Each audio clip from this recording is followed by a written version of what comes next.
Ladies and gentlemen, please enjoy the show of Nusantara dance called Wonderland Indonesia that will be presented by Amanda, Lisna, Anggita, student of Nursing Department, Faculty of Health Science, University Muhammadiyah Purwokerto. Please welcome the dance Wonderland Indonesia, and for the participants, please enjoy the show.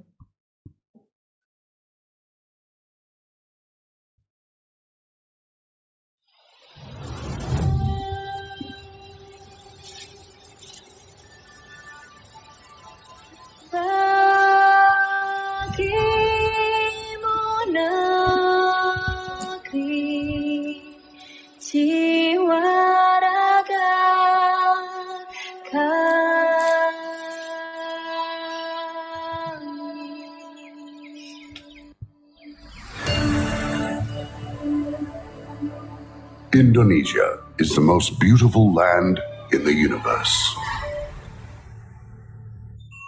The land where we were born, the nation where we grew up. So many colors that live together in peace. With a million timeless treasures, with an abundance of natural wealth. Indonesia is not just wonderful. Indonesia is a wonderland. Kota barunya Bamega Bamanaku di sana, Bamanaku di sana. Katamu lawan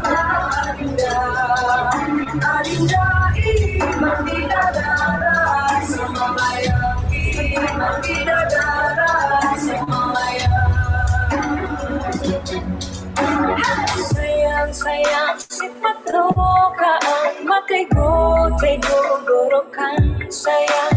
Sayang sifat rokaan, makai go gorokan sayang. Sajojo you madam komi sapapari samuna keke, samuna keke. Soleran, anak yang manis, janganlah dicium, sayang kalau dicium, merah pipinya. Kampunan jauh di batu, kunwangsan sebabku bilian, takkan ajo kawan nalamu, sangke basuh yang surya.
Mana anak kambing saya, anak kambing tuan ada di Purwadu.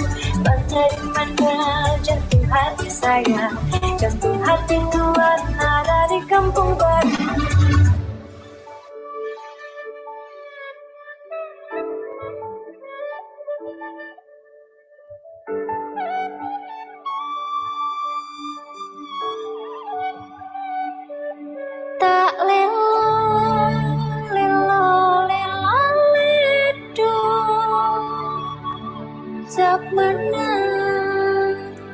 Cobi cerna nangis anakku sing ayu rupane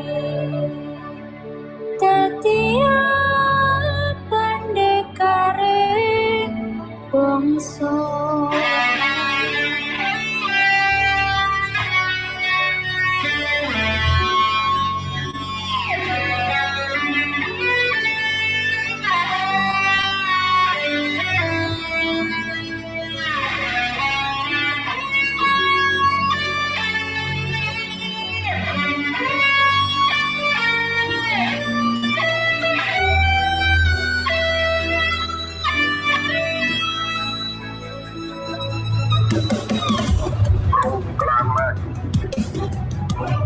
Kami bangsa Indonesia dengan ini menyatakan kemerdekaan Indonesia.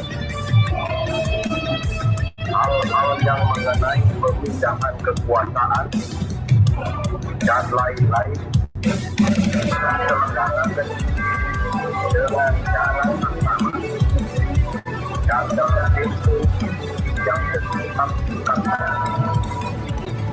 Jakarta 17 Agustus 1945 atas nama bangsa Indonesia Soekarno Hatta.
Bismillahirrahmanirrahim. Assalamualaikum warahmatullahi wabarakatuh. Alhamdulillahirrabbilalamin. Wassalatu wassalamu ala asrofil anbiya'i wal mursalin wa ala alihi ashabihi ajmain amma ba'du. First of all, let's say thanks to Allah subhanahu wa ta'ala, who has given us guidance, happiness, healthy, and mercy, so we can attend and participate in this special event without any obstacles. Salawat and salam always be praised to our great Prophet Muhammad sallallahu alaihi wasallam, who has brought us from the darkness to the light era with the light of Dinul Islam. The Distinguished Excellency, Rector of University Muhammadiyah Purwokerto, Associate Professor Dr. Nurse Jebul Suroso. Distinguished Excellency, Associate Professor Dr. Nurse Umi Soliha, Dean of Faculty of Health Science, University Muhammadiyah Purwokerto. Distinguished Excellency, Nurse M. Hanif Adi Prasetya, SCUP, MCUP, Chair of Committee for International Nursing and Health Science. The Honorable Conference Speakers, National Presidents of Philippines Nurse Associations or PNA, Melvin Miranda, RN, MIN from Philippines. Assistant Professor Emily M. Lopez, PhD from Wusong University, South Korea. Associate Professor Dr. Samsi Ahmad from University College of MAIWP International or UCMI, Malaysia. Faizul Hassan, PhD, RN from International Faculty Program, Chulalongkorn University, Thailand. Professor Kara Bailey, PhD, RN, MAN, PG Cert, LTHE from University of Birmingham, United Kingdom. Agus Setiawan, SKP, MN, DN, Dean of Faculty of Nursing, Universitas Indonesia. Nurse Susana Widyaningsih, SKP, MNS, from Universitas Muhammadiyah Purwokerto, Indonesia, and two distinguished International Nursing and Health Science Conference 2023 participants. This conference is held by University Muhammadiyah Purwokerto, Indonesia, and we proudly invite 7 speakers from 6 countries. They are from Nurse Associate Philippines, Usung University, South Korea, University College of MAIWP International, Malaysia, International Faculty of Nursing Chulalongkorn, University, Thailand, University of Birmingham, United Kingdom, Universitas Indonesia, and the last, University Muhammadiyah Purwokerto. Good morning, ladies and gentlemen. My name is Fatma Kuratunada, and my partner. Joya Injelita. It's a previous chance for us to be a master of ceremony on this special occasion. Ladies and gentlemen, welcome to the 4th International Nursing and Health Science 2023. This year, the event has a green theme in line. That is, improving care and support needs of the end of life care and palliative care quality. Ladies and gentlemen, on this special morning, we have several agendas follows. The first, we will read the rules of the conference. Second is the opening sessions. Third, reciting of the holy verses of the Quran. Fourth, we'll be singing the national anthem Indonesia Raya, followed by Mars Muhammadiyah. Fifth is the committee chairman report. Sixth, opening speech from Dean of Faculty Health and Science of University Muhammadiyah Purwokerto, Associate Professor Dr. Nurse Umi Soliha. We would also request Mrs. Umi to open the conversation. Next is photo session. 7 is conference panel session. 8 is break session. 9, oral presentation or concurrent session. And the last event is closing ceremony. Going to the first event, the rule of First International Nursing and Health Science Conference 2023, Bridging the Gap, linking evidence-based practice to practice in health science with innovative to improve the quality of healthcare, are started as follows. International Nursing and Health Science Conference rules with the days. Panel session. First, participants will be given approximately 30 minutes to start joining the Zoom link. This is to ensure the conference to start on time. Second, presenters must follow the name ID start below. Presenter _ room number _ speaker's name _ college name abbreviation. For example, speaker _ room 1 _ M Hanif _ UMP. Third, presenter will be required to analyze a laptop or personal computer. And fourth, participants or non-presenters who want to join the concurrent session or break room are required to name their Zoom ID as start below. Participant room number _ participant name _ college representative. And for example, participant _ room 1 _ M Hanif _ UMP. If participants want to join the Zoom for oral presentation or presenters, participants please confirm to the peak room where participants want to join can be via the web presenter. For participants who will not join the parallel session, there is no need to include the room in the format. Example, participant _ M Hanif _ UMP. And fifth, all conference participants' microphone will be muted by the Zoom host or co-host during invited speaker sessions. Fifth, in the discussion sessions, participants might deliver the question directly or written in the chat forum. Fifth, in order to receive the conference certificate, presenter and participants are required to attend the events until it finishes. 8. Participants are prohibited from leaving Zoom during main sessions and current sessions. 9th, participants and presenters should use a specific virtual background provided by a committee. The second event is opening. Let's open this event with the reading of Al-Basmalah together. Bismillahirrahmanirrahim. The third will be reciting the holy verse of the Quran, Fusilat, verse 30 until 36, which will be read by Afnan Afiatul Azhar. For Afnan Afiatul Azhar, the stage is yours.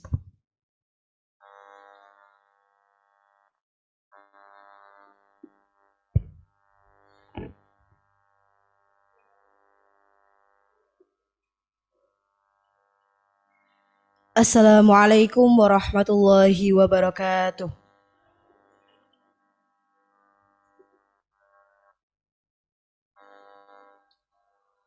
A'udzu billahi minasy syaithanir rajim.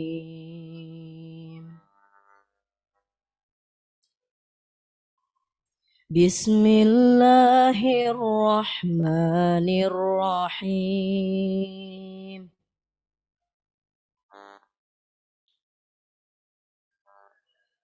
Innalladzina qalu rabbuna Allahu thumma istaqamu tatanazzalu alaihimul malaikatu alla takhafu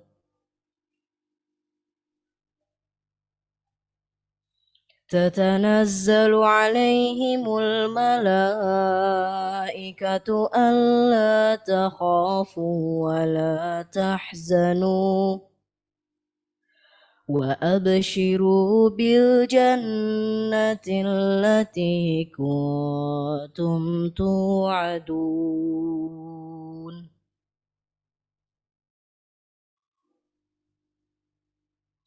نحن أولياؤكم في الحياة الدنيا وفي الآخرة ولكم فيها ما تشتهي أنفسكم ولكم فيها ما تدعون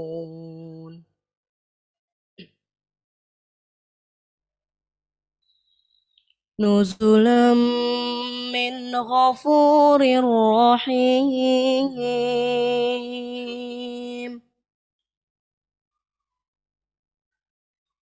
نزلا من غفور رحيم ومن أحسن قولا ممن دعا إلى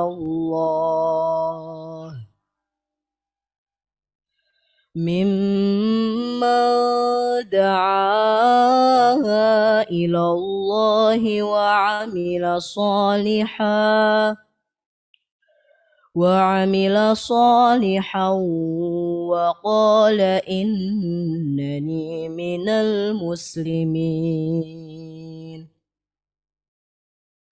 ولا تستوي الحسنة ولا السيئة ادفع بالتي هي أحسن فإذا الذي بينك وبينه عداوة كأنه ولي حميم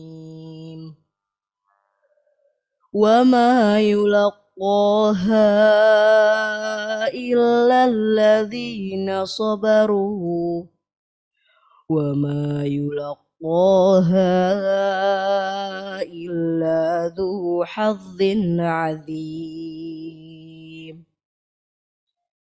وإما ينزغنك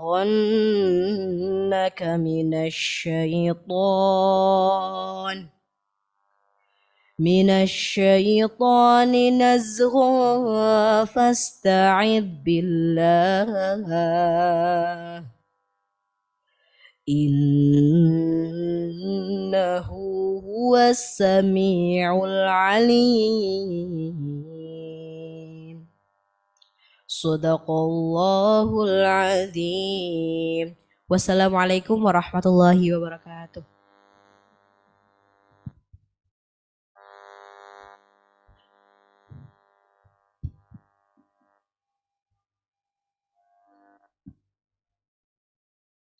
The fourth event is singing the national anthem Indonesia Raya, followed by Sang Surya and Haim UMP. Ladies and gentlemen, for the audience, please stand up to honor the national anthem.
Seluruh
Janji Sivitas Akademika melaksanakan amanahmu dengan kampus Satria beriman membuahkan sejarah berduri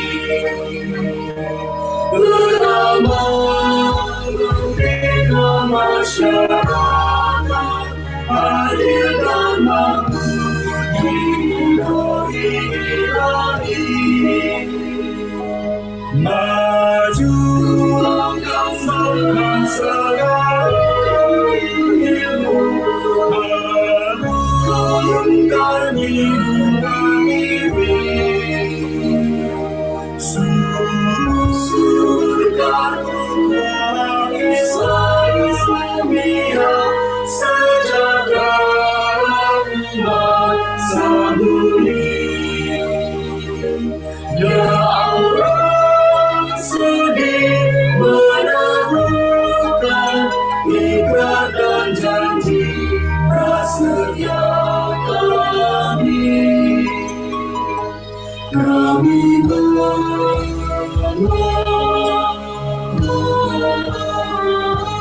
Taufik ya Rabbi,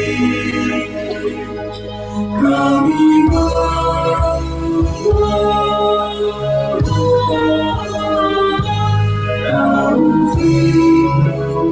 ya Rabbi.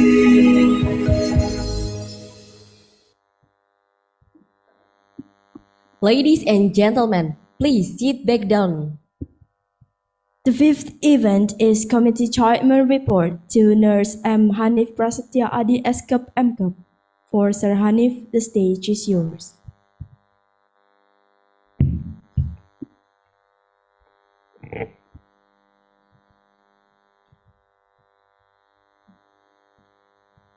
Assalamualaikum warahmatullahi wabarakatuh. The Honorable Rector of Universitas Muhammadiyah Purwokerto, Associate Professor Dr. Nurse Jebul Suroso, the Honorable Associate Professor Dr. Nurse Umi Solihah, Dean Faculty Health of Science Universitas Muhammadiyah Purwokerto, and the Honorable all our speakers, Emily M. Lopez, PhD from Wusung University, South Korea, Melvin Miranda, Registered Nurse, MEN, National President of Philippine Nurses Association, Philippines, Professor Kara Bailey, PhD, University of Birmingham, United Kingdom, the Honorable Associate Professor Dr. Samsia, Med University College of MAIWP International, Malaysia, Faizul Hasan, Registered Nurse, MSN, PhD, International Faculty of Nursing, Chulalongkorn University, Thailand, Agus Setiawan, SKP, MNGN, Universitas Indonesia, Nurse Susana Widyaningsih, SKep, MNS, Universitas Muhammadiyah Purwokerto, Indonesia, the Honorable all the Committee for the 4th International Nursing and Health Science Conference 20 and 23, and to our beloved International Nursing and Health Science Conference 2023 participants. Good morning, everyone. Welcome to the 4th International Nursing and Health Sciences Conference. I am Hanif Prasetya as the chair of the committee in international conference with the improving care and support needs of end-of-life care and palliative care quality. Some people may have a condition causing them to be very ill and may need palliative care for only a few weeks. End-of-life and palliative care is the best comments early in the disease process to help you maintain the best quality of life according to your wishes for as long as possible. end of life and palliative care provides practical help with daily tasks as well. The goal is to improve your quality of life and that of your family and careers. End of life and palliative care is based on what your needs are, not your diagnosis. If you have an illness that cannot be cured and will lead to the end of your life, end of life and palliative care will be suggest. In connection with this theme, we present 7 speakers as the main speaker from any countries: United Kingdom, South Korea, Thailand, Malaysia, Philippines, and Indonesia. In addition, there were also 400 participants and 51 presenters from various institutions. On this occasion, allow us to thank the rector of Universitas Muhammadiyah Purwokerto and his staff, the Dean of the Faculty of Health Sciences, Universitas Muhammadiyah Purwokerto and his staff, as well as the sponsor who have participated in this conference, as well as other parties that we cannot mention one by one.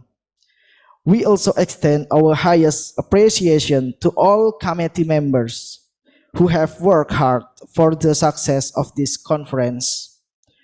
We realize that there are still many shortcomings in organizing of this conference, but in terms of presentation of event, administrative services, and limited facilities, we apologize that you might experience during this conference. Finally, I hope that all the participants who attend will benefit greatly from this conference. Ladies and gentlemen, I appreciate and thank you once again for your participation. And I do also hope that we can meet again in the next event. Thank you. Wassalamualaikum warahmatullahi wabarakatuh.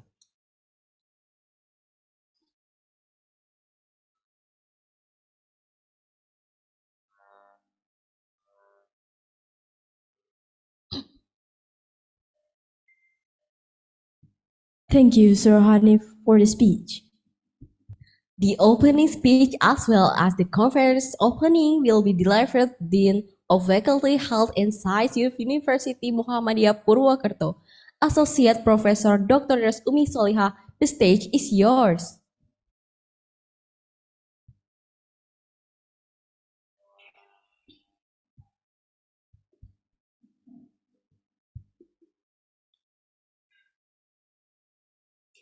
Bismillahirrahmanirrahim.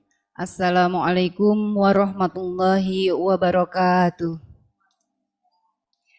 Alhamdulillahirabbil alamin wassalatu wassalamu ala asrofil anbiya'i mursalin wa ala alihi wa sahbihi ajmain. Amma ba'du. The Honorable Associate Professor Dr. Jebul Suroso as Rector Universitas Muhammadiyah Purwokerto, the Honorable Speaker Emily M. Lopez, PhD from Husung University, South Korea.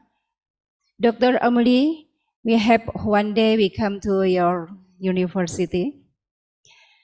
Melvin Miranda, RN, Magister of Nursing. He is a national president of Philippines, head of national president of Philippine Nurses Association or PNA, Philippines. How are you, Melvin? We met him last May. Associate Professor Dr. Samsia, maternity from UCMI, University College of Mayab International, Malaysia. Salam jumpa, Madam. And then Prof. Kara Bailey, PhD, RN, MN, PG, Cert LTHA from UK. Best regard, Prof. Prof. Dr. Agus Setiawan. Dr. Agus Setiawan from Universitas Indonesia. He is head of INHS also. The Honorable Faizul Hassan, RN, MSN, PhD, from International Faculty of Nursing, Chulalongkorn University, Thailand. And then Susana Widya Ningsih, MNS from Universitas Muhammadiyah, Purwokerto. Welcome to INHS. The Honorable Vice Dean, Faculty of Health Sciences, UMP, Head of Nursing Program and Head of another program in Faculty of Health Sciences, all committee and all participants. Good morning, everyone. Thank you for participating in the fourth INHS event with the theme Improving Care and Supports Need in End-of-Life Care and Palliative Care Quality. The theme of palliative care is very supportive of palliative nursing science. Case of chronic disease that reduce the quality of life both occur in children, adolescents, adults, and the elderly, requiring special attention to be followed up by health workers and the community level. So many cases of cancer, chronic illness, degenerative case, and HIV/AIDS, and its other maybe. It requires cooperation with various departments, both in government, health services, and the community. Services with promotive, preventive, curative, and rehabilitative efforts are a common concern. I hope that through information from expert speakers on today, it will provide more insight for the participants about palliative care and research both in hospital setting and community setting. And we hope that participants can apply the knowledge and information obtained and carry out various research on palliative care, as well as produce publications that are useful for the scientific community. Ladies and gentlemen, at this meeting I said that the Faculty of Health Sciences has 11 program: nursing diploma, nursing bachelor and profession, midwifery bachelor and profession, technology of laboratory medic, technology of electromedic, technology of radiology and imaging, head of management informatics, and nursing anesthesiology. And this year, there is one more program, Master of Nursing, Magister of Nursing, and we will come participant to study at Faculty of Health Sciences in our FICUS UMP. We call FICUS UMP. I do apologize for the inconvenience in the conference phases. Congratulations and success for the fourth INHS. And thank you so much. Assalamualaikum warahmatullahi wabarakatuh.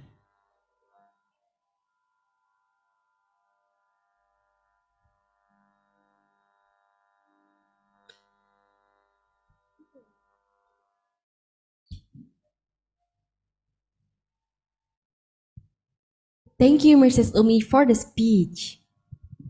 The next speech is by Rector of Universitas Muhammadiyah Purwokerto, Associate Professor Dr. Nurse Jebul Soroso. For Mr. Jebul Soroso, the stage is yours. Okay, thank you very much. Bismillahirrahmanirrahim. Assalamualaikum warahmatullahi wabarakatuh. Good morning, ladies and gentlemen. Alhamdulillahirabbil alamin. Salatu wassalamu ala nabiyina Muhammadin wa ala alihi wa sahbihi ajma'in.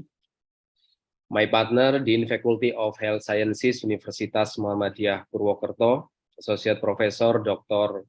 Nurse Umi Solihah, the Honorable our speakers, Emil M. Lopez, PhD from Wosung University, South Korea, Melvin Miranda from National President of Philippines, Nurse Association Philippines, Honorable Sarah Bailey, PhD from University of Birmingham, United Kingdom, Associate Professor Dr. Samsia from University College, Malaysia, Faisul Hasan from International Faculty of Nursing, Chulalongkorn University, Thailand, Bapak Agus Setiawan from Universitas Indonesia, Head of Nursing Education Center Indonesia, and then the last speakers, Nurse Susana from Universitas Muhammadiyah Purwokerto, Head of Study Program, lecturer and staff in the Faculty of Health Sciences, and then especially for chairman of this international conference committee, Mas Hanif, and the team, and then all of the participants in this international conference.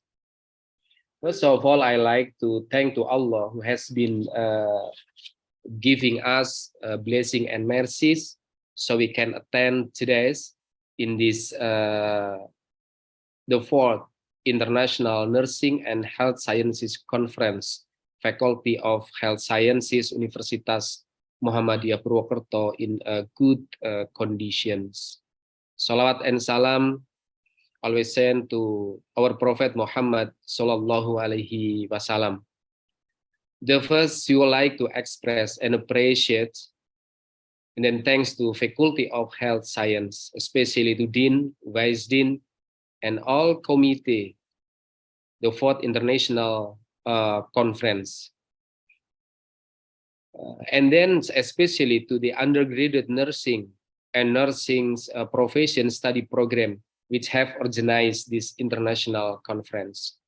And then hopefully the 4th International Nursing and Health Sciences Conference with the theme Improving Care, Support Needs of Life Care and Palliative Care Quality would run well until it's finished.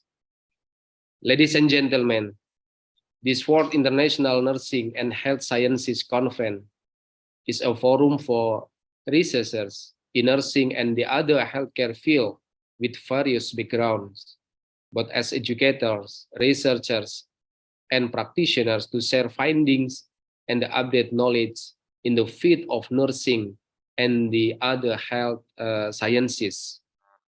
The theme of this conference is improving care, support needs of life care and palliative care.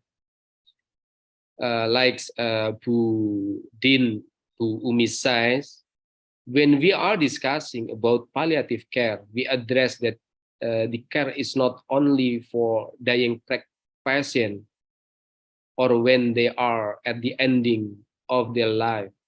Palliative care is given since the patient get their first diagnosis in the early stage. Therefore, the period of the care is length. We really hope that this international conference can be a transfer knowledge to medical personnel, to paramedical personnel, medical support personnel, academic and student in the healthcare sector about understanding support needs of life and quality of palliative care, especially in Indonesia and internationally in general. We hope this conference could increase scientific insight for health students, to increase our internationalizations, and then research atmosphere academic, and then publications in our student and in our Faculty of Health Sciences, especially in our University of Muhammadiyah Purwokerto. Academic and health workers, nurses, medical staff, medical support staff work in health service facilities regarding understanding support needs of life and quality of palliative care through this international conference.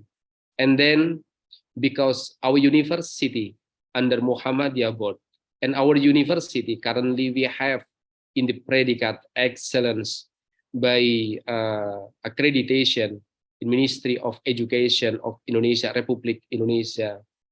We must to increase some and many activity related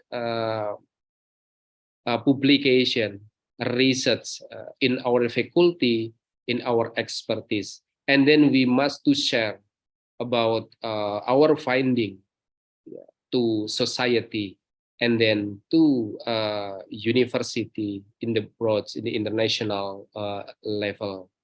Okay, hopefully this conference can give our beneficial value and then increase our knowledge and partnership, especially in our university. Happy conference, and hopefully all of our contribution to society will be always in the pleasure of Allah. And then finally, saying Bismillahirrahmanirrahim, Rektor Universitas Muhammadiyah Purwokerto officially open this international conference. Success. Assalamualaikum warahmatullahi wabarakatuh.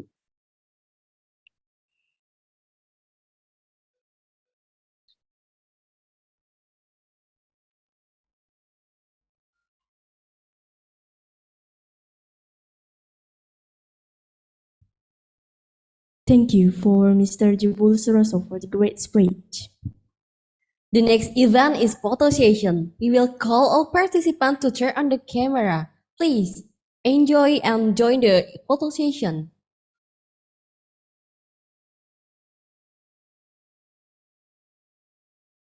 Dear all participants, we will give you 1 minute to turn on your camera.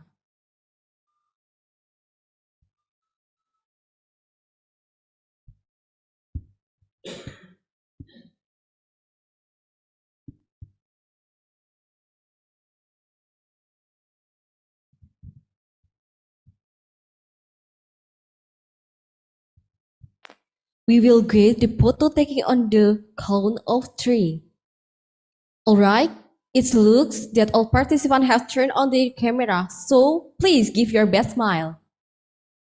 Okay, for first slide, 1, 2, 3.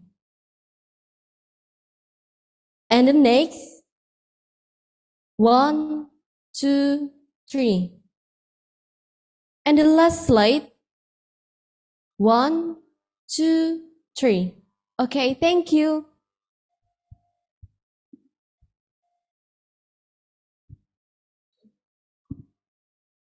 Okay, the seventh event is our main session, the panel sessions presentations. We proudly will invite the moderator to guide the panel sessions. Nurse Vivi Leona Amelia, MCAT, PhD. So let me read the curriculum vitae of the moderator, Nurse Vivi Leona Amelia, MCAT, PhD. For her profile, she is highly skilled and passionate nursing educator with 6 years of experience teaching undergraduate nursing students. Proficient in conducting thorough research, analyzing data, and composing well-structured, evidence-based research paper in accordance with academic standards. For her work experience for the first is 2017 until now, she is a nursing lecturer in Universitas Muhammadiyah Purwokerto, Indonesia. And the second, 2023 until now, postdoctoral fellow in nursing, Taipei Medical University, Taiwan. For her publication for the newest is on August 2023, Child Adolescents Psychiatry Mental Health, Prevalence of Sleep Disturbance Among Adolescents with Substance Use, a systematic review and meta-analysis. So, for Miss Vivi, time is yours.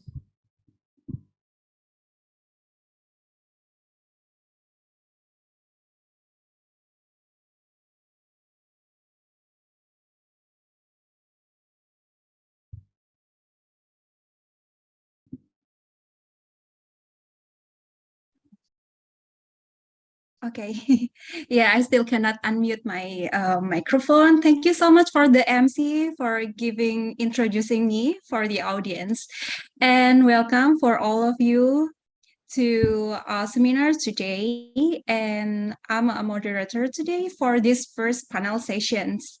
And we will have 3 distinguished speakers. That's really, really great. And to be honored to have you here.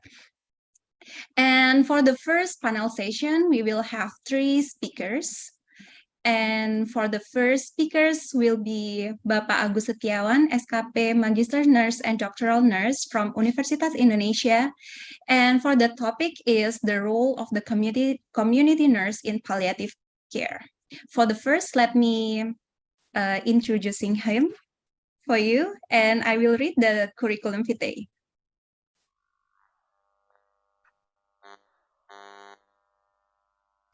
Okay, for Dr. Agus Setiawan is an associate professor and he is a community health nurse with specialization in community-based intervention, child health, access to healthcare, human resource for health, and health inequalities.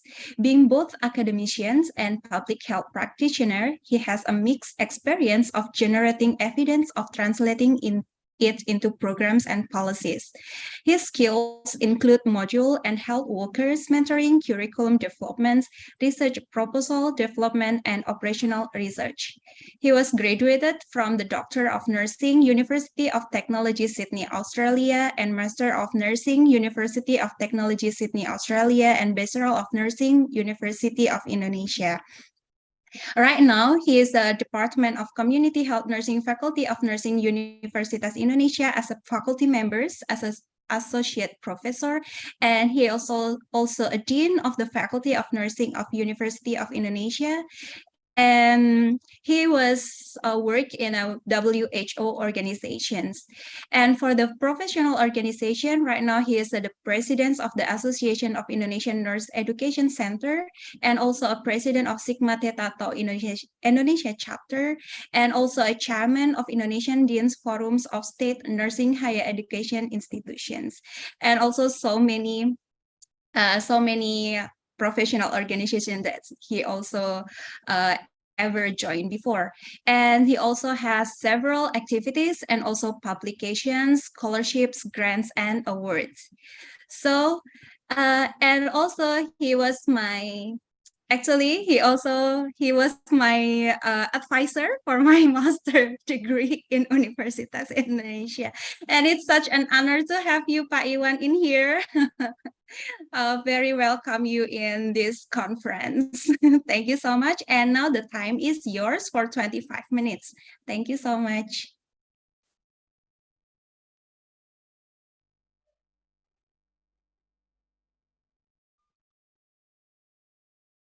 I cannot hear you, Pak Iwan. It's still not good, the voice.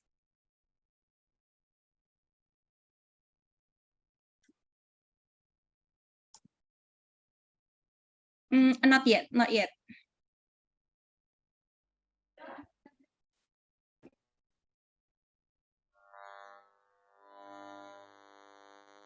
Maybe you can try again. Yeah, hello. Okay, now I can hear you. Okay, thank you. Yes, please.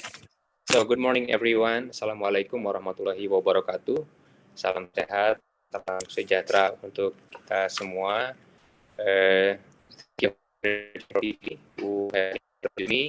It's nice to see you again.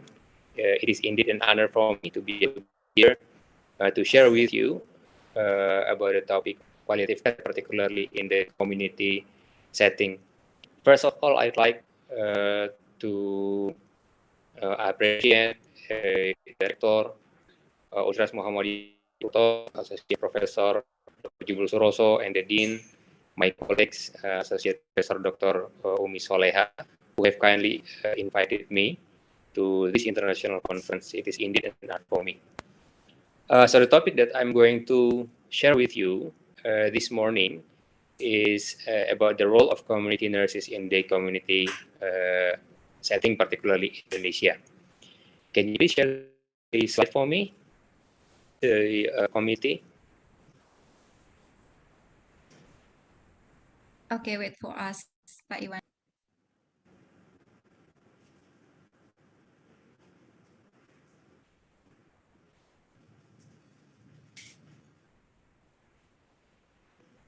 And I'd like to congratulate the committee who have successfully conducted the fourth International Nursing and Health Science Conference.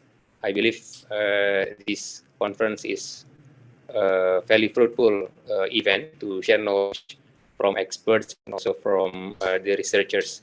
So I believe this is going to be beneficial for those working in the So thank you very much. So again, the topic that I'm going to share with you this morning is about palliative care, particularly the role of the community nurse, where I'm coming from. And as you can see, can you please put on the slide share mode?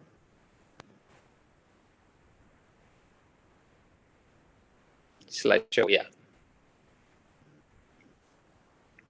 So this is Universitas Indonesia, where I'm coming from. I believe that we have a lot of alumni, including Vivi, who have graduated from Universitas Indonesia.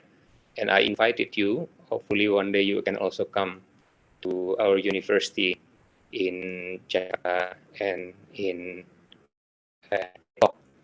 So this is the topic that I'm going to go through this morning. First, I'm going to give you a big overview of Indonesia as the context. I think this is very important to give an overview about Indonesia, how the characteristics of the country, how it looks like, and how the palliative care in the community in particular will be needed for the community.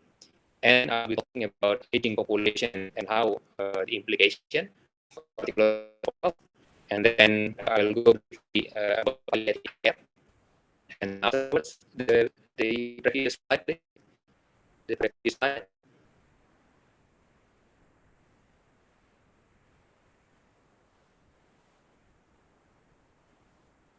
Yeah. And afterwards, the previous one. Before this slide, can you move to the next slide? Perhaps the connection is not that good because I'm not in the office and not at home. So let's yeah, Ibu Vivi, can you please move the slide into the previous one? Ibu Vivi? Yes, Pak Iwan, sorry, your connection is not really good, I think, because you're a bit yeah. Yeah. Now can you hear my voice clearly? Not really, Pak Iwan. The Okay. connections, I think, yeah. I'm so sorry. Yeah. Hang on. Sure, it's okay, Pak Iwan. Take your time.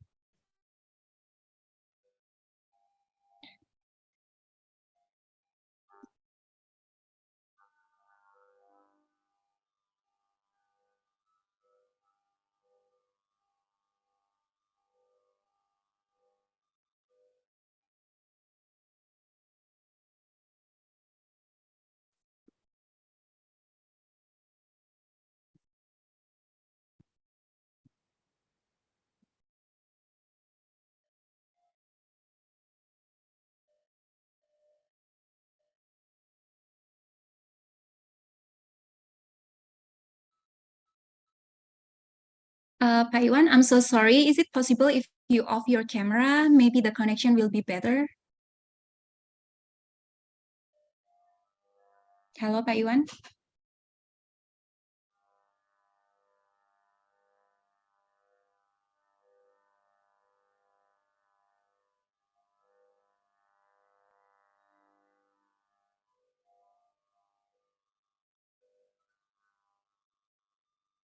Yes, can you try again, Pak Iwan? We will see the difference.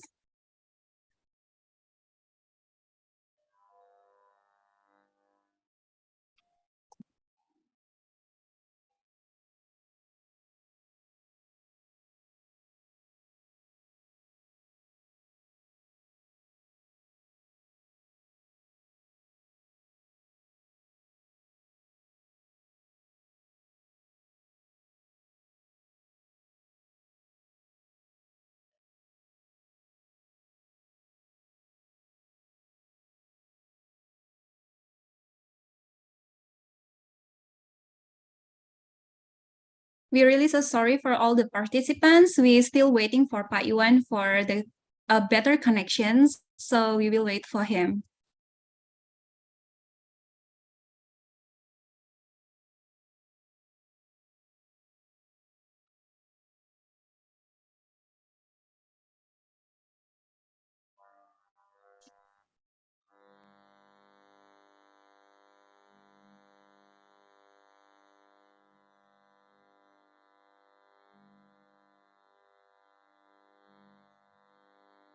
Pak Iwan, maybe you need some help. You can tell the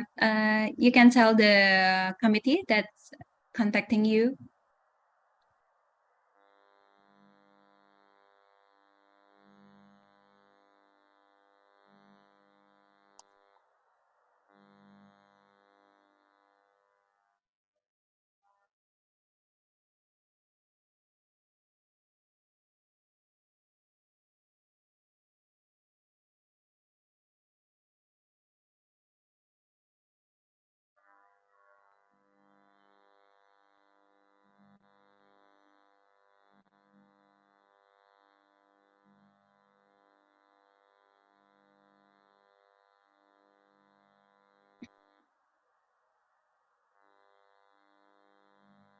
We're really sorry for all the participants. We're still waiting. Okay, Pak Iwan, now.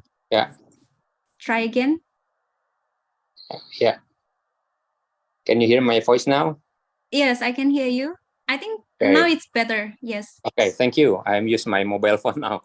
So Thank you, Pak please, Iwan. Thank you. the slide to previous one. The previous, okay. Yeah. Yang sebelumnya, slide-nya sebelumnya dinaikin slide lagi dong. sebelumnya. Ini health challenges ya yang saya lihat. Oke. Sebelumnya lagi, sedikit mundur.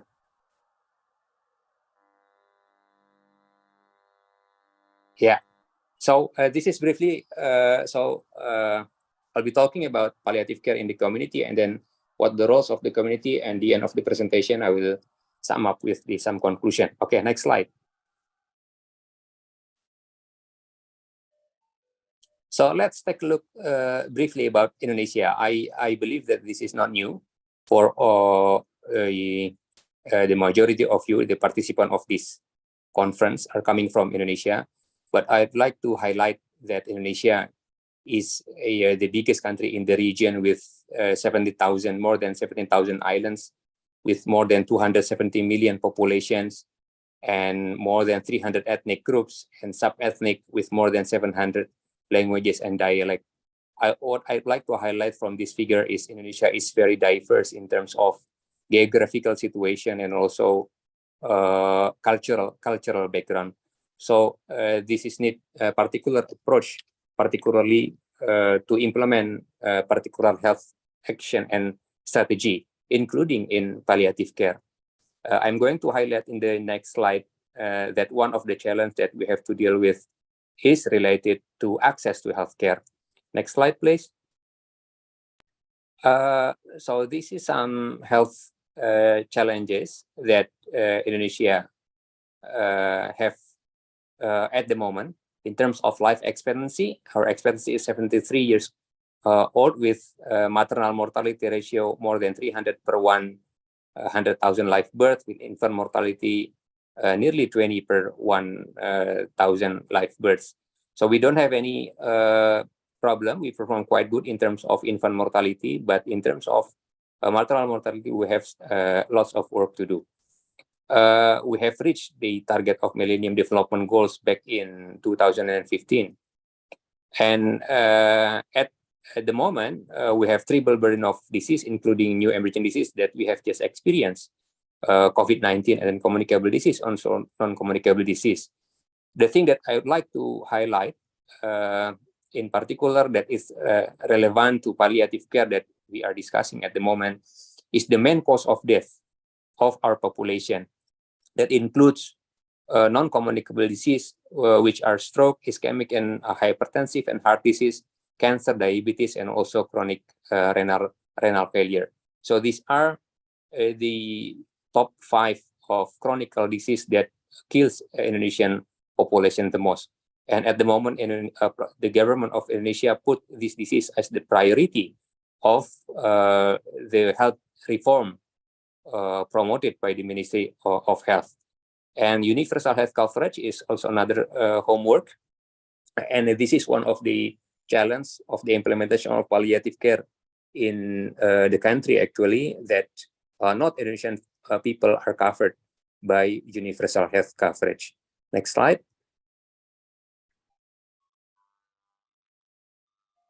So these are the figure of Indonesian population. As we can see that they, like other country in the world, that Indonesian people are also growing to aging population. In the past, the figure of the population tend to be like a triangle, but in the future, particularly in 2050, it's going to be similar, the number of elderly compared to that in the younger population. In the next slide, we are going to see, next slide, please, that there is an interchange in the number of aging population and number of baby. As we can see that between 2015 and 2050, the proportion of all population over 60 years will nearly double from 12% to 22%. By 2020, we have just passed 3 years ago, the number of people aged 60 years and older with number of children younger than 5 years. And in 2050, 80% of older people will be living in the low middle income countries, including Indonesia. So all countries will face major challenges to ensure that their health and social system are ready to make the most of the demographic shift. Next slide, please. So as we can see that there is an interchange in the 2020s, that the number of aging population will increase, and there's an interchange with the children under the age of 5. And in the next few years, we're going to see the difference that the aging population will be higher than younger population. Next slide. So what are the implications of this aging population? So it will increase the dependency ratio. So the more productive age will cover the non-productive age. There will be an increase in government spending on healthcare and pensions, since the non-communicable disease increase and also chronic illnesses. And those who work may have to pay higher taxes. There will be shortage of workers, as we can see in the Europe, in the US at the moment, and other speakers, I believe, will also share with us about the situation that a shortage of workers will happen in lots of part in the world, and including Indonesia, as projected in the future, that as the aging population is growing, more workers, particularly in health, are needed. And also there will be changing sectors within the economy, including health industry, from the acute setting into the long-term services. Next slide.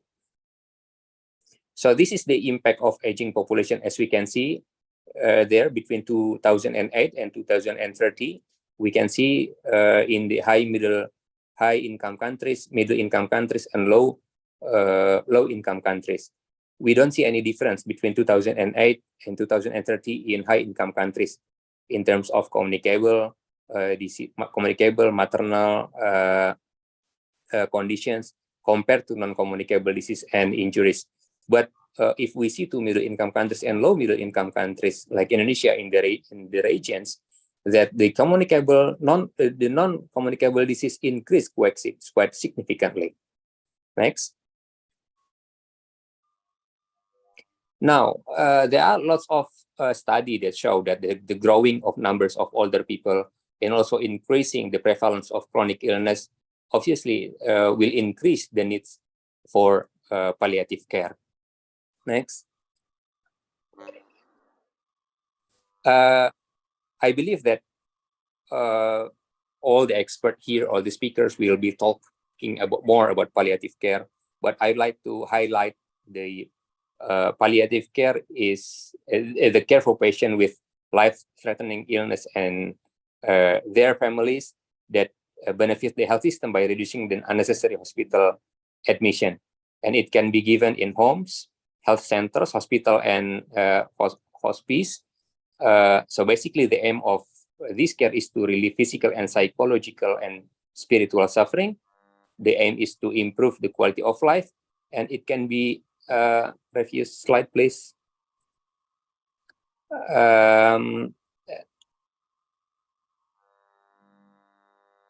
And it can be done in many types of health professionals and volunteers. Next slide. Now, let's talk specifically about community-based palliative care. So basically, the palliative care in the community is delivered outside the hospital and outpatient clinics. This include it can be at home or nursing homes, day programs, and it can be provided by volunteer organizations and support group. And there is a strong evidence that community-based palliative care can reduce hospital costs and admissions at the end of life.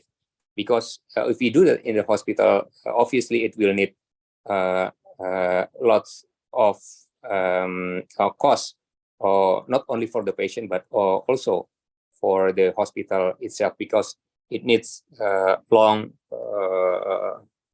stay in hospital, or more resources will be mobilized, and also more money will be required. Next slide.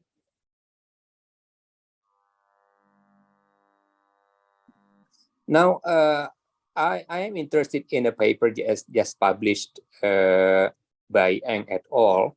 That highlight the Indonesia's unique social system as the key successful implementation of community and home-based palliative care. So the background of this study is highlighting that there is an increase in the burden of cancer.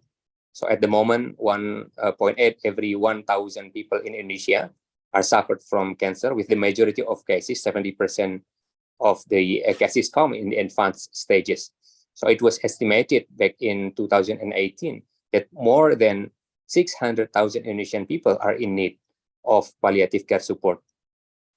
So accordingly, where the need of palliative care is not met, patients with terminal and incurable illness suffer total pain and burdensome costs.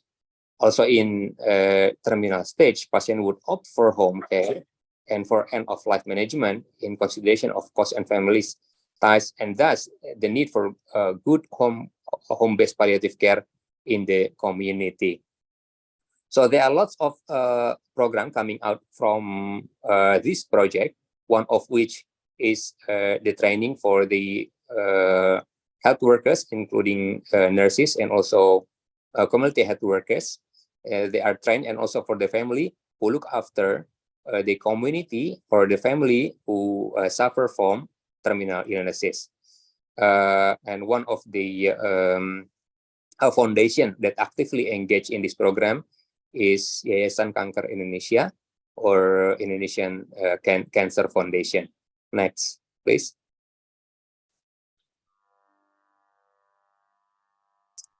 So as we can see, what is the unique population system here in Indonesia? So the population in Indonesia is tiered from a different level. From at the smallest level is family level, and then we have RT neighborhood and RW neighborhood, and we have what we call kelurahan. In English, it might can be translated as suburban, suburb, and then kecamatan, suburb, kabupaten or city, and also provinces.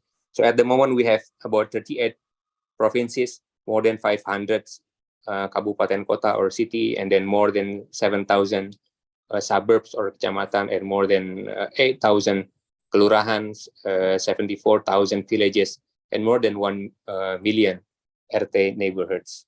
So the tiered system allow each household and family to be monitored, improve service delivery, protect community safety and stability, connect people to higher government, allow education and information dissemination, improves quality of life, allow community initiative and active participation, and optimize each person's in community welfare through mutual assistance. Indonesia has also have a unique ideology of collective, cooperative, and consensual social interaction, what we call the philosophy of gotong royong. Gotong royong is a mutual assistance, which signifies social solidarity within the smaller bubbles of the community. So it can be seen that in gotong royong perspective, there is an obligation as an individual towards society with the aims of sharing burdens among the members of the community. Thus, they can building trust, friendship, and also preventing conflicts. Next. Now, let's take a look about community and the palliative care. So in the context of cancer and palliative care, the third neighborhood system and gotong royong mutual assistance serve as the valuable tools for early detection and ensuring the continuous care throughout the cancer journey. So, for example, neighbors would help recognize patients or families in need of cancer care and referral to higher level. When a patient returns home after treatment or during the terminal stage, the community members can help with the basic care and daily needs of patient and their families, as well as companion and social support. So I think this is a very unique of Indonesia that we cannot see in other part of the country. So perhaps in our region, there will be some similarities on from this value. We can hear from other speakers later on. Next slide. Now, I'm going to take you to have a look at nurses in Indonesia as one of the human resource in health who are contributive to palliative care. So nurses in Indonesia at the moment, they account for nearly 30% of human resource for health and nearly 50% of medical staff who directly they care for the patients, besides midwives, pharmacists, dentists, and all specialists, and also doctors. 30% of them are working in the community, 88% in urban areas. So this is one of the challenges that that Indonesia have to deal with. That we don't have really problem in terms of number of nurses, but one of the problem that the government have to deal with is the distribution of health workers, where more nurses in Indonesia are working in urban areas. Next slide. Now, I'm going to take you about the community health nursing in particular. So there are lots of definition if we look in the literature, but there is common understanding that community health nursing is basically the synthesis of nursing and public health practice applied to promote and protect the health of population. It combines all the basic elements of professional clinical nursing with public health and community practice. Now let's take a look at what the role of nurses, particularly in the context of palliative care. Next slide. So basically, the principle of intervention that we deliver for the patient in the community is to do what we call primary at the level of primary prevention, secondary prevention, and also tertiary prevention. In the first level of the prevention, we do health promotion. For the target is health population. The aim is health promotion and disease prevention. The example of this is health education to the community. At the health protection, the target is vulnerable population to provide them with specific protection like immunizations. So like for children under 5 years old and also for elderly is particular population that target for the health protection. Next slide, please.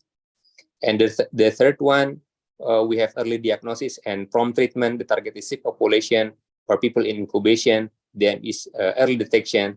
The example of this activity is screening. So I'd like to highlight, particularly for the palliative home care. Previous slide, please. The target is sick populations, disability, and chronic condition. The aim is basically to reduce disability, minimizing suffering, and also optimizing the quality of life. So the example of this activity in the tertiary prevention level is the palliative home care. Next slide, please.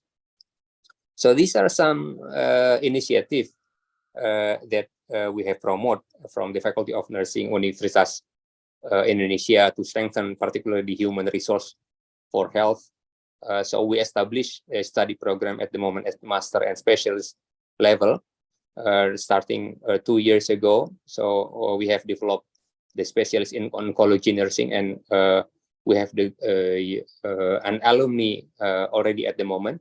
So this program is promoted in collaboration between Ministry of Health, Ministry of Education, and also some non-government agencies.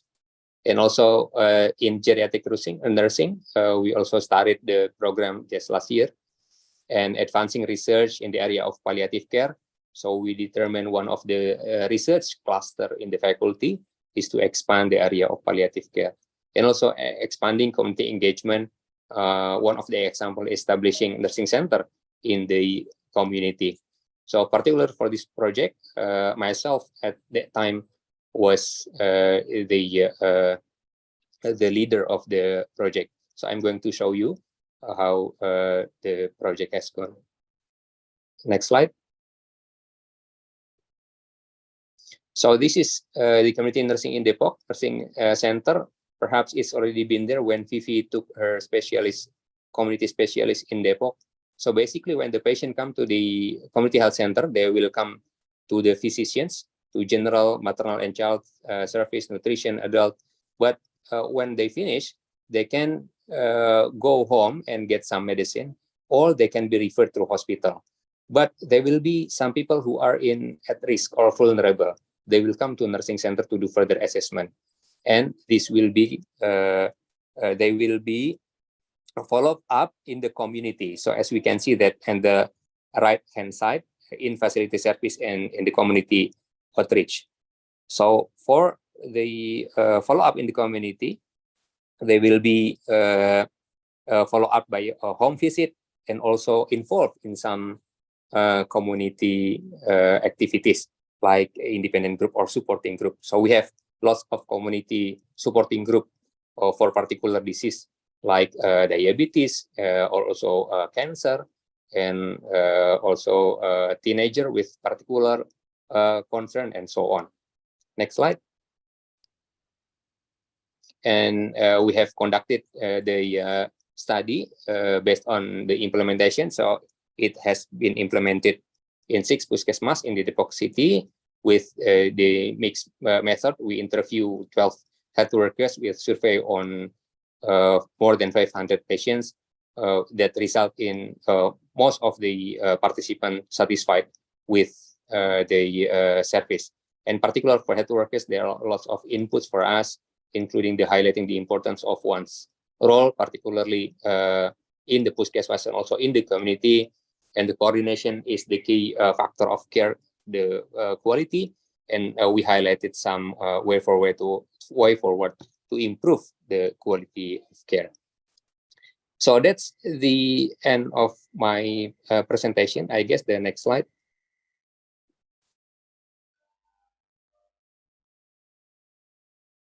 Matur nuwun, and thank you very much. I over it to Ibu Vivi. Thank you very much, Pak Iwan. Perfectly on time. I also want to tell you that 5 minutes. Perfectly on time. Thank you so much, Pak Iwan. Such a great speech about the role of the community nurse for the palliative care patients. And if the participant has the questions, can you write down your questions? And after the end of the sessions, we will have the discussion sections, and the speaker will answer your questions. Thank you very much, Pak Iwan. See you later at the discussion sessions. Thank you very much. He is a very wonderful person. He was also a great advisor for me. Thank you very much. Okay, for the next speaker, we will have also very, very great speakers. And Sir Melvin, thank you so much for joining us. You're looking great. Okay. For the Sir Melvin, thank you so much for joining us for our conference today. And I will read his curriculum vitae. It's really wonderful person. Sir Melvin, being a nursing education for almost 20 years, wow, such a long time. It has been the commitment of the esteemed resource speaker to continue the legacy of the founders of his alma mater. He is the present dean of the College of Nursing in Manila Central University since 2013, where he also earned his Bachelor's of Science in Nursing degree and Master of Arts in Nursing major in Administration and Supervision. Continuing in the professional advancement, he had completed major courses in the Doctor in Philosophy in Nursing Education major in Leadership and Management in St. Paul University, Manila. Prior to his shift in academia, he had been appointed as chief nurse and consultant of VA Hospital in Ing in Yuan. I'm so sorry, Bulacan, that on his administrative and leadership skills. He also has so many professionals organization that he also involved in there, and also so many in here, lots of the experiences of the Sir Melvins. And today he are going to present to us the learning needs and models on palliative and end-of-life care of nursing students. For Sir Melvin, the time is yours for 25 minutes. Thank you so much.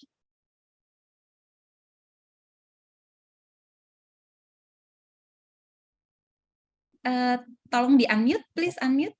Yes, Okay. I will share. So,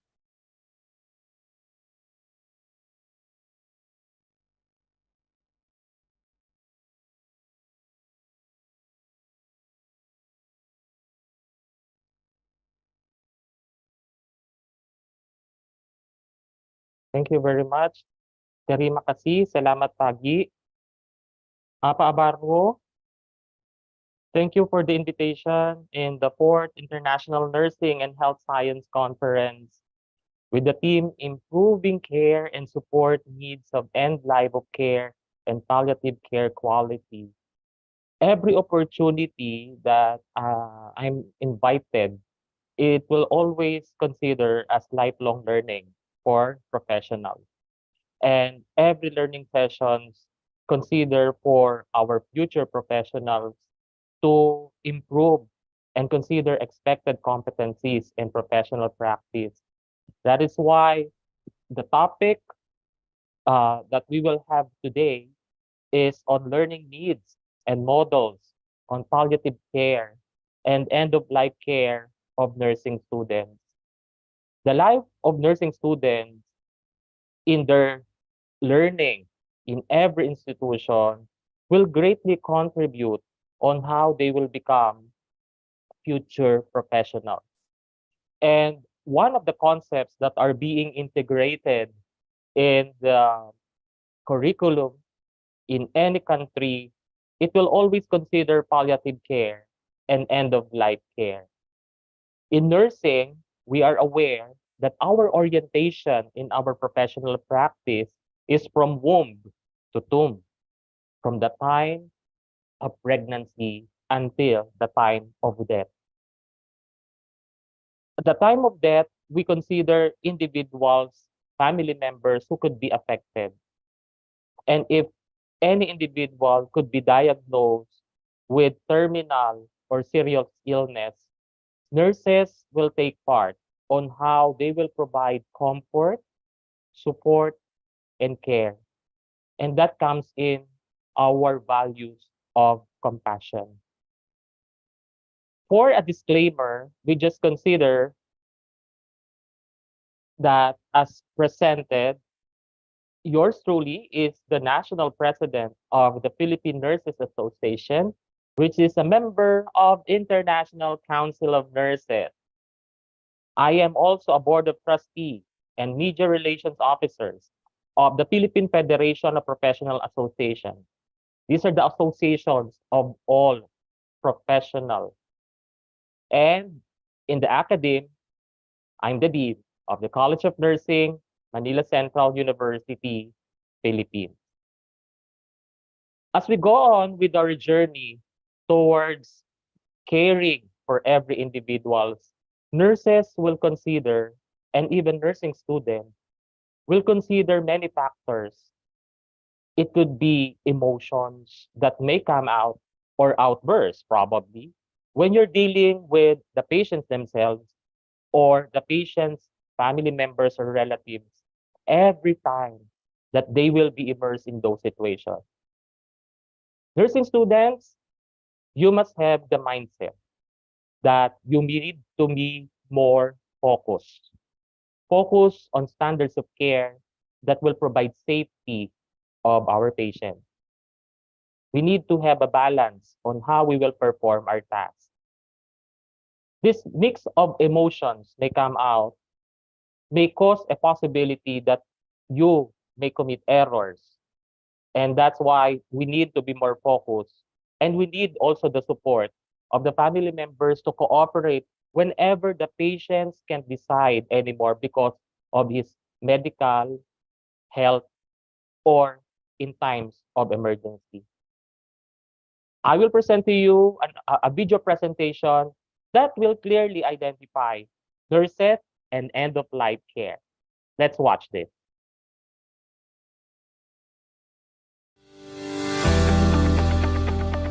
Let's talk about caring for people at the end of life.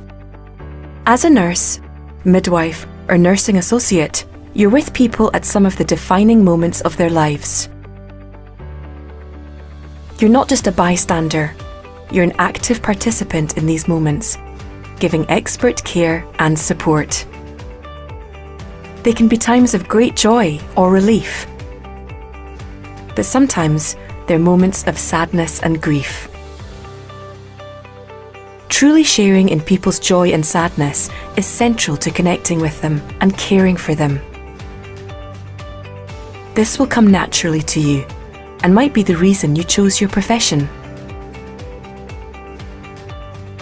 Your professional code is a statement of values and principles, which can be applied in any practice setting. But there's a specific requirement about care at the end of life. You might be really skilled in end-of-life care through years of experience and education. Or you might work in settings where death is uncommon or unexpected. Either way, we all need to know what's important when caring for someone at the end of their life. Because even if you only need to do it once, there's only one chance to get it right for the person you're caring for and their loved ones. Memories of a bad death are painful and never forgotten. You can help people to have a good death. Because a person's loss is easier to bear if they know a skilled professional cared for their loved one with genuine compassion, and that as a result, they were comfortable, reassured, and able to make choices for as long as possible. You need all your professional skill and judgment to accommodate unconventional requests as best you can, to recognise cultural and spiritual sensitivities, and to be flexible and receptive to changes in people's wishes. Because this isn't a time to say that something can't be done. You're there for people during the best of times and the worst of times. Enabling someone to die with dignity is a privilege. Not everyone can do it, but you can. Next, we'll end this Caring with Confidence series by talking about professionalism.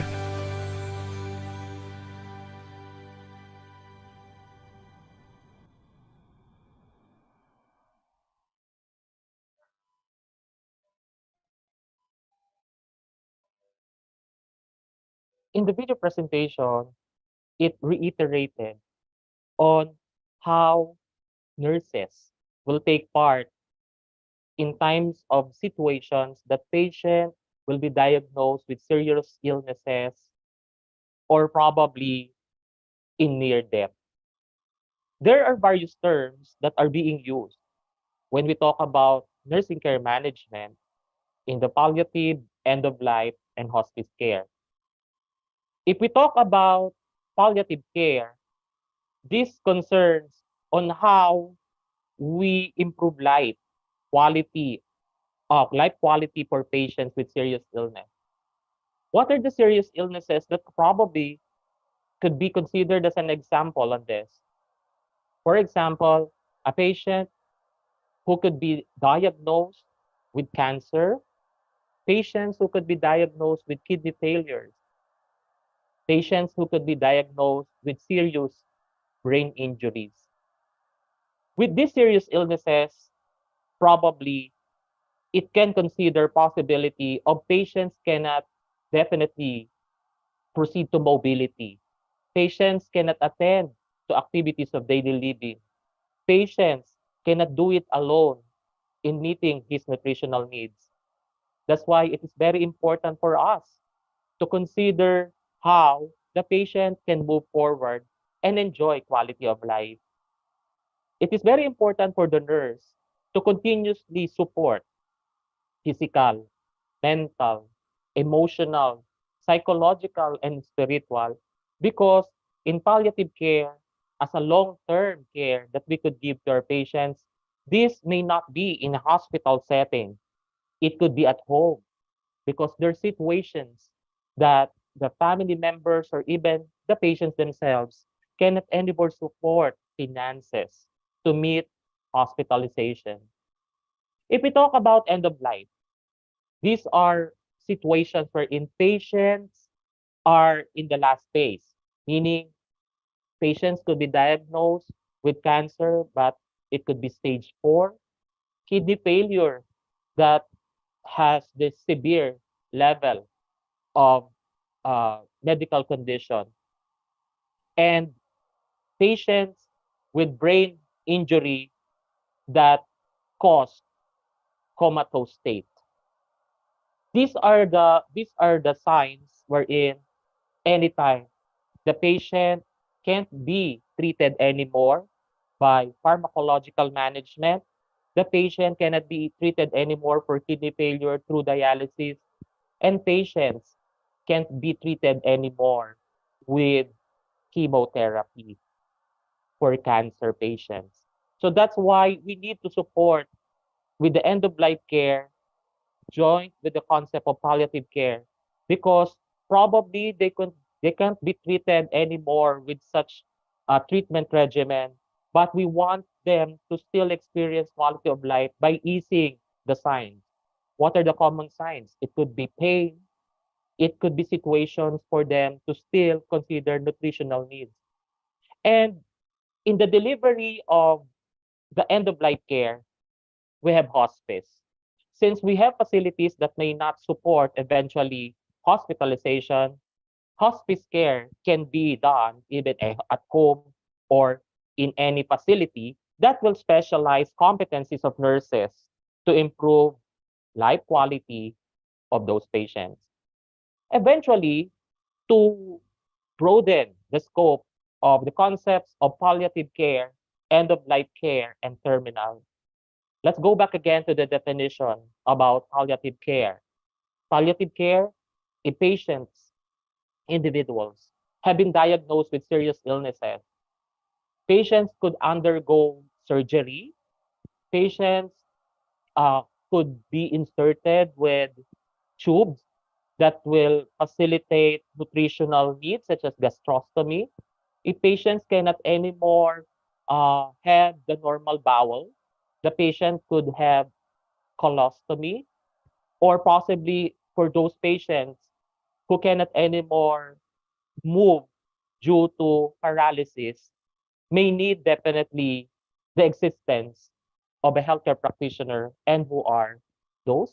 Our nurses, because they know how we could give support, and they're expecting on us that we will help them on how they will become also independent on meeting their needs, because not at all times nurses will be at the bedside. They need also to consider their independence whenever situations or emergency situation arises, because even in the absence of nurses, doctors, or any support system, they could still be more focused on how they will attend to their needs. If in the situation of the palliative care, even on serious illnesses, there could be a possibility on a prognosis that on an early stage, for example, in cancer, this could be possibly treated to a chemotherapy or radiotherapy. Or on a perspective like kidney failure, if the patient will undergo dialysis, then eventually there could be possible discomforts that patient may experience. There could be a possibility that patient may have lower hemoglobin level. That may affect oxygenation. On that perspective, the nurse must know that even if there are findings that may lower the red blood cells or hemoglobin level, there could be a possibility that it may deprive the brain and other major organs of the body. So in palliative care, we need to support and monitor as well their wellness. On the end of life care, this is now different. These are situations wherein there could be non-curative. The treatments that I mentioned, chemotherapy, dialysis, pharmacological management, cannot be anymore considered. On a terminal perspective, how we will attend to patients who are in the last days of his life, last hours of his life, and second, even minutes or seconds of his life. We always take into consideration on that stage the support of the family. Even knowing the senses, the last sense among the senses is auditory and touch. That's why the family members are asked to talk until it may lead to death. On the spaces and layers of care, nurses, nursing students, it follow through these layers different roles. It's not just only on the standards of care that you must know theoretically, but basically you really need to consider empathy, compassion in administration of care. Even the concept of therapeutic communication skills are very important because at the time that they could be diagnosed with serious illnesses or probably their situations could not lead anymore to appropriate treatment because of major stage of health conditions, nurses can still consider quality of life and prepare them on acceptance. Indeed, when we consider preparation and approach to our patients who may have serious illnesses and probably have diagnosed or were diagnosed or diagnosed with terminal illnesses, we need to consider them with physical, spiritual, emotional, and social. For the physical, we all know that, for example, a patient who may have serious brain injury, a patient that affects specifically mobility, the patients may need palliative care because they can't anymore move.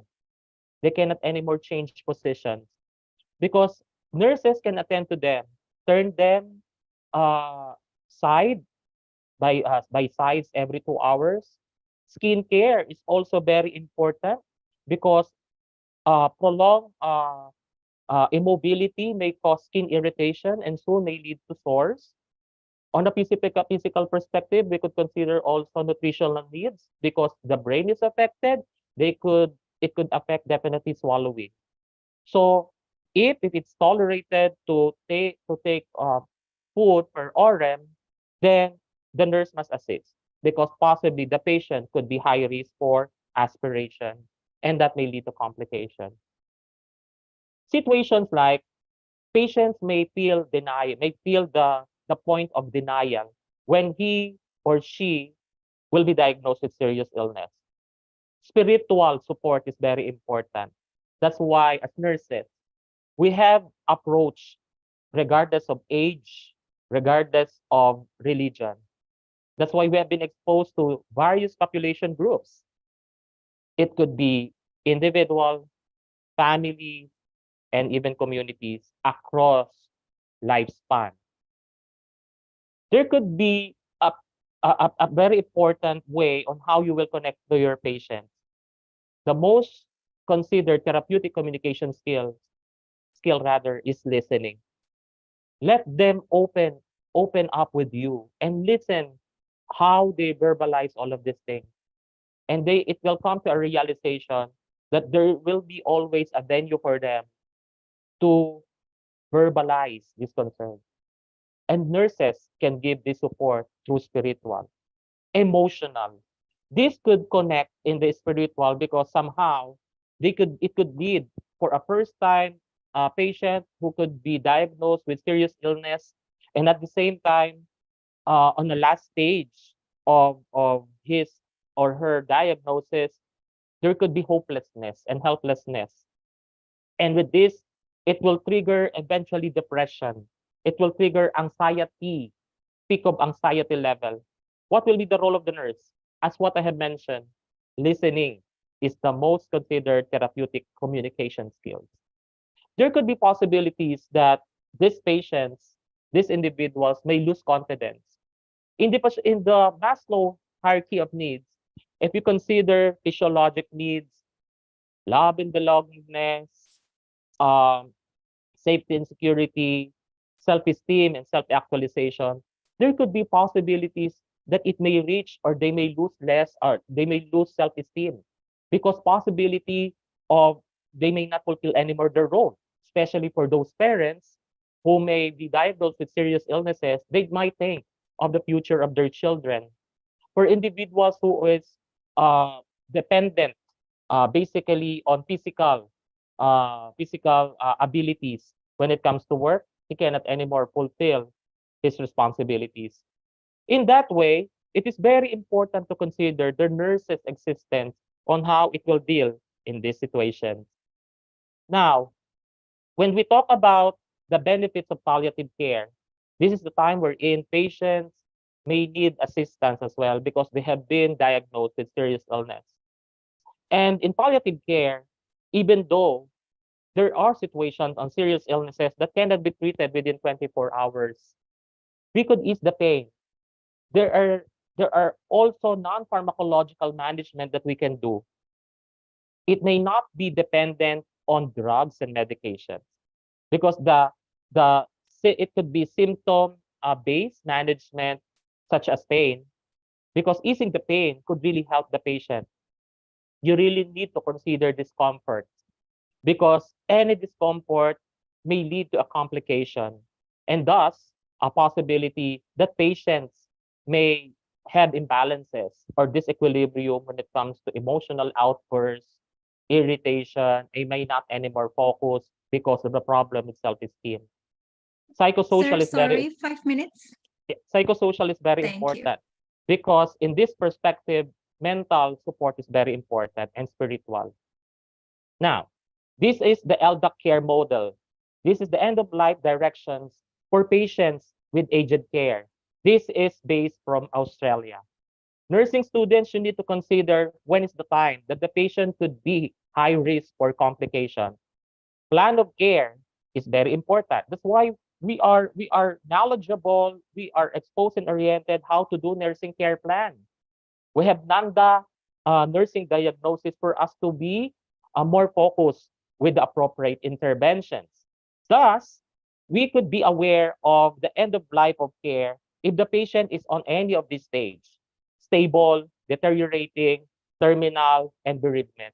Stable because there could be a possibility that the patient can live longer life because he or she is attending to the regimen or treatment regimen. But there could be concerns that patients cannot anymore finance these concerns. And that's the time that the patient's condition is deteriorating and become unstable. And since the patient is unstable, they may develop complications. And these complications, possibly just like cancer, may consider stage 1 and eventually may become stage 3.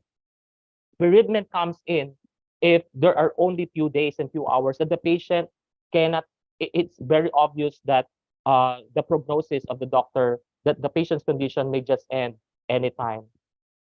And in this perspective, we need to consider as well how nurses and nursing students consider these factors on how you will learn your competencies. Continuity of care is very important. Patient and family factors, medical management, expertise, and training. In the end of life care, in the general practice, you need to be more competent because our core responsibility is patient safety.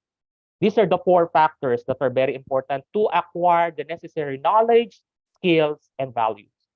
Eventually, the whole person approach. That's why we may not just only focus. Actually, we are focused on the person himself, not the health condition, because that only consider a main problem that, but basically this may consider the totality of the patient. That's why every time that we perform plan of care, we consider holistic approach. And indeed, the end of life care plan is very important. Just like, for example, if the patient may have loss of appetite, what could be the intervention of the nurses? It's very obvious that the patient may eat less. And in this perspective, there could be nutritional imbalance. And thus, the nurse must be aware on how we will do interventions that will consider meeting nutritional needs. Physical weakness, when the patient can't anymore perform by his own or move by their own. Nurses, definitely patients, obviously, you can observe they cannot sit anymore, they cannot even turn on their bed, they cannot dangle their feet because of the health condition. What you can do is to do range of motion exercises, passive range of motion exercises by which you can help the patient to have proper circulation, which is very important for tissues of the body.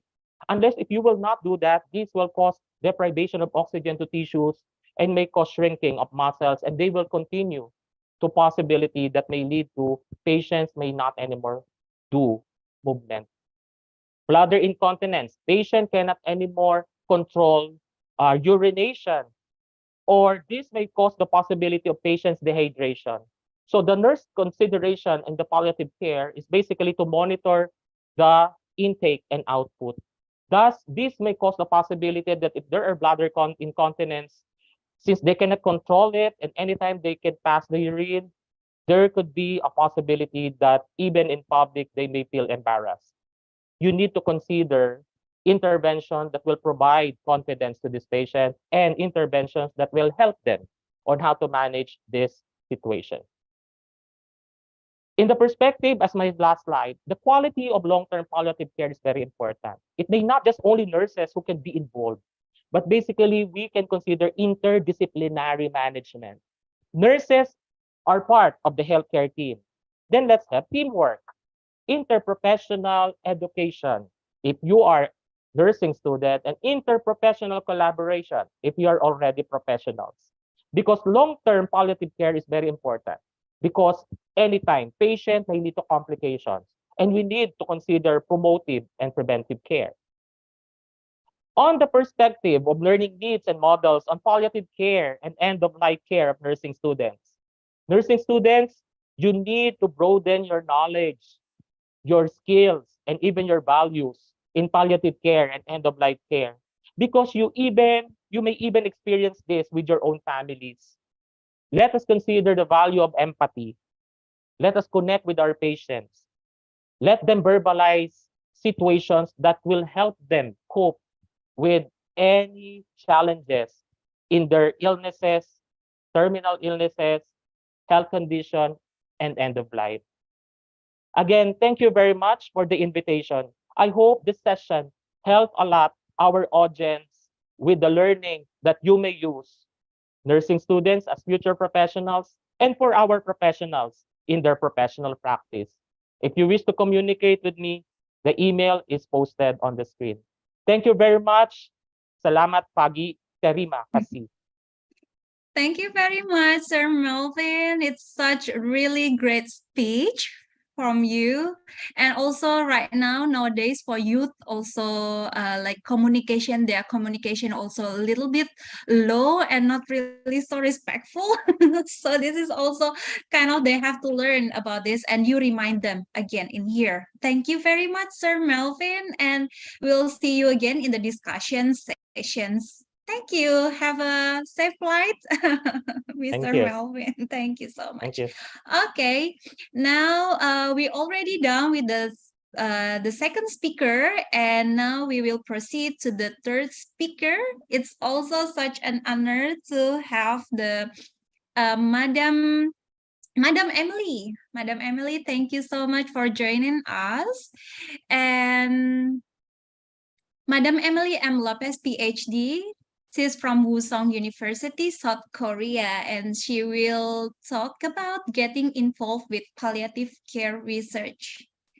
Before of that, I will read her curriculum vitae. It's also such an honor to have you. The work experience, it's already 30 years plus. It's almost like my age, madam. Okay, she's a university professor in nursing, researchers, author of caregiving books, advisor, and editorial board member in health and education related research.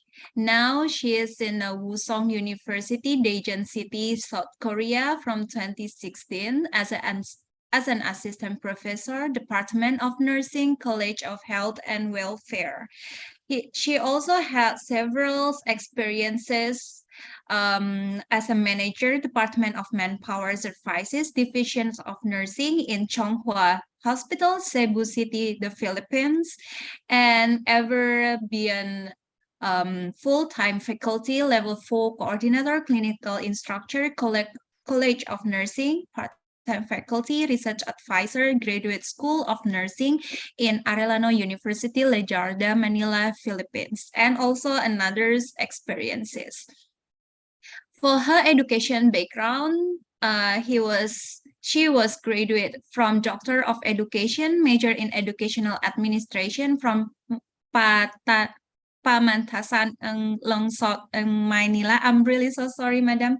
University of the City of Manila, Philippines. And also was graduated from Philippines Master of Art in Nursing and from the same university. And also I really love her motto in here, as care, CARE,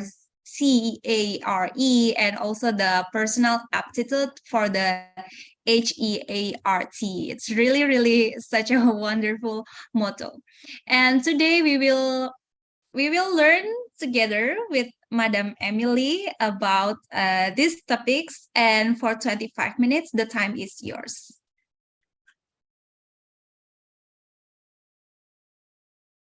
So sorry, Madam Emily, the voice not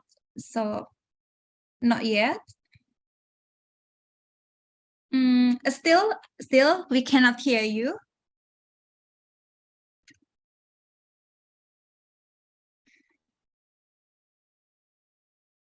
Sorry, Madam Emily, still.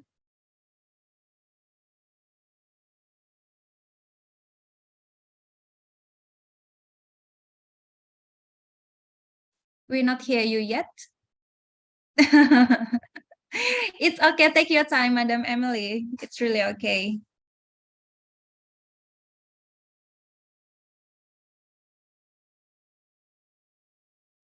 Yeah, actually you already unmute, but the voice we still cannot hear your voice.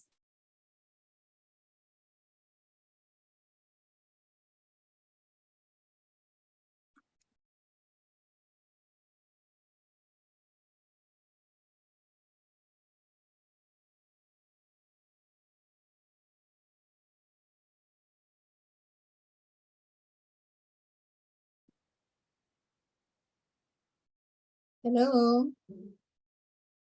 Okay, now I can hear you, Madam Emily, but you want to turn off your camera? Yes, I just checked on the sound system. Now it's working? Oh yeah, it's working. It's really nice right now.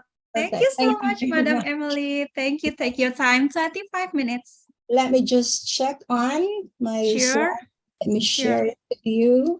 So let me know if you can see it. Okay. Yeah.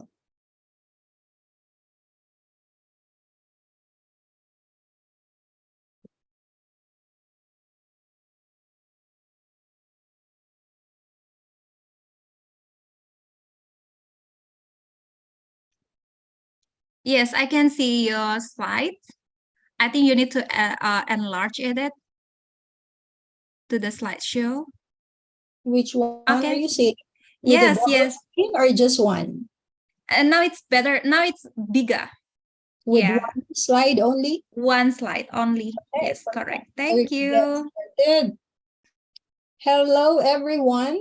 Hello, everybody. How are you today? 안녕하세요. 안녕하십니까, 여러분. The way we will be greeting here in Korea, I'm sure you're familiar with that. But in the Philippines, the simple greetings of magandang umaga po sa ating lahat. You've been sending those greetings earlier in our chat room. So I'm Professor Emily, one of the foreign professors here in the Department of Nursing, Usong University, Republic of Korea. I'm a Filipino nurse representing the Kimchi land and teaching future Korean nurses and global nurses with our 2+2 program with Fairmont State University and that of Marywood University partnerships in the US of A. Allow me first to thank Dr. Yekti for this invitation at today's international conference. I will be talking about, as you can see on this slide, getting involved with palliative care research. In short, PCR, but not the PCR abbreviation that we've been familiar with because of the pandemic, but this is referring to the palliative care research. So if you'll be hearing me say PCR, it refers to the palliative care research. Now, let's look at this photo first before I get started with my lecture. And may I know what your thoughts are with this picture is. Not in terms of you describing it as a photographer or seeing this calming effect of body of water under cloudy sky during sunset. Let's go beyond on what we can see as a nurse or in the context of PCR to be exact. So I'm showing another picture here, and I'd like to ask you, where do you think you are situated or positioning yourselves or ourselves at this time with this involvement of ourselves with palliative care research? Are we doing it all by ourselves, alone, or who else will be seated or involved aside from us? It may look like a lonely enterprise because of those issues and challenges that go with it in the completion of research. I would not be surprised, though, why not so many researchers would be probably getting into this kind of type of research. Issues like getting approval from the IRB may be one, with moral and ethical issues as well, with time restrictions or the potential loss of our valued patients. But is this really what counts? What really matters when getting involved with PCR? Is this about the 3 P's of research that would be considered? The first P that we know of, is it on the production part as a requirement perhaps for graduation or for promotion or retention? Or is this for purposes of presentation, like we attend seminars, conferences, and then we present our research studies and findings? Or on a higher level, the third P would be for the publication part. Are we doing in any of these 3 P's? Or may I add the 4th P? Are you doing this for these patients, for our patients who needed care, and because this is what they needed, and on what you can best offer?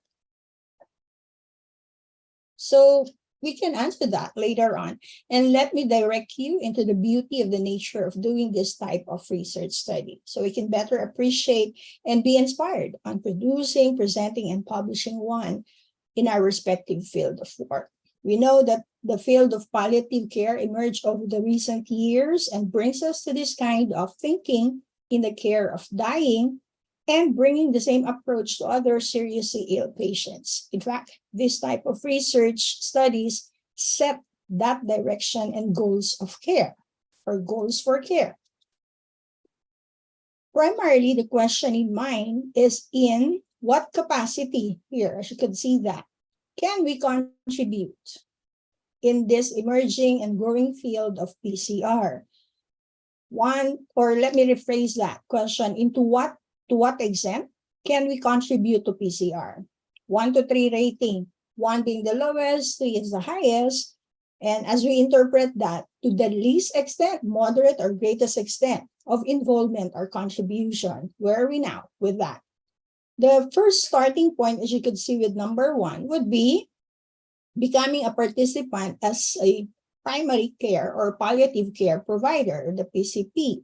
For nurses in this conference, this is where we start, especially those in the clinical practice. And for others, maybe on the number 3, as you can see here, would be as a member of the IRB. These are those professionals who are content experts, clinicians, and they are experts in this field to be a member of the IRB.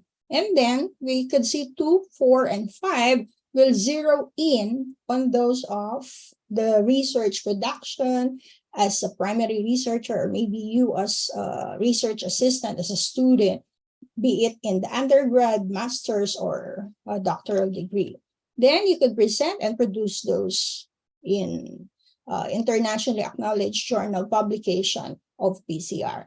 The number 6 may be put into question in terms of PCR, but this would be seeing that angle of addressing not the patient, but those people surrounding or caring for their patients or loved ones.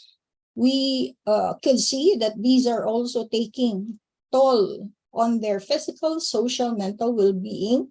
They too will be facing those realities or experiences on this end of line race for people who are in their deathbed or liberation, having to be liberated from their life because of, as mentioned earlier with our previous speakers, about those non-communicable diseases. Our first professor speaker, Professor Aikus, mentioned about those challenges that we're facing with that of NCDs, with cancer, heart attack, stroke, complications of hypertension.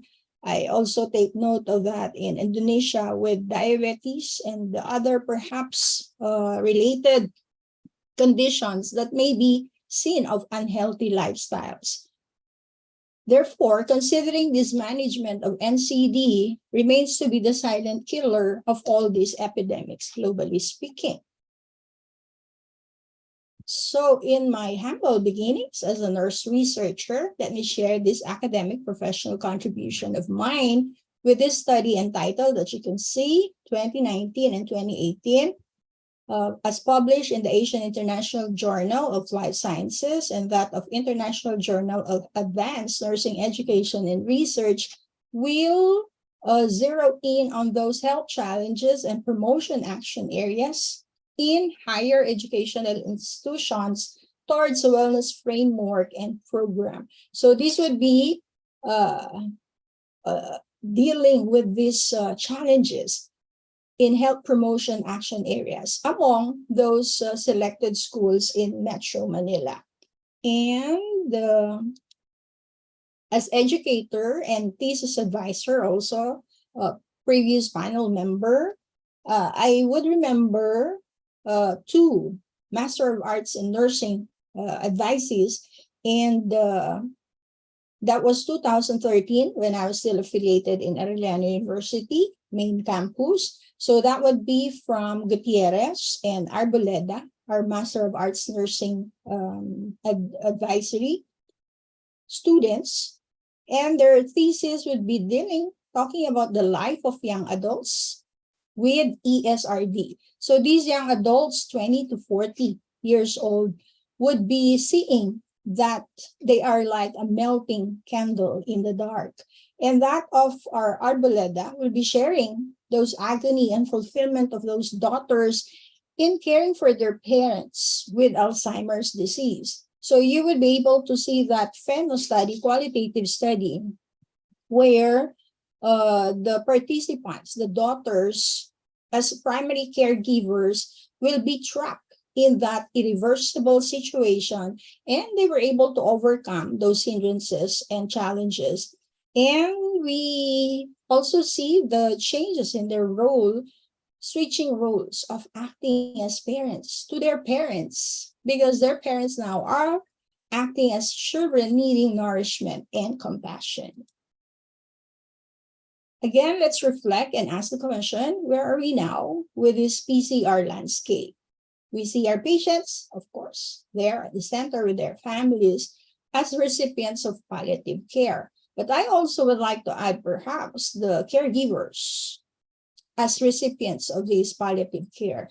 They are seen here as part of the team providers of palliative care, but they can also be those recipients of palliative care later on, because we will see ourselves here as researchers, authors, and we will be working directly, indirectly with our patients, those IRB committee members, content experts, and clinicians. So either qualitative or quantitative PCR can be developed, can be formulated on this. So those given examples, designs, methodologies can be used for this purpose.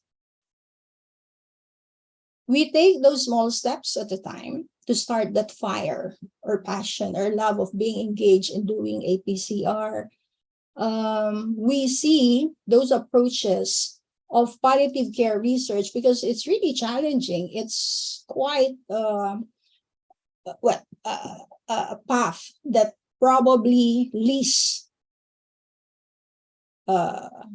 traveled among our professionals. So first thing first, we will be aware and be informed of what is happening with palliative end of life care.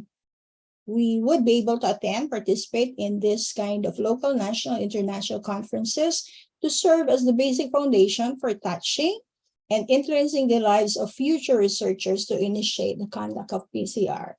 So for UMP, I congratulate you in advance. This is a way to go. You have been influencing the lives of our student nurses for them to be inspired later on to pursue their career.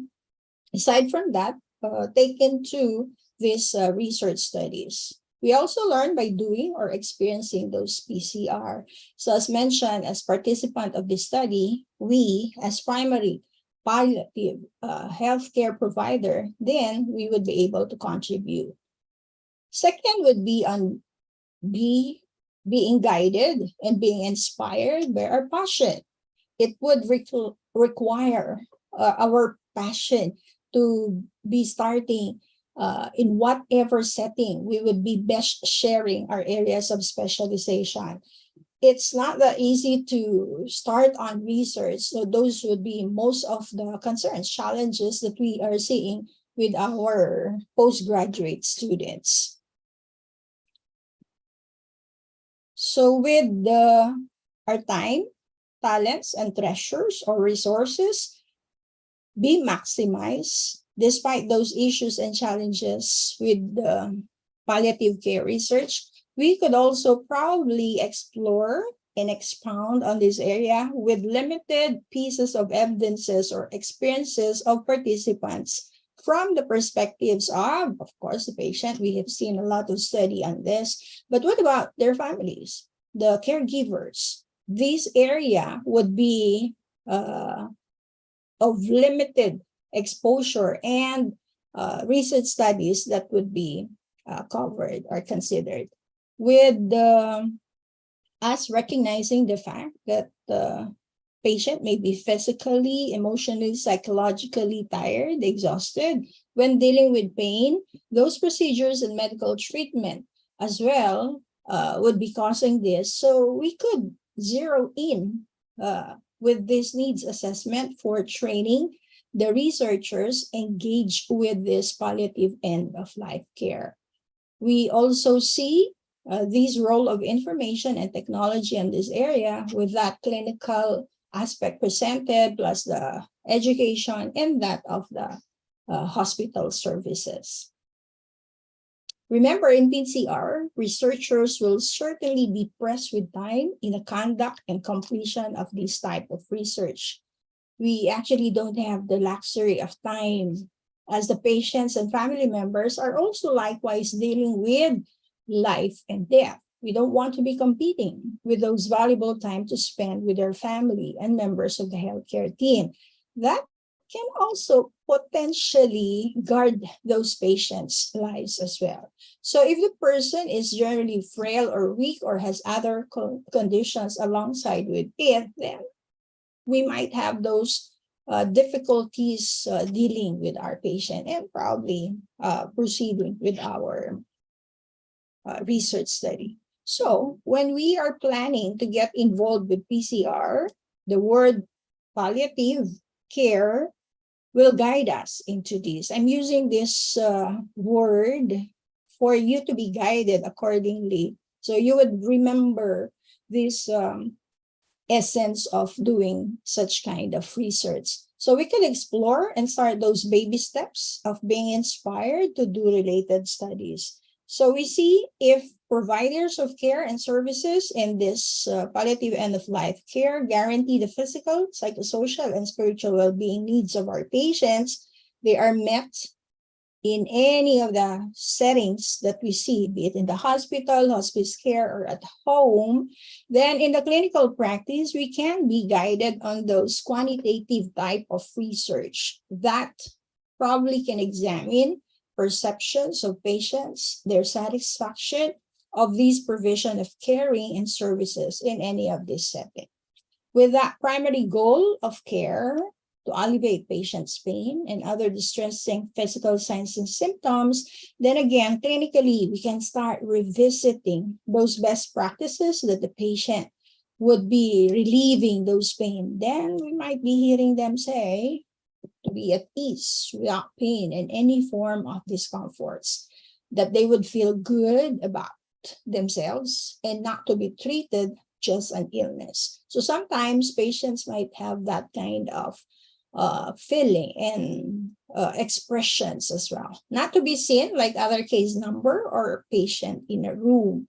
And on the third letter of that palliative care with that L, as we're seeing patients' lives improved and maximized, then probably we could also be hearing them say, living with the thought that somebody cares until their last breath. So what is this referring?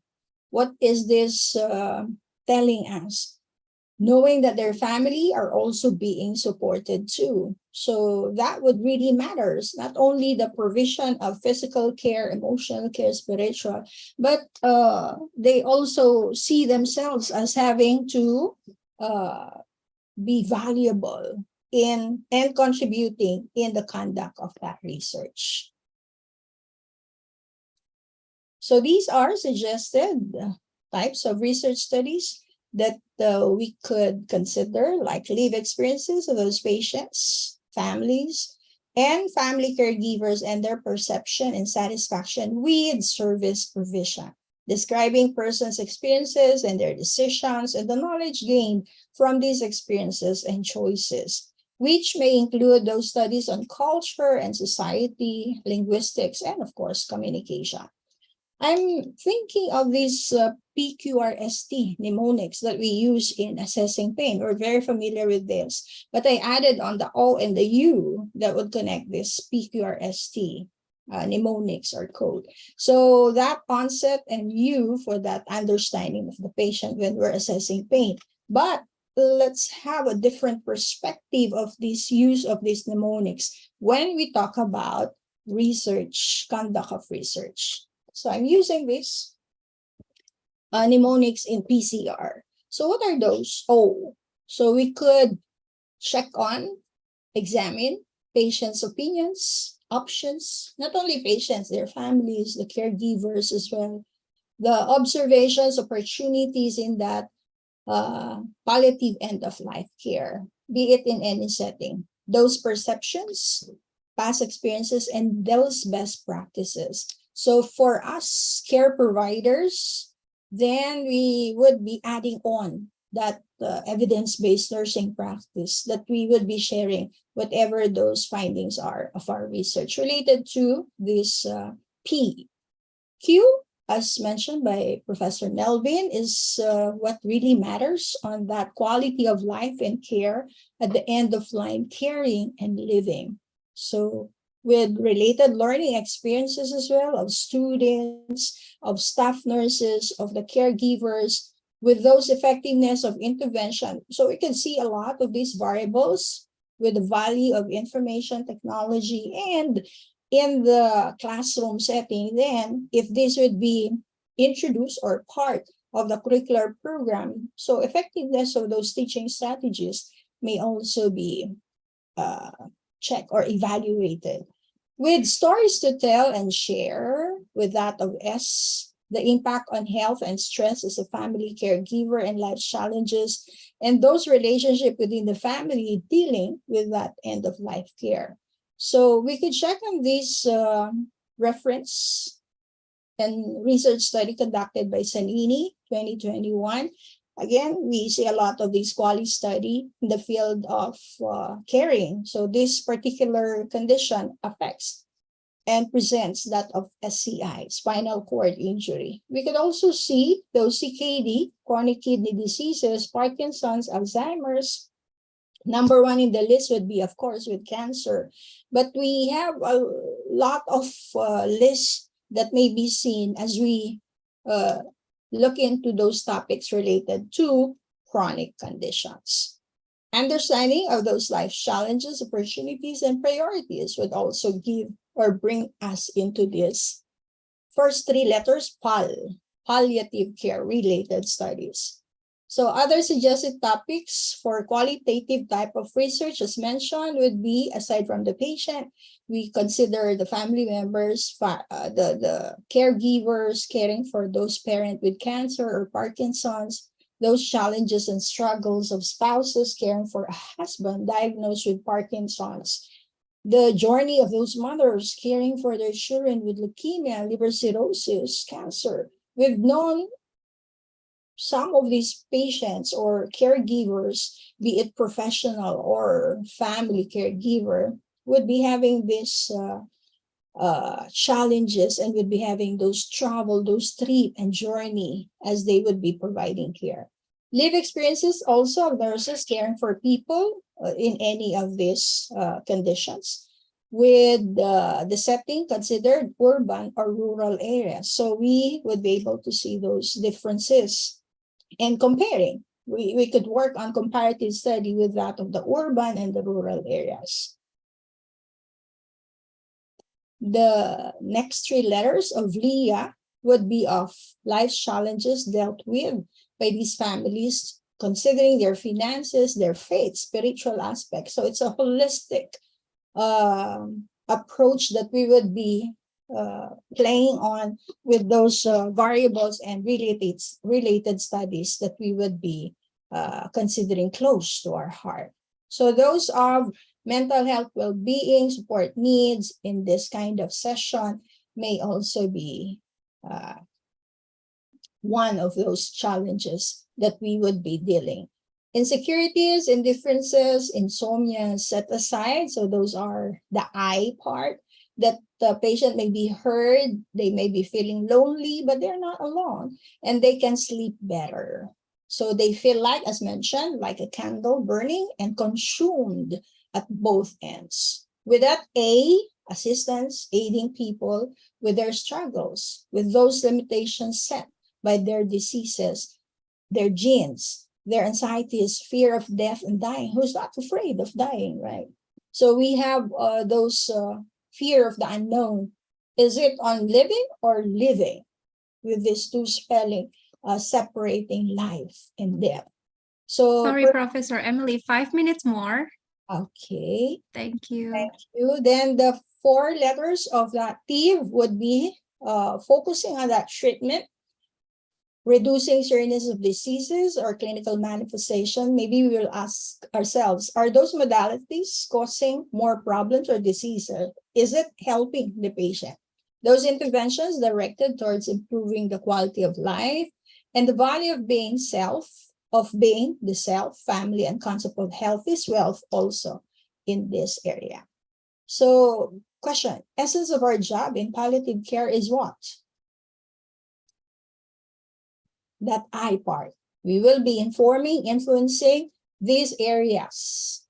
of the clinical practice for those evidence-based nursing practices or clinical practices through our research to develop better services for developing and testing new treatments and services as well. Yes, in the classroom, continuing education, clinical education, we revisit those curricular program offering effectiveness of those teaching strategies and the use of those info technology. And for those IRB standards and protocol, then we review a way of this for policy development. And finally, we see those of the caring part. So palliative caring, I care. We inform, we influence for us to deliver that care. So we check on these areas for us to explore, expound on assessing, evaluating that caring coordination, that continuity and comprehensive holistic caring, process of communication. What do we see here in this picture?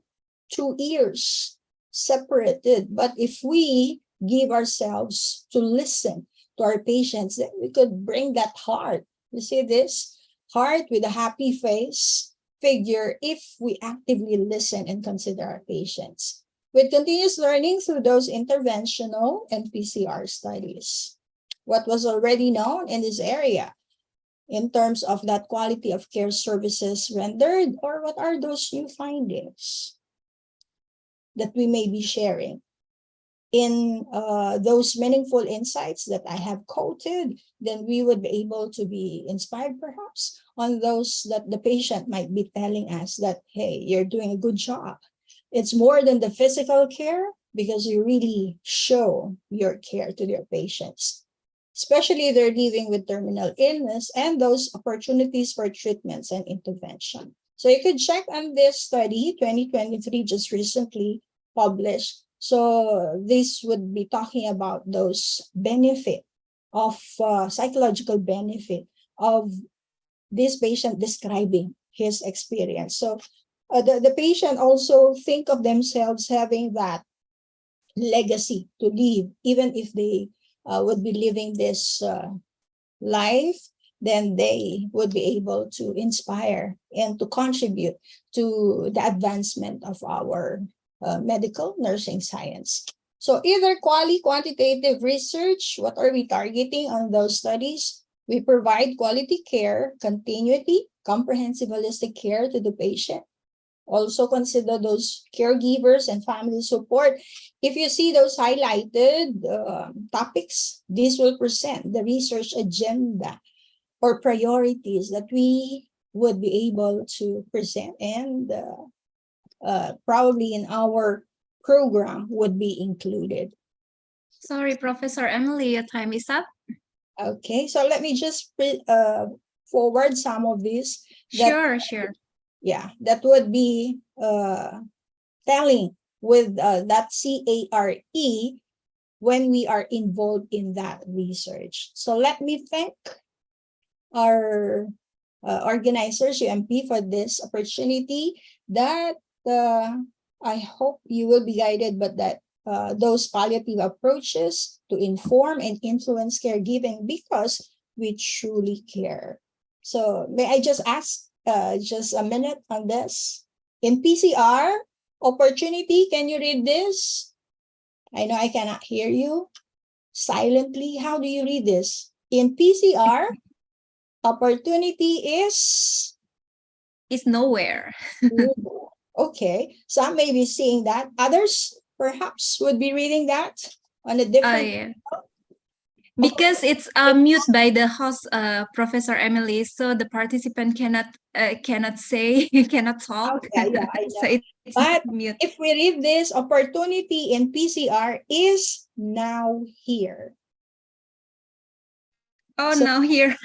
Yeah, so sorry, we would be able to, that's good. At least you're able to see that as well.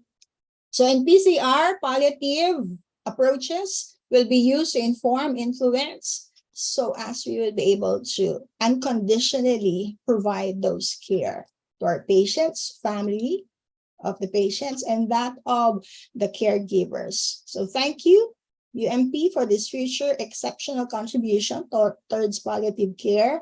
PNA, I'd like to acknowledge, give me this opportunity to tell you that health promotion, health action areas research that I've conducted and published in a Scopus journal was because of a scholarship grant and support for that study. So thank you, Philippine Nurses Association, and for Usong University and my students as well, back in the Philippines and that here in Korea, and for all those nurses, healthcare practitioners involved in giving your dedication, empathy, and expertise in providing holistic care to our patient.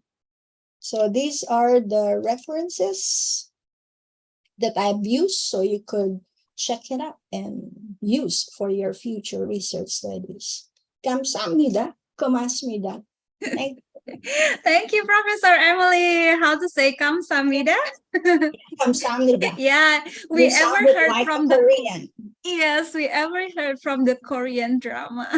I agree. Thank you so much, Professor Emily, for the talk that really so inspires us for the palliative care research. And next time, maybe you, I also can join your research team, maybe for the future. Please, let's do it in Indonesia. We can I really love collaborate on it. that. Looking forward to that. Thank you very much, Professor Emily. And also right now, we also welcome for all the speakers because we will join to the discussion sessions right now. Professor Iwan and Professor Melvin also join us. Please join us.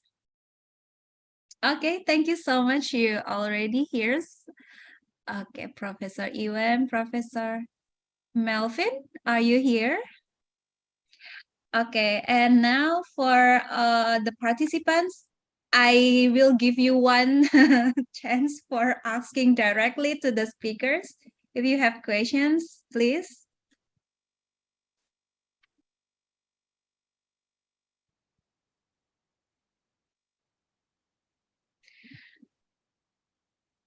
One of the committee said that one student will ask directly to us, to the speakers, but I don't know where is she now.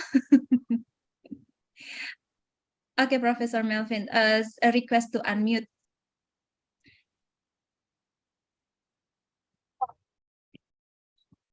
Mbak Media nggak jadi ada yang nanya ya, katanya mau ada yang nanya.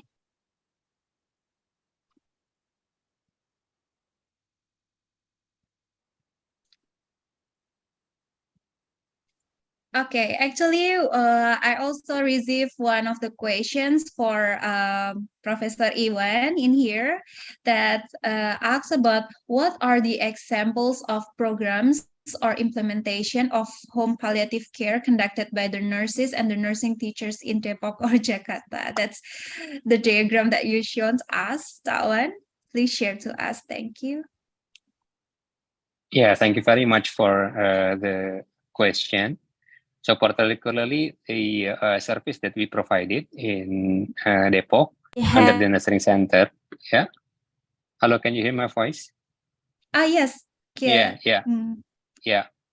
One of the program that we implemented in Depok City is we do home care. We train the caregivers to look after their family who suffer from chronic disease like diabetes and also stroke patients, and a number of students from specialist program. It's okay, Ayu, later, yeah, after Pak Iwan. Yeah, in particular, they train the family working with the cadres to provide support for the patient living with disabilities at home, like stroke. So obviously, the burden is not only for the patient itself, but also for the family. So the nurses and the health volunteers are working together the family to look after the patient with such conditions. And as I have mentioned earlier, and I believe Professor Emily and Professor Marvin also highlighted that working with stakeholders collaboratively in the community. So we work with the health center and also the community leaders and also the health volunteers to work with family to give them some support. Because obviously we will need resources from the family that not all family can afford, to can afford financially, and also other resources. So we need support from Puskesmas.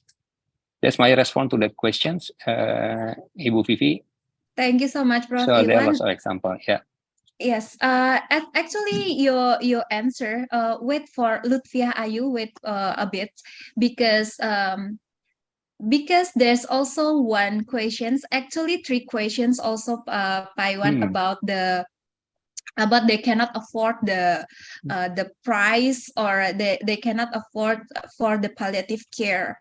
Yeah. For example, the questions from Afifa, the question from Yulia, and question from Putrama. They talk about, they ask about how they can support these patients if the family members cannot have money, or cannot have the ability to pay. And maybe you can also answer these three questions. Yeah. So very first thing that we need to consider when we are dealing with palliative care particularly at home, is doing the comprehensive assessment.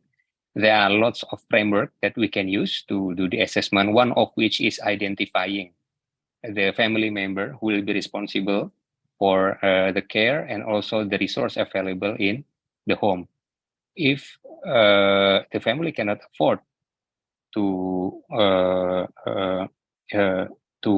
undertake the care for the patient, then we need to work with the government. We can work with foundation, like I mentioned earlier.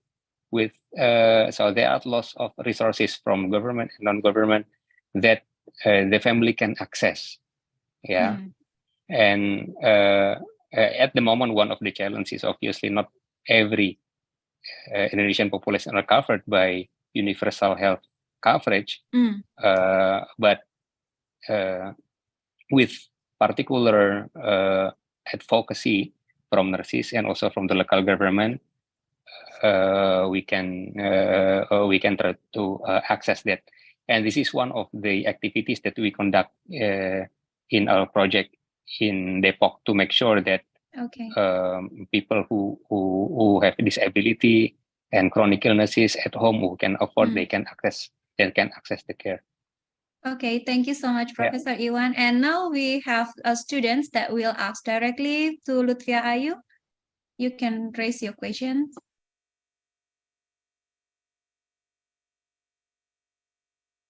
Ya, bismillahirrahmanirrahim. Assalamualaikum warahmatullahi wabarakatuh. Waalaikumsalam. Yeah, first, my name is Lutfia Ainidya Sukowo. I'm from Health Science, University of Muhammadiyah Purwokerto, and now in nursing. I want to ask to all the speaker that what are the examples of programs or implementation of home palliative care conducted by nurse and nursing teachers in Depok or Jakarta? That's all, Ma'am Vivi. Thank you very much for the opportunities. Assalamualaikum warahmatullahi wabarakatuh. Waalaikumsalam. It's still for Professor Iwan, right? Yes. Right. Okay, so yeah, so thank you, Lutfia. I think I have I think I have answered the questions, right? Yeah. So basically, there are lots of examples that we have undertook. One of each is the nursing center that we developed working together with the local government. This program allowing the family who are in need, particularly for palliative care, to access the care from the Puskesmas. So we do like a home visit, undertaking education for the family and the community health workers to support the family, in particular with chronic diseases, and they cannot, not really cannot, but it is better to be looked after at home instead of spending the care in hospital. Okay, thank you very Yeah. much, Lutfi, and Yeah. thank you very much for Professor Iwan. And now we move to another questions. Actually, we already have a lot of questions for Professor Melvins in here. A lot of questions. So I will actually about the payment actually also already answered by Professor Iwan. And now the one questions like what should nurses do in palliative care for children where the child is still difficult to communicate with and the parents are still in the stage of denial about the child condition, so they refuse the treatments. So Professor Melvin, will you answer these questions? Yes. Basically, if children are the ones have been considered as the affected person, have been diagnosed with serious illness, or probably on end stage of her life, then we must empower the parents. However, you have mentioned if the parents are still on denial, we must at least have any member of the family, either any of the children or who is on a legal age, who can still give support to the parents and at the same time, if ever, to the affected individual. Other than that, if ever any of the family members are not available, then this is the time that the nurse will consider her role to facilitate communications and explain everything to the parents. We all know that the parents may start with denial, but with clear explanation, let us just consider and listen to them. Then afterwards, once the patient have already on a stage wherein it can open now communication with the nurse, that is the appropriate time to consider the support that they might need on those situations. Thank you, Professor Melvin. I think this is the new questions also related to your answer because it's talk about the self-care. This is from Fatin and she asks about what self-care strategies and coping mechanism that can I develop to overcome the emotional and psychological challenges of the providing the palliative care. I think it's also related to your answer about the support. And now she also asks about that.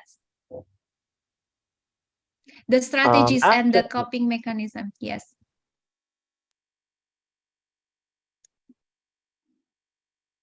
Oh, so sorry, maybe the connection not so good for Professor Melvin because he's I think on the way to go to the airport. Okay, now we also have a lot of questions for Professor Emily. So Professor Emily, this is okay. the first. uh, Sorry, Hello. okay.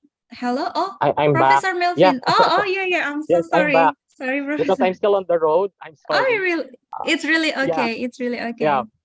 Actually, your Mhm. question is, can you repeat the question, please? The questions is about how to develop the emotional and psychological challenges for providing the palliative care because you said that emotional support is really important, so how we can grow from ourselves about that. Okay. Actually, this could be a collaborative effort. Let us also consider on how nurses can prepare themselves also with the coping.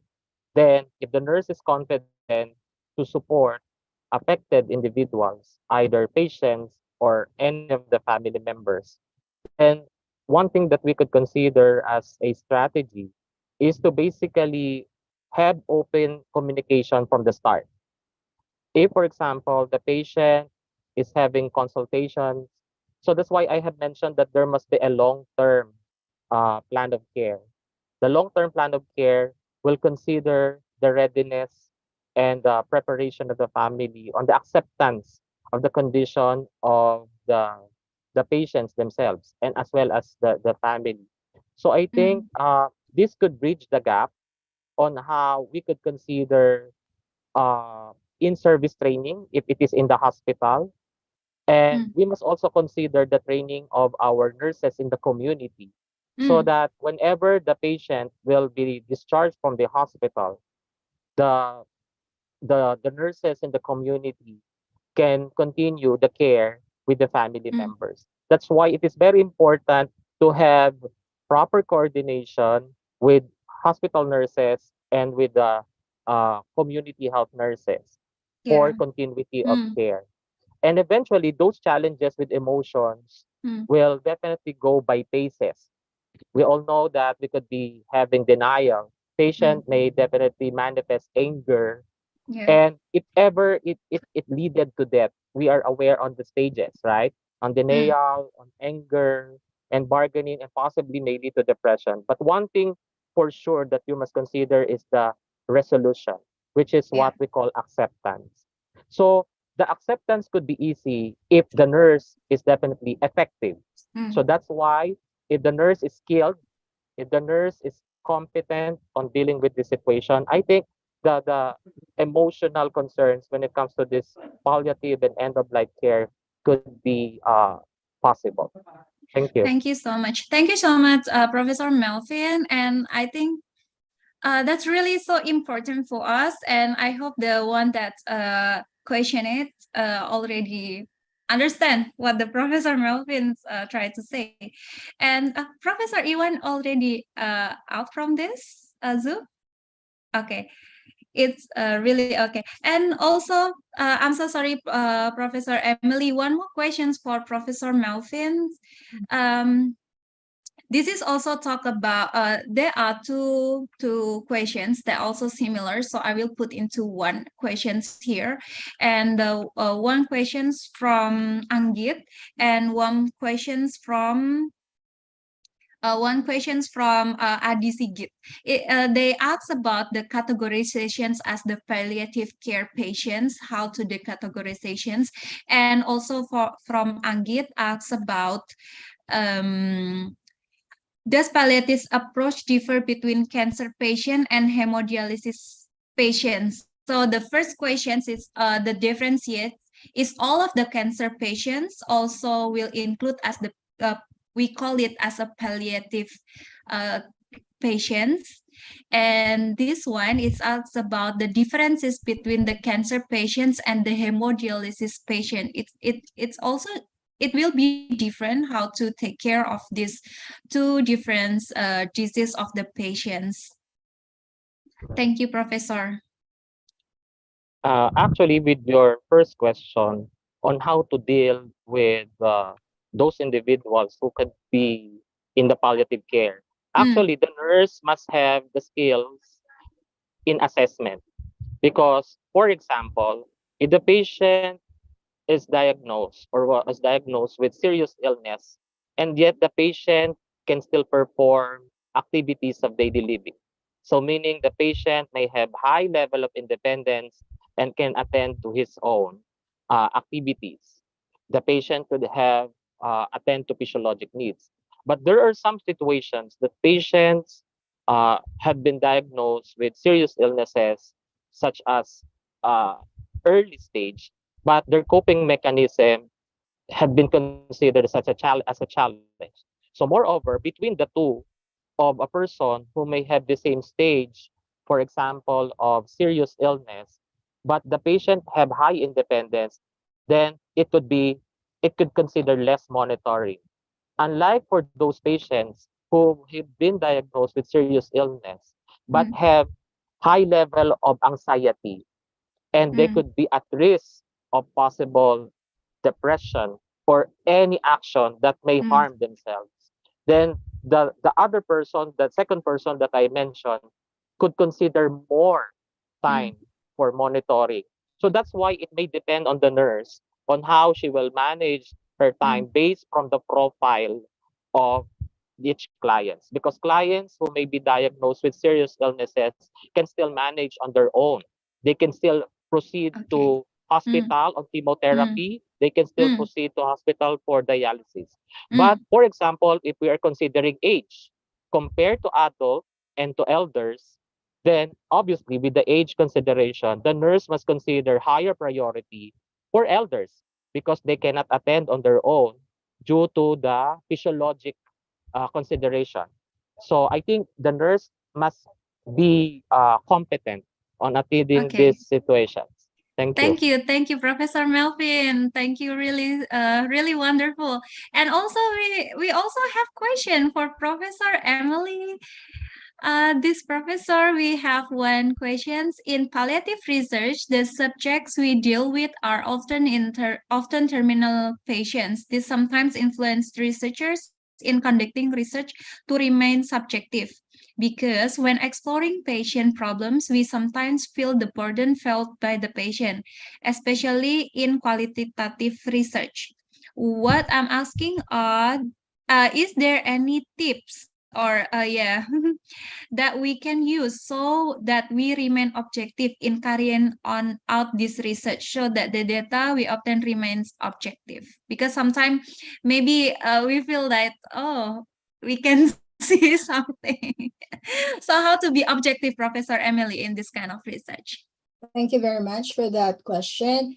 I would say that we are all humans, and being mortal humans, we understand the interplay of those feelings, emotions that can get into our way as we are dealing with our patients, especially you can relate best because you can feel them, you can see them, the agony and the challenges that they're having. How do we become objective? Of course, we would be directed into our study that would tell us, guide us with those research questions, with those questionnaires that we are preparing or that we have prepared or that we have adapted. So we could use those and make sure that we prepare ourselves professionally. So along the way, as we conduct this study, we tend to be more objective rather than subjective. But if there would be some of those training that may be conducted for researchers, future researchers, and of course, as they will be dealing with these patients, family members, and caregivers, they also need some debriefing session. It is also essential that they also undergo such, because we have the tendency, but again, you go back to those research questions, to those interview questions that you have, and for sure, you'll be able to focus and be directed into what you should be achieving on that study of yours, be it quantitative or qualitative, to be able to use that. Thank you, Professor Emily. So if we already have like our guideline or our questionnaire, it should be we have to still on the track. So if it's good.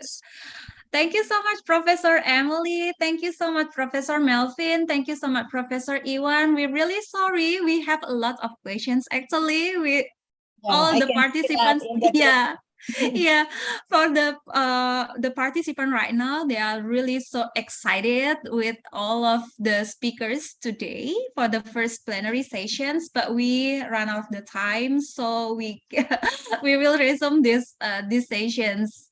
So very thank you for Professor Agus Tiawan, Professor Emily M. Lopez, Professor Melvin Miranda for your really grateful talk today. And we really so appreciate, we really honored to have you all of here.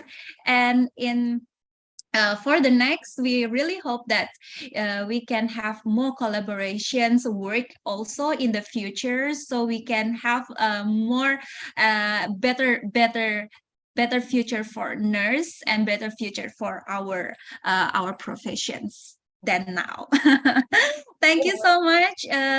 We appreciate this, and I will resume this and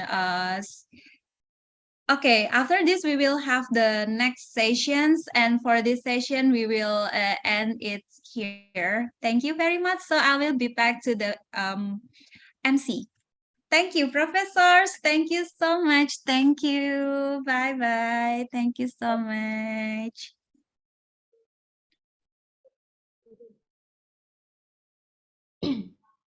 Okay, for the Master of Ceremony, we go back to you. Professor, we also have the certificates that we will give to we will give to you. So I think, yeah, thank you. Okay, thank you to the moderator who has guided the panel and discussion session. Allow us to extend our gratitude to the speakers who have delivered their materials in the 4th International Nursing and Health Science Conference 2023 activity event. Before we end the panel session, we will hand over the certificate for conference speakers and the moderator virtually. Okay, so for the first certificate is for Mr. Agustiawan, SKP, MN, DN, Universitas Indonesia. Give applause for Mr.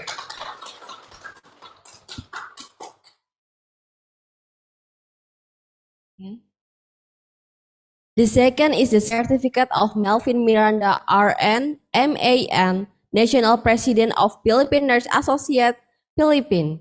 Give applause for ma'am.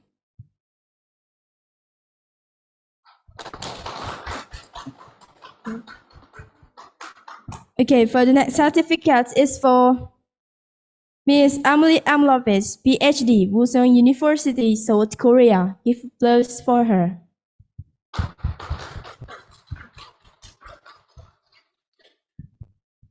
And the last, let us hand the certificate for Ms. Vivi Leona Amelia as the moderator of the panel sessions.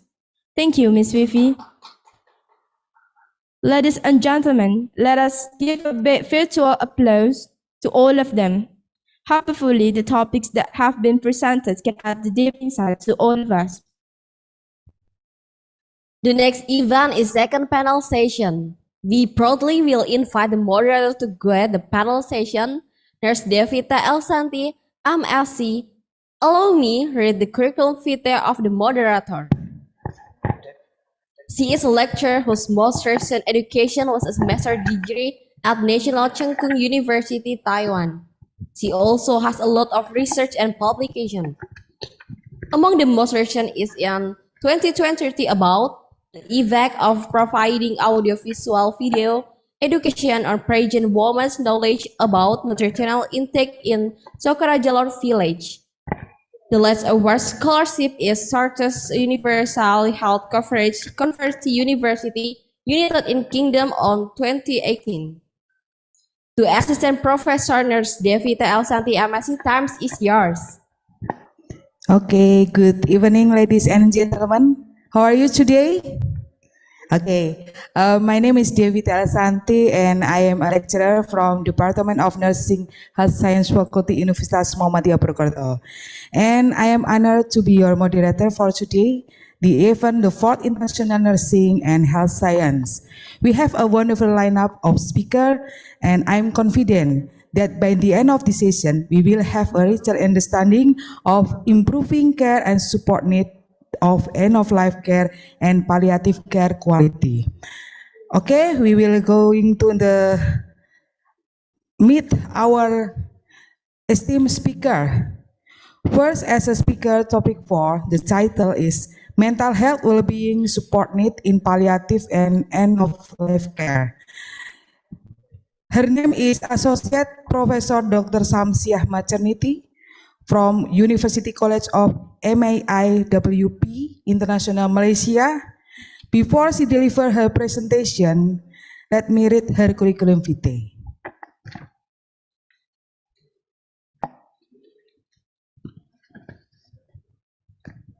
Okay, her name is Associate Professor Dr. Samsiah Maternity.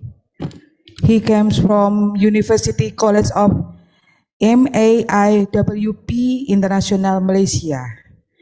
The academic qualification, Doctor of Philosophy Education from University Kebangsaan Malaysia, and then Master of Nursing, Monash University Australia, Bachelor of Nursing Science from University of Malaya, Malaysia, and professional or additional qualification, Advanced Diploma in Nursing Education from University of Malaya, Advanced of Certificate in Public Health Nursing, Certificate in Midwifery, and Certificate in Basic Nursing.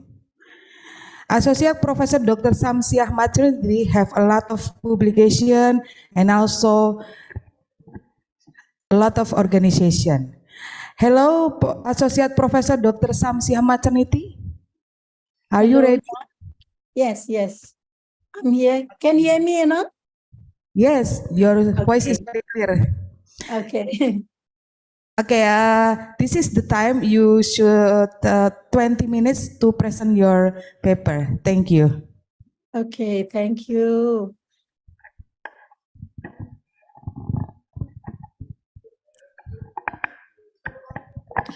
Okay. Can see my slide? Yeah, your voice is very clear. Can you on your video, please, ma'am? Hold on, hold on.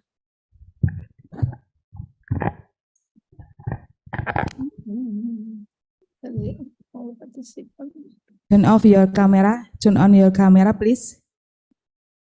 Yeah, I'm searching my camera. Wait.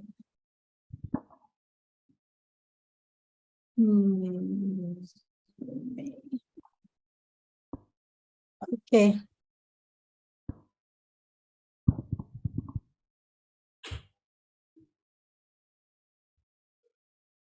Can see Yes. me? Yeah. Thank you. Okay. You can see my slide or not? Hello? Not Yeah. not yet, not yet. Not Not yet. yet. Your slide not yet appear. Oh. You can't see my slide yet? Not Not- yet. Not yet. Okay, okay. Hold on.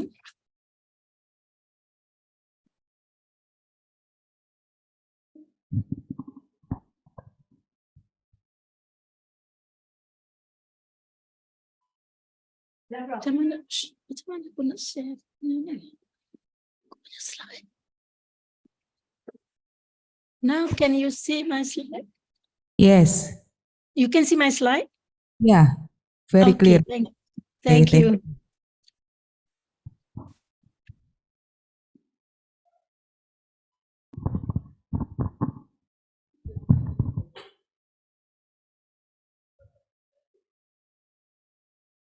Okay.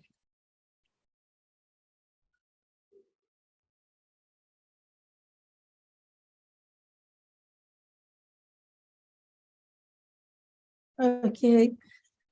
Bismillahirrahmanirrahim. Assalamualaikum warahmatullahi ta'ala wabarakatuh. Can you hear me? Hello? Yeah. Yeah. We can. Can you hear me? Yeah. We can hear your voice very clear, ma'am. Okay. First of all, I would like to thank the organizing committee for giving me the opportunity to share with you all today. And the topic given to me is that mental health, well-being, and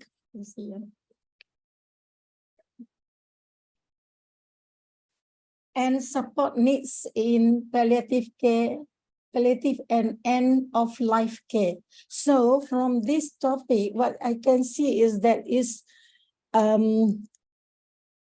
actually a lot of issues related to this topic. First of all, mental health, well-being. Well-being means related to physical well-being and spiritual well-being.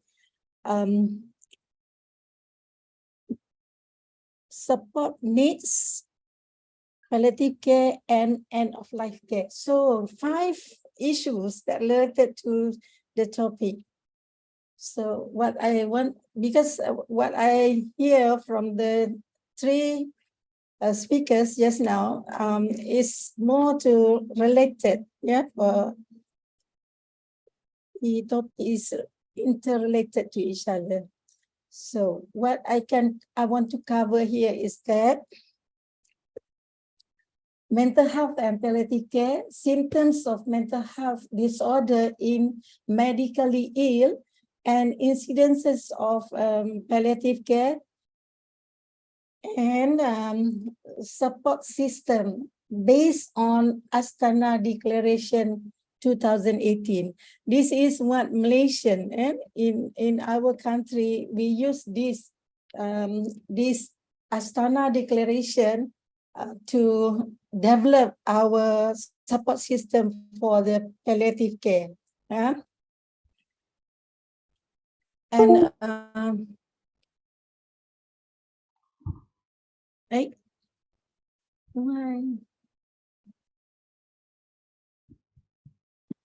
okay. Mental health, the most common related to palliative or serious illness is depression and anxiety. These two are interrelated and always happen to serious ill patient. Yeah, and when we look at this depression and anxiety, when we got sick, we always feel that we are useless, we can't contribute, we can't do normal life. That's why the depression is there. So for the serious illness patient, the depression is more and anxiety is always happen to them. Yeah. And the depression also for mental health problem is also related to lack of attention, may lead to ongoing dysphoria, a disorder of affect characteristic by depression and anguish. Yeah, depression affects around 20% of patients who have a chronic physical health problem.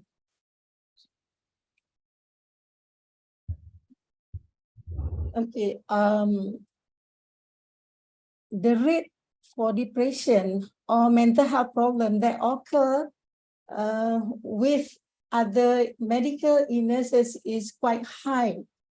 Yeah, especially in heart attack, 40% to 60%.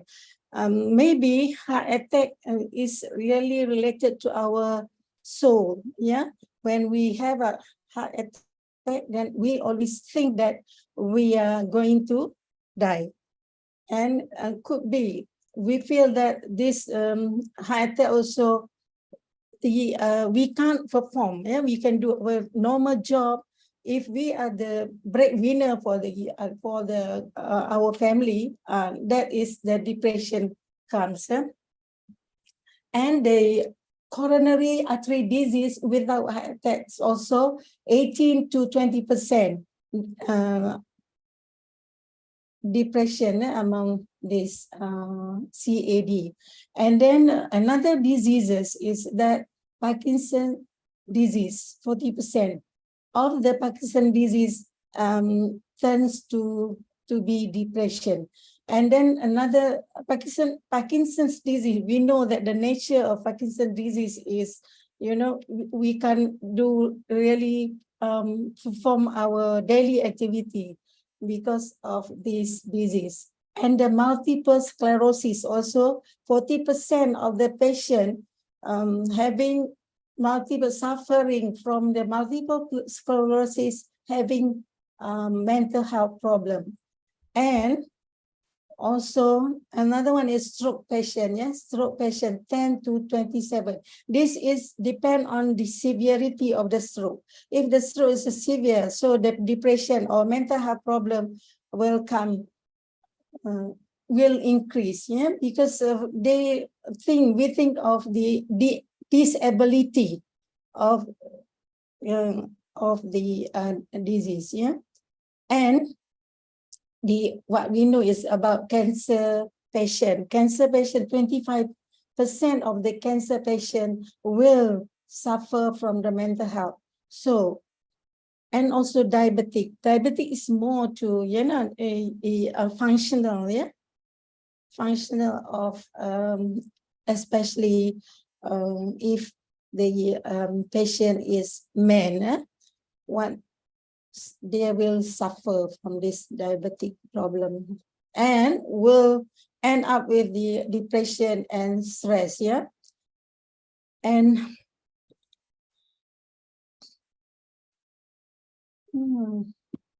Okay.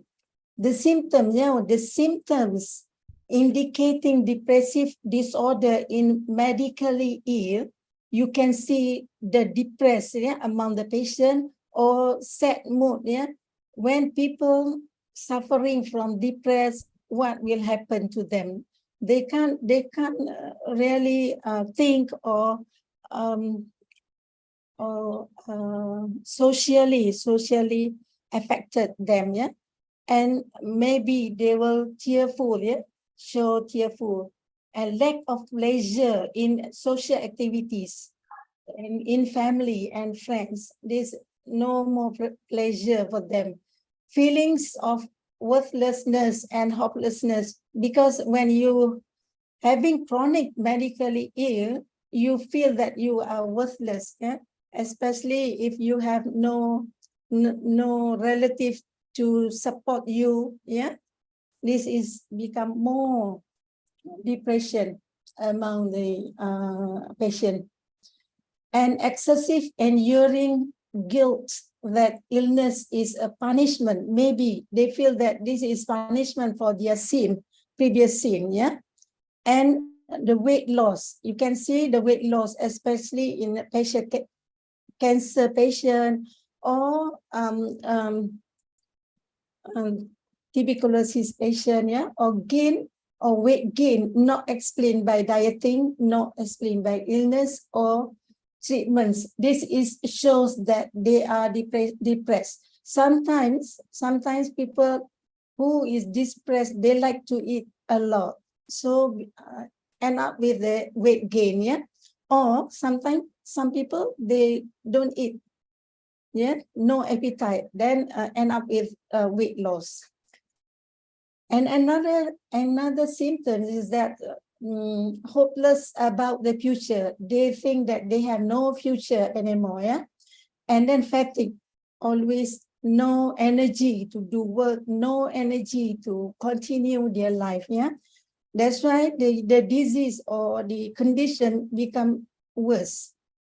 Increase or decrease in sleep. Some people can sleep well, though they have problem, but some people decrease in sleep and not explained why by the illness or treatment. Just like that, to show that they are depressed. Some people depressed always wanted to sleep. Some people no. Then recurring thoughts of death, always thought this disease can take their life, or maybe they end up with suicidal thoughts or acts, they want to terminate their life. That's why when we nurse or we are surround this kind of patient, we have to tackle them properly. Diminished ability to think and make decision. They can't think, they can't make decision. That's why we as a nurse or we as a caregiver, we have to really give them the choices and ask them to make the decision. You have to open what kind of treatment or what kind of what we call it, a treatment or anything that you can ask them to lessen their depression. And another thing is that medically ill patients experience numerous problems. This is more to physical problem, distressing physical symptoms such as pain, breathlessness, nausea, disability, depression, anxiety, lack of care and support in the community, financial catastrophes, and family dysfunction. This is sometimes they feel this because they no more income, or they no more job for them because of the illness. So if the family also can't support, or they are the breadwinners, they worrisome to them, to their their financial is more.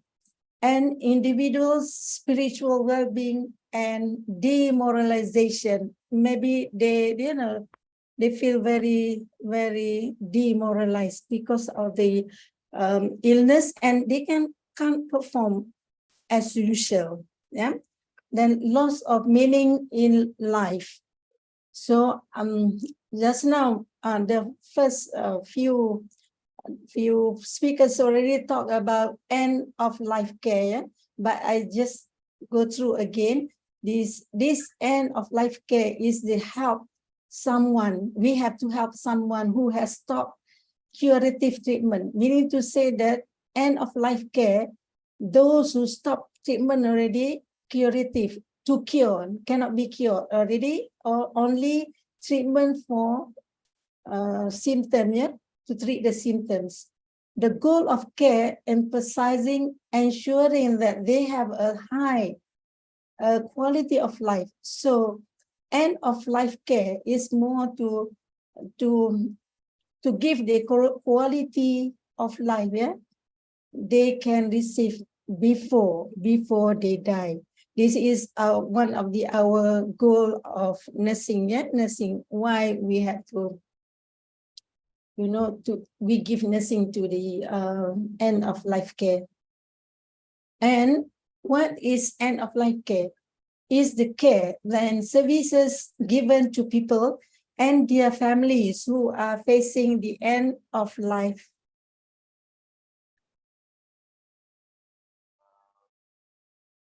End of life care is an important part of palliative. So end of life care is part of the palliative care. They are continuum, yeah, between end of life care and palliative care. And end of life care and palliative aims to help patient if he has a lifetimes limiting lifetime or life-threatening illness. That's why we have to give treatment, or we have to care to them, yeah. And what is palliative and life care? Palliative care offers physical, you see the physical, because they are unable to perform daily living by themselves. They need someone to help them in taking care of physical, emotional, and practical support to people with a terminal illness. It can be offered at any point after a terminal diagnosis, meaning to say that when the doctor confirmed that this person have terminal illness, so we have to start to give the palliative care to them, emotional care, physical care, practical support to the people. Yeah? Palliative care is treatment, care and support for people living with a life-limiting illness. Yeah, limit the life already. Yeah? A life-limiting illness is an illness that can't be cured. So that's why they need support from us, and that you are likely to die from, yeah. Okay, the incidences of primary care, approximately 56.8 million people worldwide are expected to require palliative care annually, out of which 25.7 million individuals are estimated to be in their final year of life, meaning to say that 25.7 million, yeah, individuals are in the stage of final year of life. So if this happened to us or one of our family members, so we feel how sad, yeah, how sad that we are going to lose our family member or we ourselves. Yeah, currently only 14% of individuals who require palliative care worldwide have access to it, meaning to say that our services to people is really very below than half of the people, yeah, the individual can get a palliative care. So maybe due to our nursing, yeah, nursing, we have to think of specialization. And for like our previous speaker just now said that the module, yeah, module for us to conduct the palliative care nursing, yeah. Okay, worldwide, those who are 70 or over will experience major health-related suffering at the highest rate of 183%, rises between 216 to 260. Yeah, so that range, the in worldwide, the health-related suffering will increase. Yeah, increases in cancer mortality also. There's 60 million or 109%. Increase between 2016 and 2060 will be the primary contributor in absolute terms, meaning to say that the increase of the cancer patient in the future. So what we as a nurse and Excuse me, 5 minutes left. 5 minutes. 5 minutes. Yeah. Excuse me. Yeah. I go to the supportive system. Yeah, this supportive system, the supportive system based on Astana Declaration 2018. So for us in Malaysia, when we got that the Astana Declaration in 2018, so the our government already start to plan the strategic plan in palliative care for over than 10 years. Yeah, what the government does is that policy, they make a policy, that national palliative care strategic plan. So under this plan, for like previous speakers say that about hospital palliative care, community palliative care, and we here in Malaysia, we put the pediatric palliative care.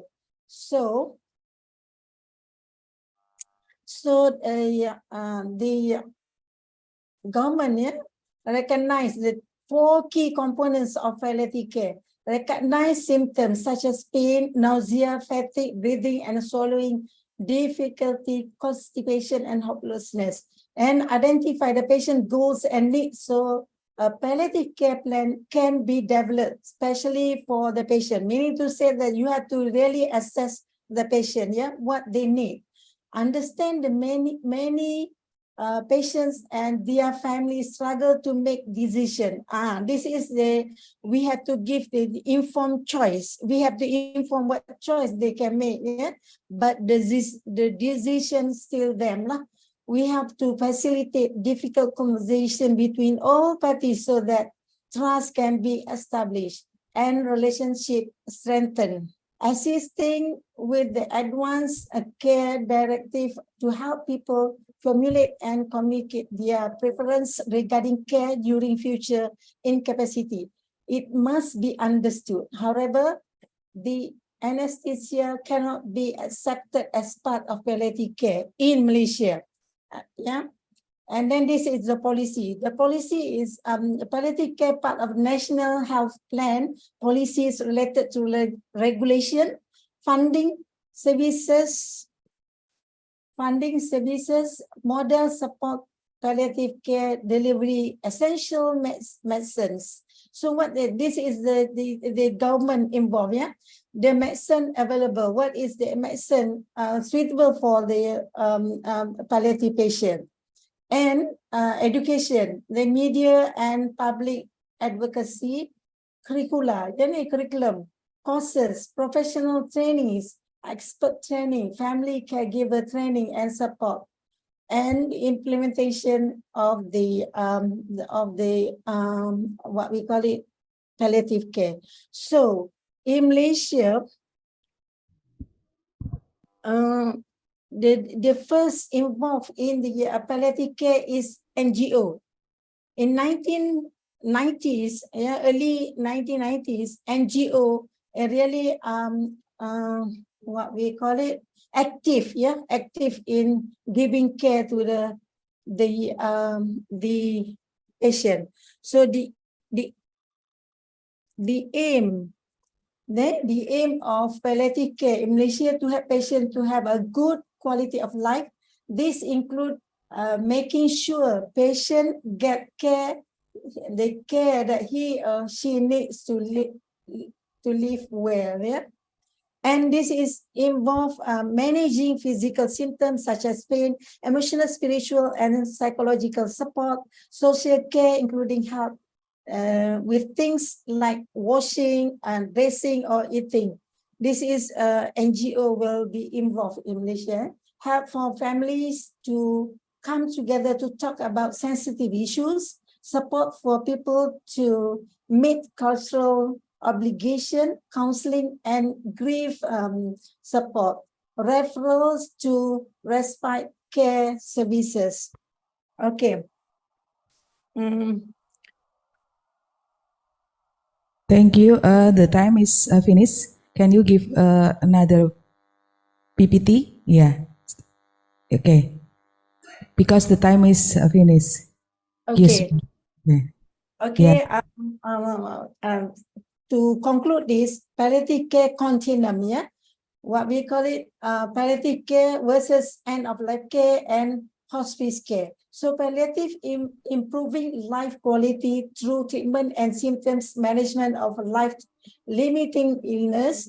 Then end of life care, illness is no longer responding to the treatment. So the time for them to live in less than 6 months, comprehensive comfort care will be provided. And for the hospice care, one of the models for end life care, yeah, days to hours to live and emotional and spiritual support will be prioritized. So for Malaysia, palliative care in Malaysia, you see all the country, all the states in Malaysia have the palliative care, and it's not only government, it's the what we call it, the NGOs. A lot of NGOs involved in palliative care in Malaysia. Okay, I think that's about it because the time is not enough time. So also mental health helplessness line, yeah, for them to contact if they have any mental health problem. Okay, thank you very much. Thank you very much to Associate Professor Dr. Samsiah Maternity. And now we are going to the next topic. And don't go anywhere because we have a lot of speaker after this. Now we will going to Mr. Faisul Hasan, PhD. He come from International Faculty of Nursing Chulalongkorn, University of Thailand. And the title of topic 5 is Insomnia Management Following Breast Cancer Survivor. Before he present his topic, I will read his curriculum vitae. Mr. Faisul Hasan, RN, MSN, PhD, is come from Faculty of Nursing, Chulalongkorn University, with a research specialty in sleep disturbance management, meta-analysis, and artificial intelligence. They got training certificate in perioperative nursing specialist, Cochrane Network meta-analysis workshop, and also big data analysis using machine learning. Professional membership 2022 until now, member of the Honor Society of Nursing Sigma Theta Tau International Lambda Beta at Large chapter in Taiwan, and publication Mr. Faisul Hasan PhD have a lot of publication, and right now we ask to Faisul Hasan RN MSN PhD. Hello, Hello, can you Faisul hear my Hasan. voice? Yeah. Okay, your voice is very clear and nice to meet you. Today you will present and time is your Faisul Hasan PhD. Okay. Please welcome. Thank you very much. Let me share my slide. Before I jump to the slide, I just want to make sure, can you see my PPT? Yes. Okay. Your Okay. PPT is clear also. Okay. Thank you very much for the Universitas Muhammadiyah Purwokerto for the opportunity. Dear the rector of Universitas Muhammadiyah Purwokerto, the dean, and all of committees that I cannot mention one by one, and my respectable to the moderator today, and also I have to say hello for my friend Dr. Fifi. Thank you very much for the invitation. So, Bismillahirrahmanirrahim. Assalamualaikum warahmatullahi wabarakatuh. In this occasion, I would like to briefly share to you about the insomnia management following breast cancer survivor. And as the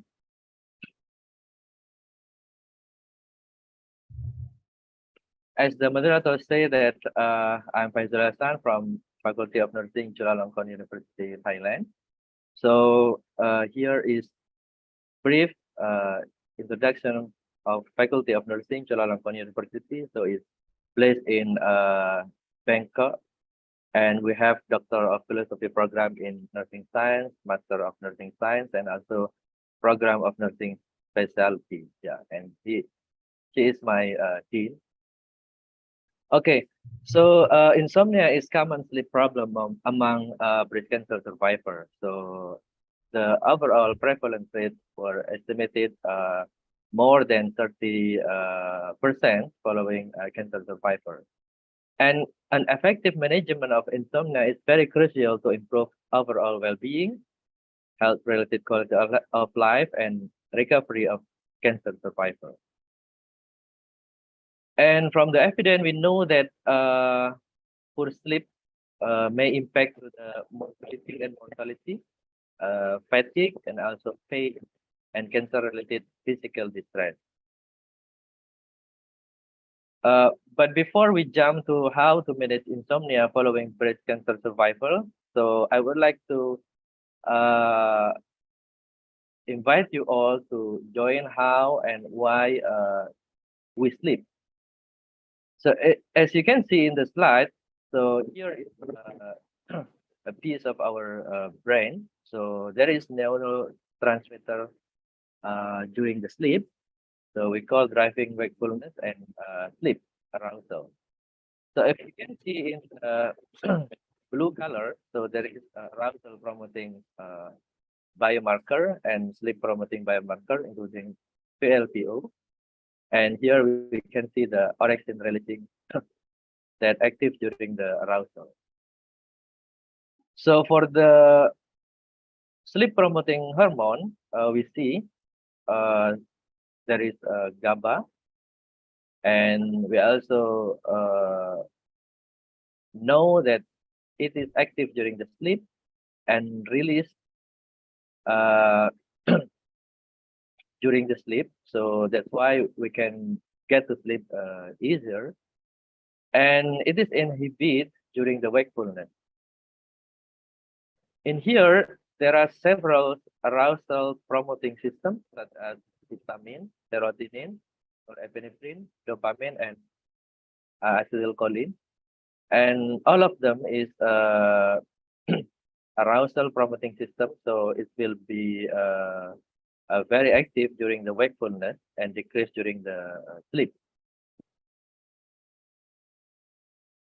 So we can see the same pattern. So for acetylcholine and dopamine. So this the brief introduction to give you more understanding. One is the biomarker, including the hormone that active during the sleep. And for the orexin, so this regulating arousal and wakefulness. So we can see that orexin is only produced by some 10,000 until 2,000 neuron in hypothalamus, and it triggers the wakefulness. Yeah. So if I conclude in a table, we can see that sleep promoting hormones such as PLPO and it produces neurotransmitters such as GABA. So it's decreased during the arousal or wakefulness and increased during the sleep. However, in here you can see the other pattern that arousal promoting biomarkers such as norepinephrine, serotonin, and histamine is active during the arousal or wakefulness and decreased during the sleep. And for the orexin, yeah, orexin released during the wakefulness. So if we see the model here, so the orexin is in here. So when the arousal biomarker is active, so we go to the wake. Yeah, we get awake, yeah, or we get up. And when the GABA is raised up, so we get sleep. Yeah, so it's very easy actually. And as you can see here in the picture, I just want to give you more clear understanding. So when the babies sleep like this, so actually the GABA is increased. So when the baby is wake up, actually the arousal system is increased. So it's called the flip-flop switch model. So here I bring to you the sleep-wake cycle. So if we can see here from 7 a.m. in the morning until 7 a.m. in the next day, we can see our hemostatic drive and circadian drive, or we familiar it with the process C and process S and process T. These two process drive on the sleep process for the whole day. For example, in the morning we get up, and then in the 11 p.m. The hemostatic is very tight and it bring up to get sleep easier. So here, when we have full activity in the day and in the night, we are easy to do the sleep. And after sleep in the morning, we will go up again. Yeah. So here for the circadian rhythm, we can imagine that actually every human being and also animal just follow the rule of biological clock. If you see here, when the sun rises up in the morning, so the human actually will get up, and when the sun, sorry, here in the morning, and when the sun is sunset, so everyone will go to sleep. This is normally the biological clock. So for the normal people, they will follow the biological clock. Yeah. So in easy way, it depends on the light and dark cycle. Yeah. And then this is I want to show you the inhibition and stimulation of melatonin. Yeah. When our eyes see the light, actually it inhibit the secretion of melatonin. So the melatonin will decrease. But when we see the light is dark or early in the night, so it will stimulate the melatonin. Yeah. If we see in the figure, the red line represents the melatonin and the dark line represents the cortisol. If you still remember, melatonin is stimulate the sleeping and cortisol stimulate the wakefulness, yeah, or arousal. So if we see in the morning, if we wake up around the 7 a.m., so melatonin will decrease because we see the sunlight. And then, however, in the other way, you see the cortisol raise up because it's to stimulate the wakefulness.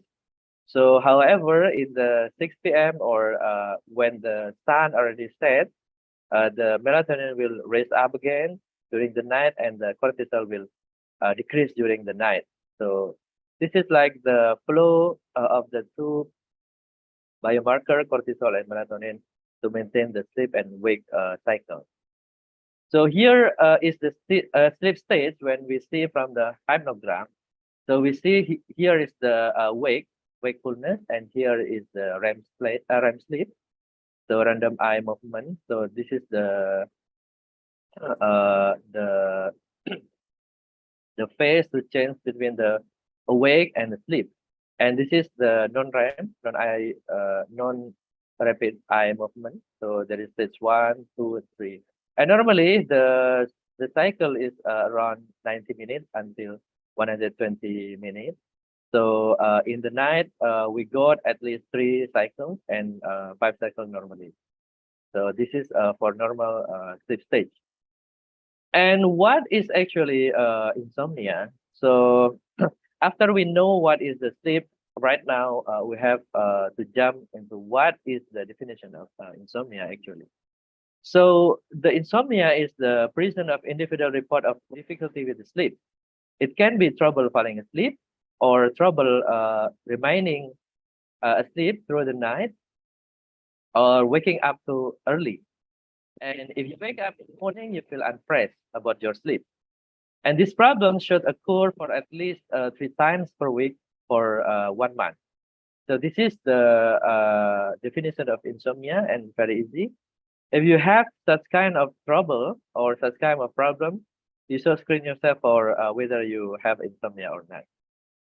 And then, what is the cause of insomnia in breast cancer? Actually, for breast cancer survivor, there are several pathways causing insomnia, such as physical discomfort and pain due to the cancer occurrence, and emotional distress, and also anxiety because the diagnosis and treatment of cancer, and also medication distress through the cancer treatment. So I will jump to the treatment of insomnia. So for the treatment of insomnia, there are two approach that we already know. The first one is pharmacological treatment. Yeah. However, the first approach raised many concerns such as adverse event due to toxicity and interaction with the cancer therapeutic. That's why many sleep experts and sleep therapists find another way to solve the problem of insomnia.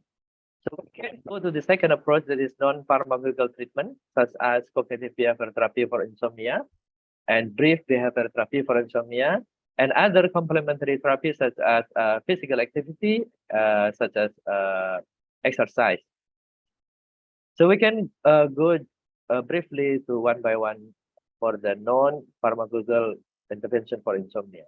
The first one is CBTI. So how CBTI reduce the insomnia among breast cancer survivors? We can see this is the basic component of CBTI. So it basically consists of stimulus control therapy, sleep restriction, cognitive therapy, and sleep hygiene. So from the evidence in Sleep Medicine Review, so this is journal number 1 in sleep medicine with high impact factor. So we can see the efficacy of CBT in breast cancer using the meta-analysis. It suggests that among the 15 trials included in this study, so CBT can reduce the insomnia symptoms with high effect size, whether the short term and also the long term. Yeah. If you're interested for the paper, search online. And then the second is how the BBTI can reduce the insomnia among cancer survivors. So basically, what makes different between the BBTI and CBTI? So from the component, we can see BBTI consists of basically 2 components: stimulus control and sleep restriction, and ending with sleep hygiene. But for the CBT, it plus the cognitive therapy.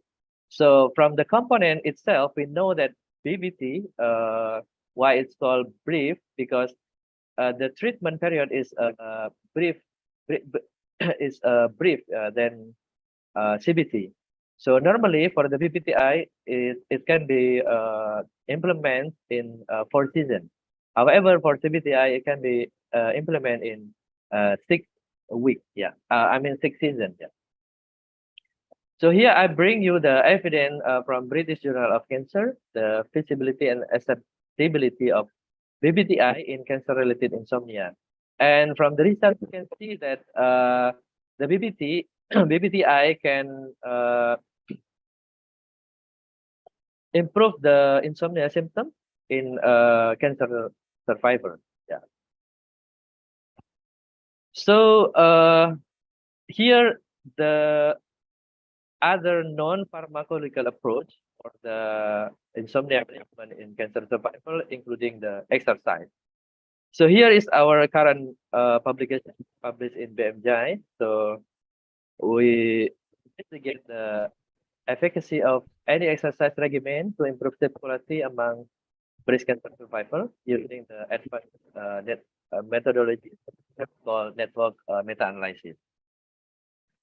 So we include several exercise regimens, including Baduanjing, endurance exercise, resistance exercise, or combination of in both. And then we can see Pilates, stretching, and Tai Chi, and also yoga. So we include 35 trials with total of 3,374 breast cancer survivors. We can see it's very worldwide, but most of the studies come from USA, and we also see from South Korea, China, and Iran. Yeah, and here is the intensity of overall included trial, and we can see the duration and others.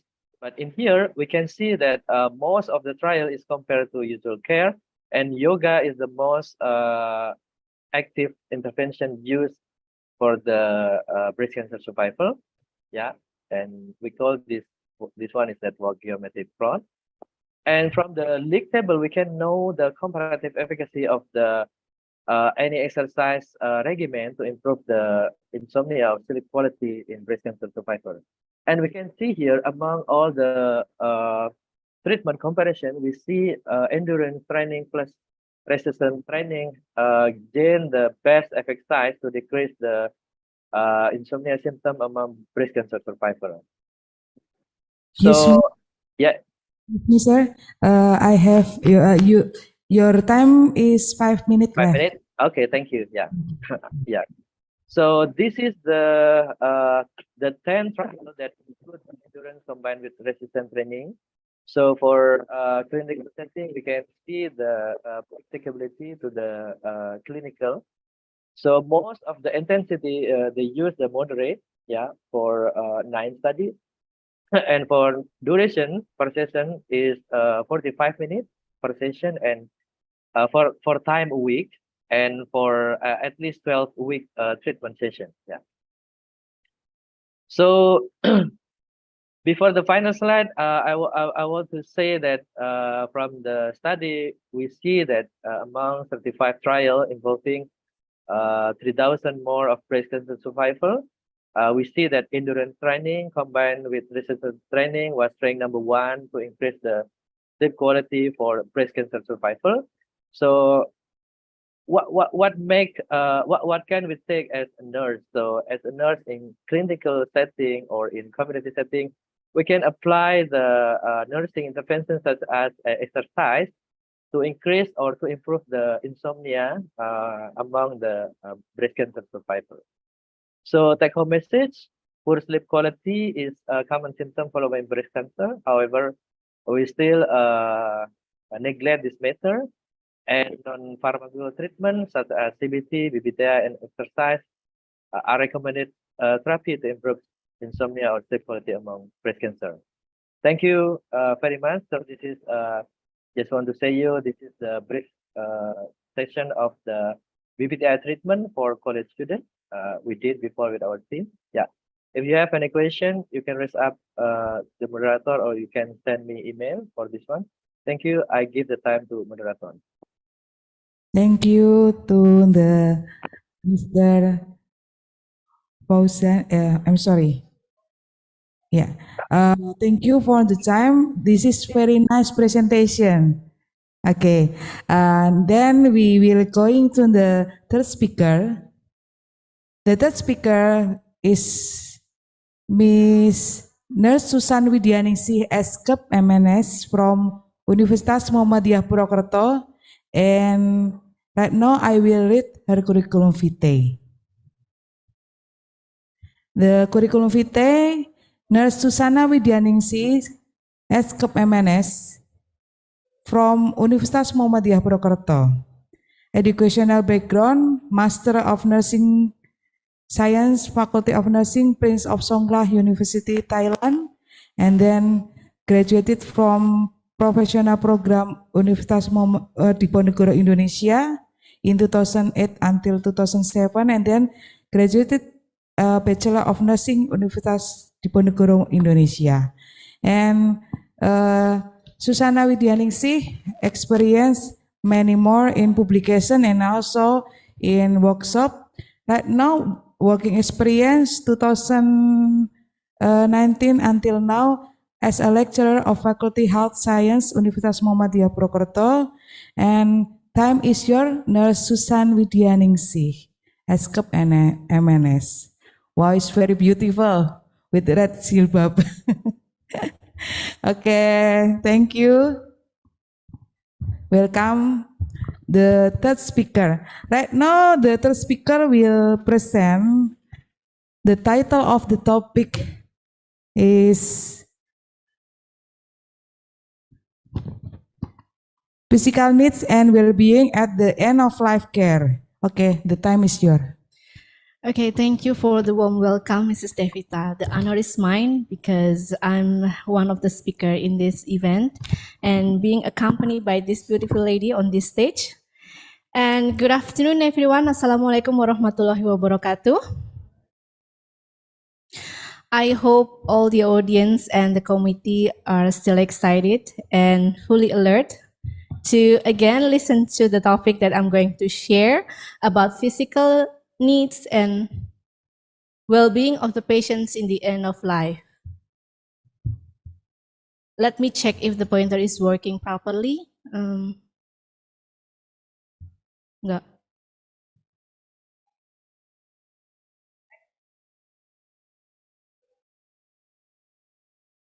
Okay, ladies and gentlemen, I believe all of you have learned a lot today from the previous speakers about palliative care and end-of-life care. And I'm going to share with you some more information about palliative care and end-of-life care in Indonesia, including the regulation, the policy, and then what are the signs and symptoms we can observe from the patients in the end of life or in the dying process, and then what we can actually do when they are experiencing all of those symptoms. As you can see here that palliative care is actually not a new thing in Indonesia. Ministry of Health has released its regulation in 2007 about palliative care, and especially for the end-of-life care treatment, Indonesia has several perspectives as well as policies or regulation which manage or organize all of the treatments regarding patients in the critically ill situation. As you can see, we have, for example, the Criminal Justice and Ministry of Health Code, and then the Code of Medical Ethics. All of those regulations or policies say that all the healthcare professionals must utilize all the knowledge and skills to reduce suffering, but not by ending life. And then those patients in the end of life or in the terminal stage must not be ended life without actually being treated properly. And if those patient is in the terminal stage, that kind of condition must be discussed or must be decided by respectable doctors. Or we usually know those kind of doctors as primary doctors. And some of the treatments must not be withdrawn or withheld without the approval from the patient's family or legal substitutes. some of the treatments still being given, such as oxygen, enteral nutrition, and intravenous crystalloid to the patients, because those treatments are really helping the patients to get the comfort that they actually need. This is the figure of very famous end-of-life care figure that you, I believe, have seen a lot today from the previous speakers.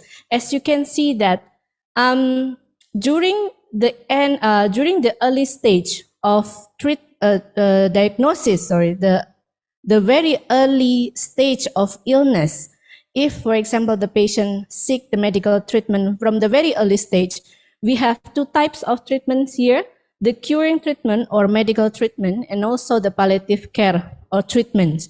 In the early stage, the proportion of this treatment might be different, because in the beginning, we want to cure the disease or the illness, if it's possible, to make the patient be stabilized. But by the disease progresses, the type of treatment changes or shift into palliative care. As you can see that in the end of life moment, patient mostly need palliative care or end of life care, because it is most likely that the disease will not be cured. We may not have a lot of hope for them to be cured. So the main goal or the main treatment's objective is to maintain their quality of life, and then managing their symptoms, and also providing emotional support for the family as well. This is the kind of patients who need to receive palliative care, all patients with life-threatening illness. And in the end of life care views or perspective, we see that death as a normal process.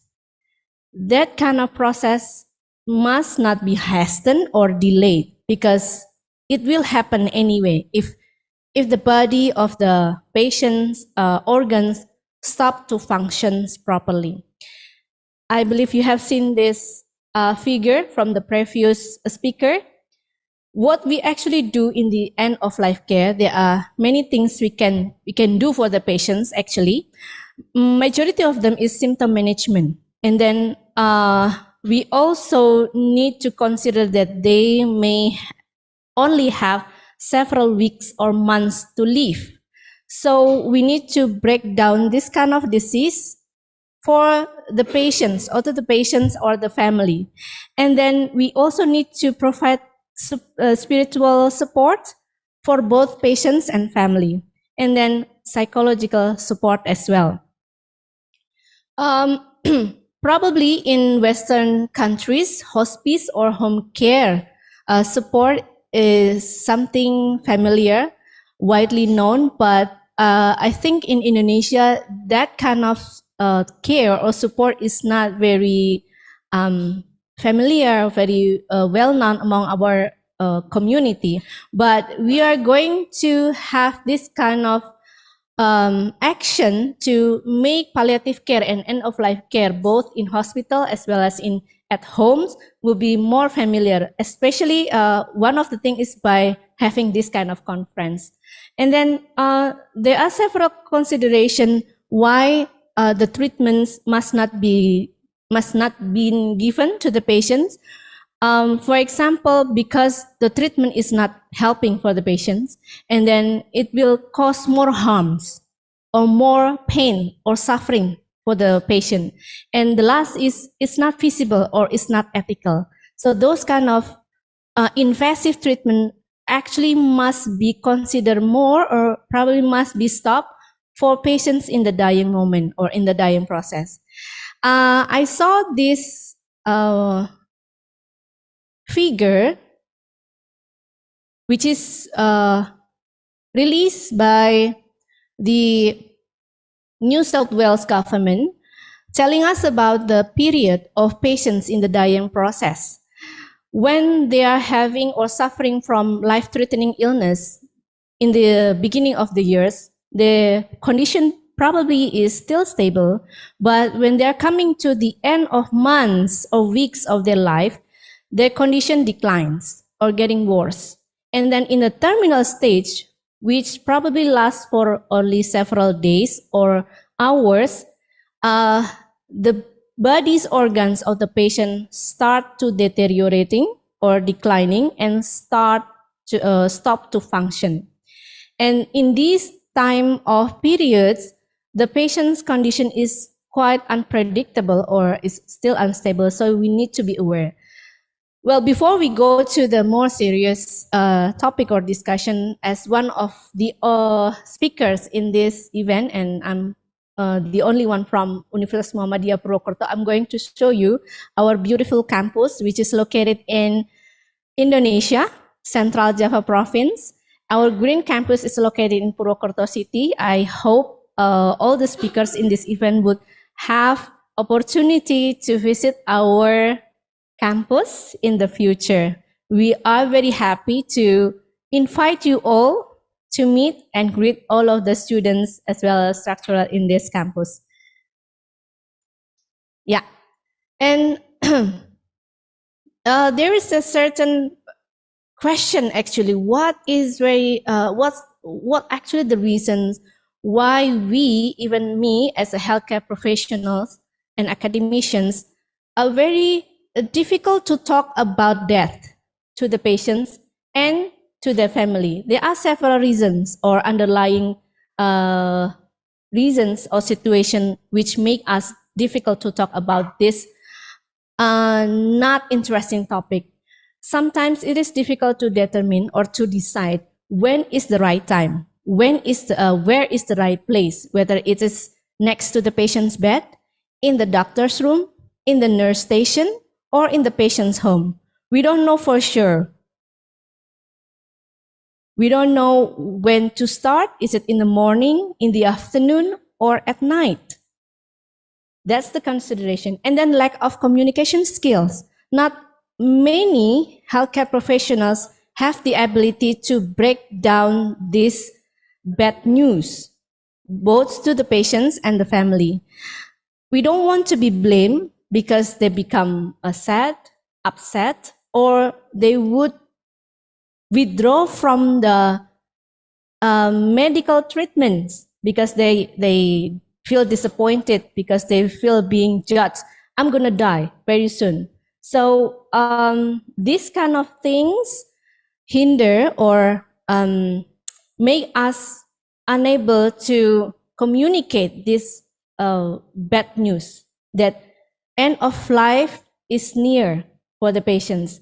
The fear of causing distress to the patients and the family is one of the reasons why we don't want to talk about this.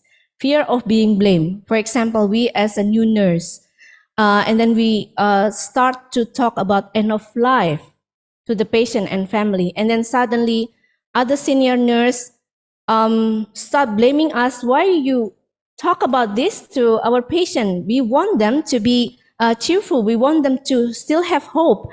But at the end of the day, we cannot deny that they are going to die anyway. So this kind of things is something that we don't want to gambling. We don't want to be blamed for this kind of situation. But in fact, when I stumbled to a article telling about when, to whom, and where to talk about end-of-life care, previous research says that 80% of the patients and family want to discuss about end-of-life moment with healthcare professionals. This is a finding from a quantitative study in Indonesia, and then 69 or 68% of general population, I mean the patient and their family, want to start discussion in the early diagnosis since they are early diagnosed by the healthcare professionals. And then only 52% of healthcare professionals want to talk about this situation. And many of patients and family want to talk with the doctor about this prognosis. Actually, we no need to be afraid that they want to know how the situation are gonna be in the end of the moment. This has been mentioned by the previous speaker. End-of-life care is active holistic care provided for patients in the end of life, which is believed to be less than 12 months. Some say it's only 6 months to live. Yeah, or 3 months to live, but we don't know for sure when someone is going to die. It respects patient dignity and comfort. This is one of the attitude that all healthcare professionals need to have when they are taking care of dying patients. We need to respect patients' dignity and we need to provide comforts for them. And basically, the physical manifestation of patient at the end of life is we can observe or we can see that the metabolism decreases and then all the body organs slow down until all the functions stop. So we probably are not very familiar with this, but I'm trying my best to tell you that when someone is going to die or when someone is dying, they show some signs and symptoms. What are the signs and symptoms that we can observe from them? Yeah, it's very easy for us to observe when we are doing the physical assessment. The lungs start to congested. The patient lost control of their breathing, so we can hear the death rattle, the gargling, the giant stroke breathing, and the patient usually unable to perform breathing regularly. So we can observe from that system. What else? It's a brain system because the patient's brain receive less oxygen. So the signs that the patient show are vague or weird. They suddenly act weird, not like they used to be. And then they talk less. They don't want to talk because they don't have much energy. And they fell asleep very fast. And sometimes they also experience hallucination. So probably you hear some patients see persons or hear things that actually are not there. That is the cause of the brain receiving less oxygen. That kind of hallucination sometimes happen in the dying patient. And then the heartbeat and blood pressure slow down. Then the GI tract slow down as well. They don't want to eat. They probably want to eat some other kinds of food that they actually never eat before because their taste bud changes. And then the kidney also starts to slow down. Next would be hearing loss is the last organ which stops during the end of life period. Some patients still can hear you, healthcare professionals, nurses, doctors talking. So we need to be very, very careful when we are taking care of those kind of patients because they still can hear you. Then yeah, still has this view. It disappear.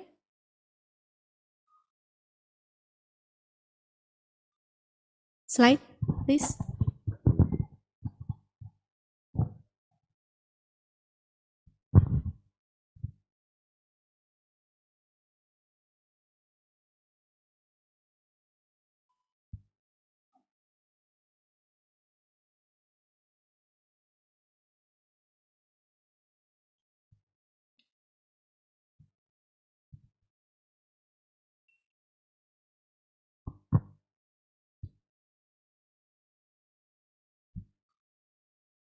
Thank you. Yeah. Let's come to the next few slides before I end this presentation. So hours before the death, patients show some bursts of energy in the 24 hours before they die. So they become better. They look like they become better. They can talk, they can function normally. But at the end of the day, all of the body organs or function start to declining. And these are some of the signs and symptoms that the patient show during hours before they die. For example, their hands become cold, they experience hallucination, weak pulse, gasping, or being very fast to sleep. So what are the physical needs that the patient expect from us to help? One of the previous studies showed or reported that the physical symptoms such as pain and then vomiting, nausea are very well-known symptoms which are shown by dying patients. And then other thing is mobility issue, because many of the patients are bedridden. They cannot go out from their bedroom or from their house. And then of course, pain issue and other well-being aspect as well. So you can see here in my slide, the physical symptoms shown by the patients are pain, and then fatigue, then weakened symptoms, and then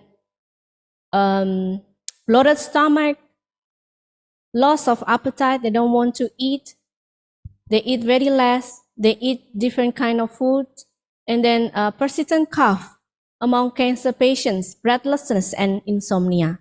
And these kind of treatments are very important or essential treatments we need to perform to dying patients. I may not be able to talk about this in details in this occasion because it's going to be another session of topic. But let me mention that the pain relief, managing breathlessness, managing nausea, vomiting, managing anxiety, delirium, agitation, treating noisy breathing, keep patient hydrated. It is very important. And then taking the right medicines in the best way possible. I mean, we can stop the medicine which is not needed and using new medicines in order to provide comfort for the patients. Other aspects of well-being, especially for a majority of Indonesians who are Muslim, for example, in the spiritual aspect, we do the talqin to dying patients.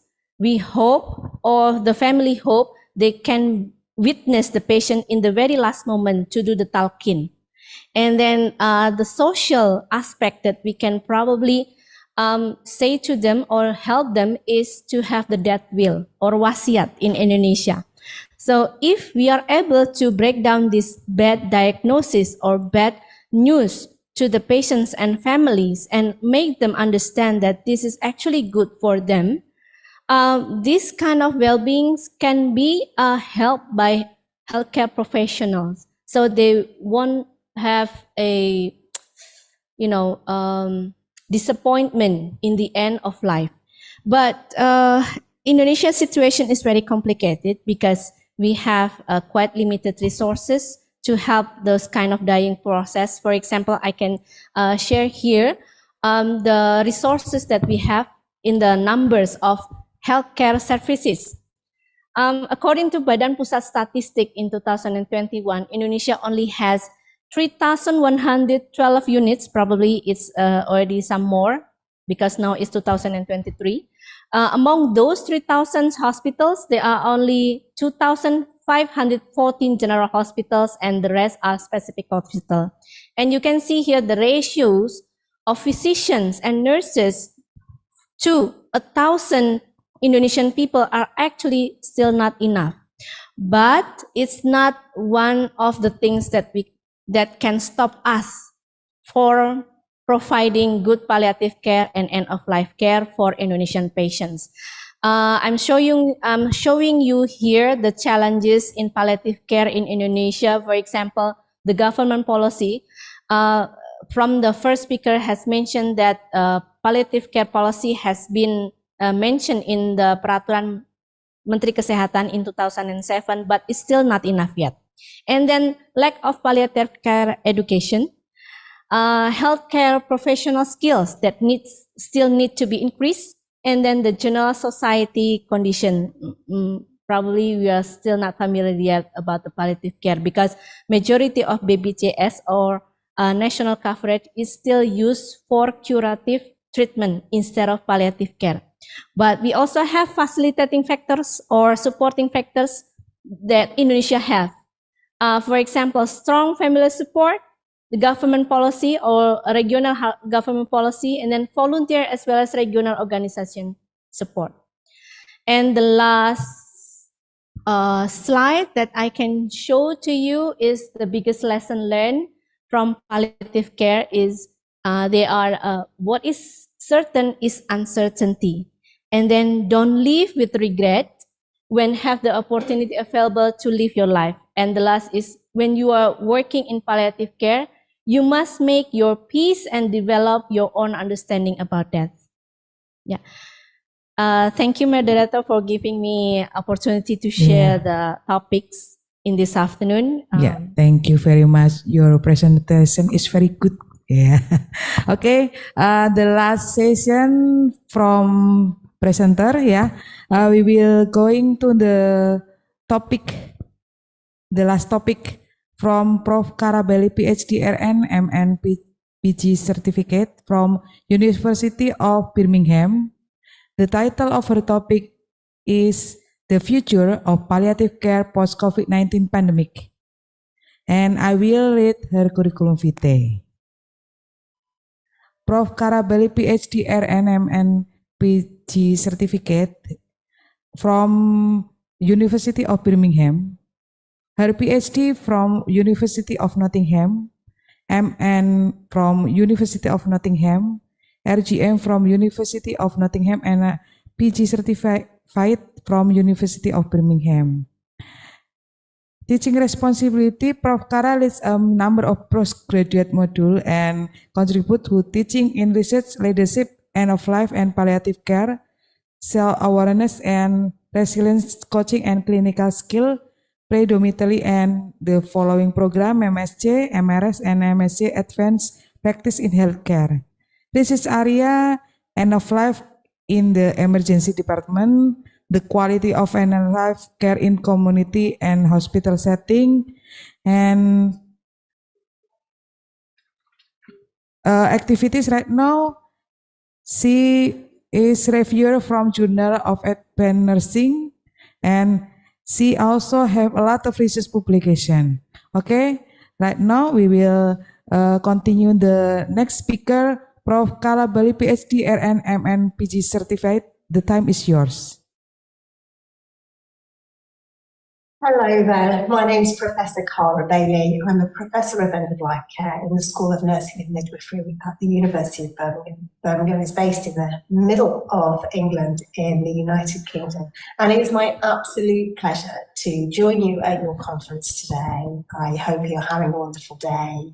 I hope there's lots of discussion, lots of research being shared and knowledge being passed on and lots of learning happening. I'm sorry I can't be there with you in person. I do look forward to that one day, or even by live stream.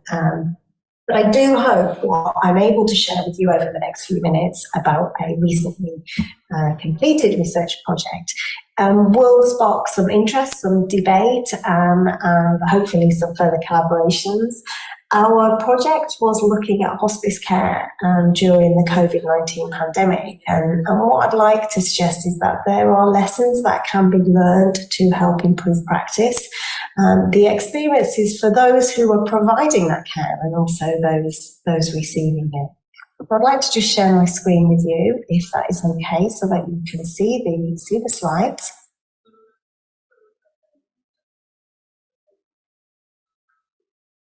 And here we go. So this is our project, Carers' Experiences of Hospice Care since COVID. And I led the study, but it was in absolute collaboration with lots of other people, including Marie Curie, who funded the project. These were our key research aims. We were looking at preferred place of care at the end of life during COVID-19. So for this, we needed to understand the decision-making that went on. Where did people want to be cared for and for what reasons? And what impact was that having? What impact was the COVID-19 pandemic having on people's choice and preferences? And we're also interested in that experience for informal carers. And we took England and Scotland as two comparative sites, so England being in the middle and Scotland being in the north of the UK, to explore and understand those experiences, to offer some insight into what things could be improved. You can see here the collaborations of the different hospices involved for our recruitment and the team from different institutions across the Midlands. And just to give you some background, although I'm sure many of you are aware, traditionally place of death has been considered as a marker of quality of palliative care outcomes. Because it's seen as relating to quality of life, being able to fulfill somebody's wishes around their place of care has been seen as equating to being able to offer choice, and that's important in terms of quality of life and experience. We had seen a massive increase in home deaths during the start of the pandemic, and we'd been involved with several service improvement projects at local hospices, which had shown a significant reduction in the inpatient admissions. So in the UK, hospices offer two services, two core services really: hospice at home, where hospice nurses and doctors and allied healthcare professionals work within people's homes, and also an inpatient facility, so where people can come in, be admitted to the hospice building and be cared for there. And sometimes that's for specific treatment, for symptom management, for pain control, to receive a certain therapy, or during a crisis. And we'd seen that this had reduced significantly during the onset of the pandemic. And we wanted to understand what was going on here and what the hospices needed to do to be able to make sure that care was in the right place at the right time. So we wanted to understand the mechanisms for change and the decision-making process behind it. We were also interested in the experiences of that change. So we know that informal carers are substantial care providers, and when we're discharging people from the hospitals or the hospices, the presence of an informal carer, a family caregiver, a relative, is really key to enabling somebody to be discharged home. However, this role can be really burdensome. It can be exhausting, both physically, spiritually, psychologically, socially, financially.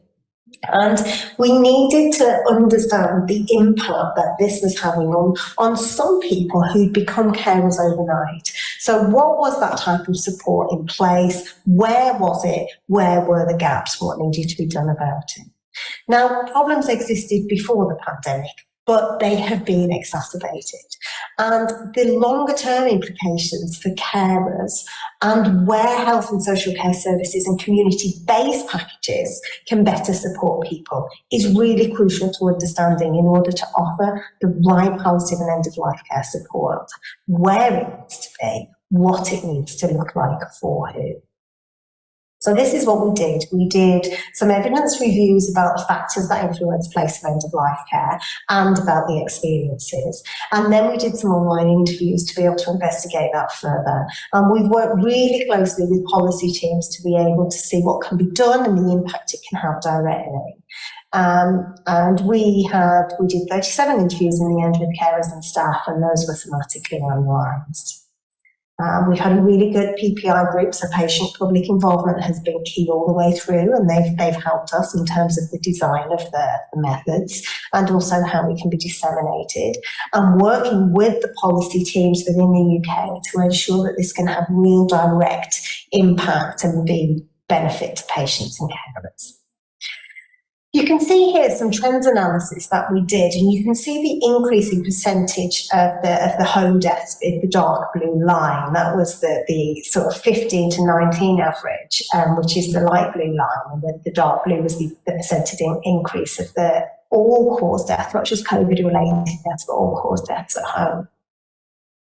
The literature showed that this was a major challenge. There was fear, there was uncertainty, there was this desire to stay connected, which was really difficult for people, and it was burdensome. So our study then needed to understand where the hospice services, here you can see the deaths of in the orange, the percentage of all cause in hospice setting minus COVID. And actually that had been significantly reduced. So what was it that hospice services could do to better support people in the right place at the right time?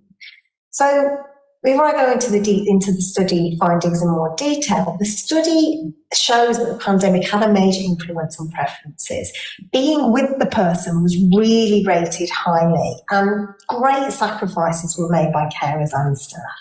Decisions were driven by fear of contracting the virus, spreading the virus, and the potential harm that may do to vulnerable people at the end of life.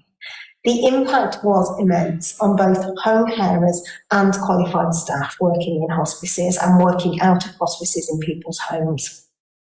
And the concept of palliative care changed. The delivery of palliative care changed in England. And we want to look at that in more detail and be able to say, well, actually, what can we learn from this? Because the likelihood is that there will be longer term implications of this for carers, certainly around their emotional well-being, how they may respond to grief in the future if this isn't dealt with appropriately. There were changing preferences, there was no doubt about it. The decisions that were made on preferred place of care, people weren't allowed to visit, and it reinforced people's desire to go home. They didn't want to be in an institution where they couldn't see their loved ones. And their fear of being admitted to any kind of setting where they then may contract the virus had massive implications in terms of people wanting to come in as an inpatient. They didn't. They wanted to stay at home with their loved ones. But this had a big impact in terms of dignity, in terms of choice, in terms of what carers were able to do. And so there were three key themes that I'd like to share with you. The first is around missed opportunities. The second is around lone carers. And the third is around procedure versus patient-centred care. And I'd just like to spend a few minutes going through these with you. People felt they weren't able to be with that person during difficult conversations or not being there at the very end of life. They were worried that their relative felt they were in isolation. They were on their own during a period of difficult diagnosis or when they were actually at the very end of life. And that was very difficult for people to cope with. There were missed opportunities that the staff spoke about. As a nurse, it was completely shocking for me. I never thought that in 2020 we would have people dying alone. That was just one of the most shocking parts of my career. Not having others around had huge restrictions on visiting. So in the hospices, people weren't allowed to visit for different times. And again, this meant that people didn't want their loved one to go into the hospice. Friends and family couldn't come, that was a real struggle. Nobody could do anything, people couldn't come into the home. And there was the missed opportunities where people felt they were robbed of memory making. So restrictions on travel, they weren't able to do those final things they wanted to do at the end of life. There were no opportunities to socialise, so the final Christmas, the final birthday, the final anniversary, and no real social and leisure activities. Celebrations of the end of life, funerals, memorialisations couldn't happen. The things that connect people and make people feel human and belonged and help them to grieve were not able to be done and put into place. We would have had more time doing more quality things. We couldn't go to the cremation. We could go away. It ruptured. This was a huge time for carers. It was high intensity, and many carers took on additional roles.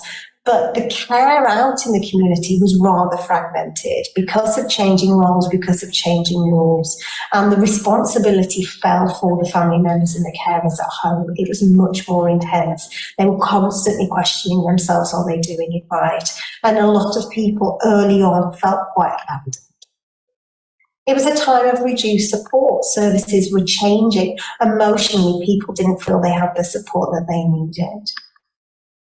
But for some people, it actually was a time of quality time. It enabled them to have private, peaceful time as a couple or as a family. But that was only where the hospice services were really in place to deal with the difficult times, like the night times, to allow people's time to sleep and recover in space.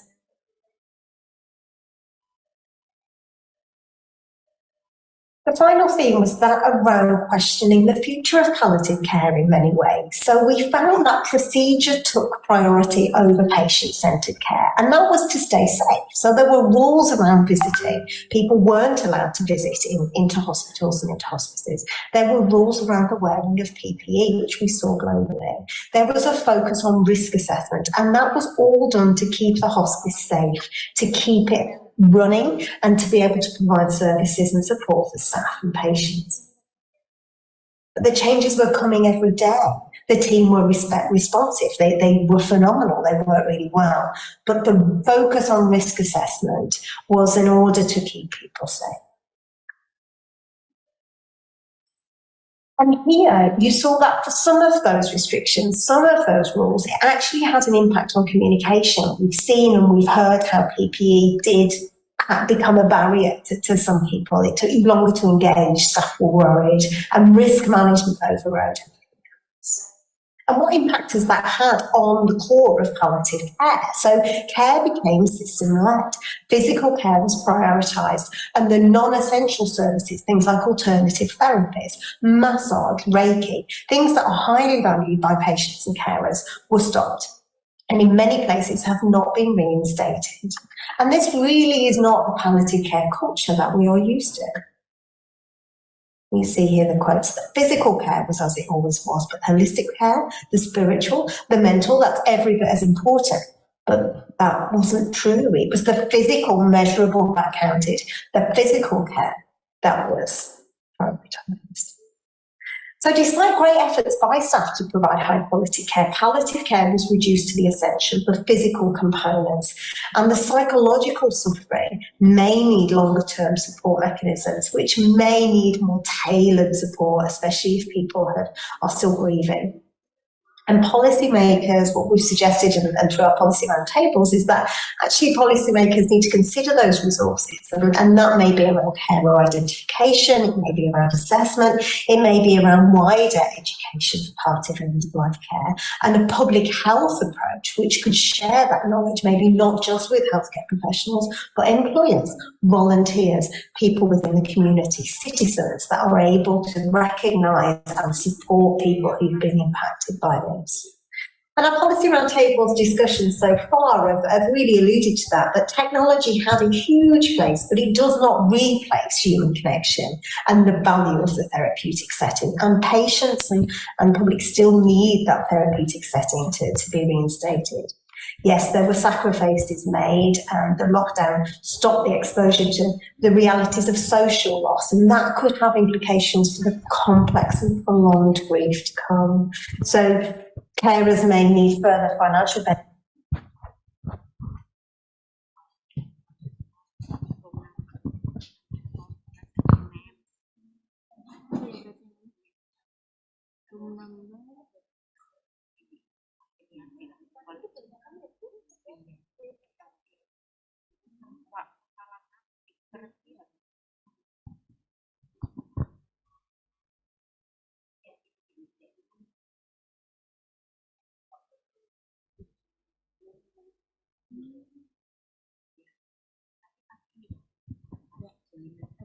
Okay, we still waiting. Maybe have some question in Zoom room.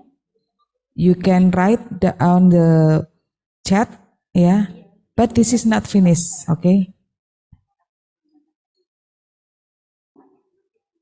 The participant can write on the chat room question for our speaker.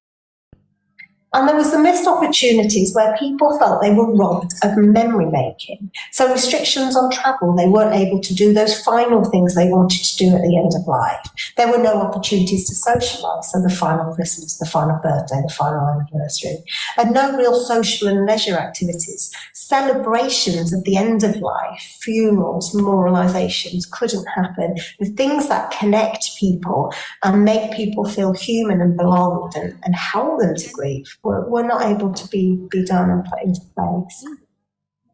We would have had more time doing more quality things. We couldn't go to the cremation.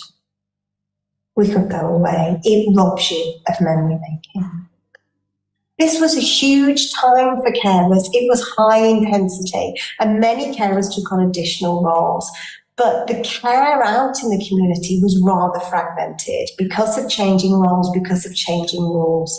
And the responsibility fell for the family members and the carers at home. It was much more intense. They were constantly questioning themselves, are they doing it right? And a lot of people early on felt quite abandoned. It was a time of reduced support. Services were changing. Emotionally, people didn't feel they had the support that they needed. But for some people, it actually was a time of quality time. It enabled them to have private, peaceful time as a couple or as a family. But that was only where the hospice services were really in place to deal with the difficult times like the night times, to allow people's time for sleep and recovery in space.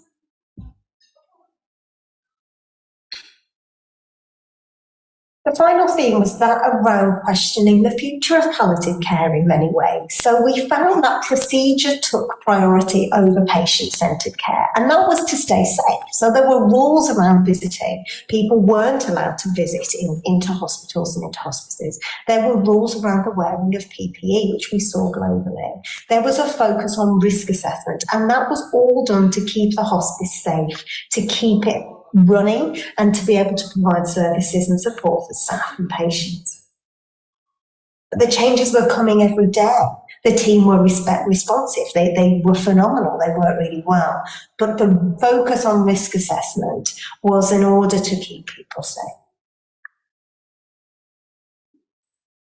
And here you saw that for some of those restrictions, some of those rules, it actually had an impact on communication. We've seen and we've heard how PPE did become a barrier to some people. It took longer to engage, staff were worried, and risk management overrode. And what impact has that had on the core of palliative care? So care became system-led. Physical care was prioritised, and the non-essential services, things like alternative therapies, massage, Reiki, things that are highly valued by patients and carers, were stopped. And in many places have not been reinstated. And this really is not the palliative care culture that we are used to. You see here the quotes that physical care was as it always was, but holistic care, the spiritual, the mental, that's every bit as important. But that wasn't true. It was the physical, measurable that counted, the physical care that was prioritised. So despite great efforts by staff to provide high quality care, palliative care was reduced to the essential, the physical components, and the psychological suffering may need longer term support mechanisms, which may need more tailored support, especially if people are still grieving.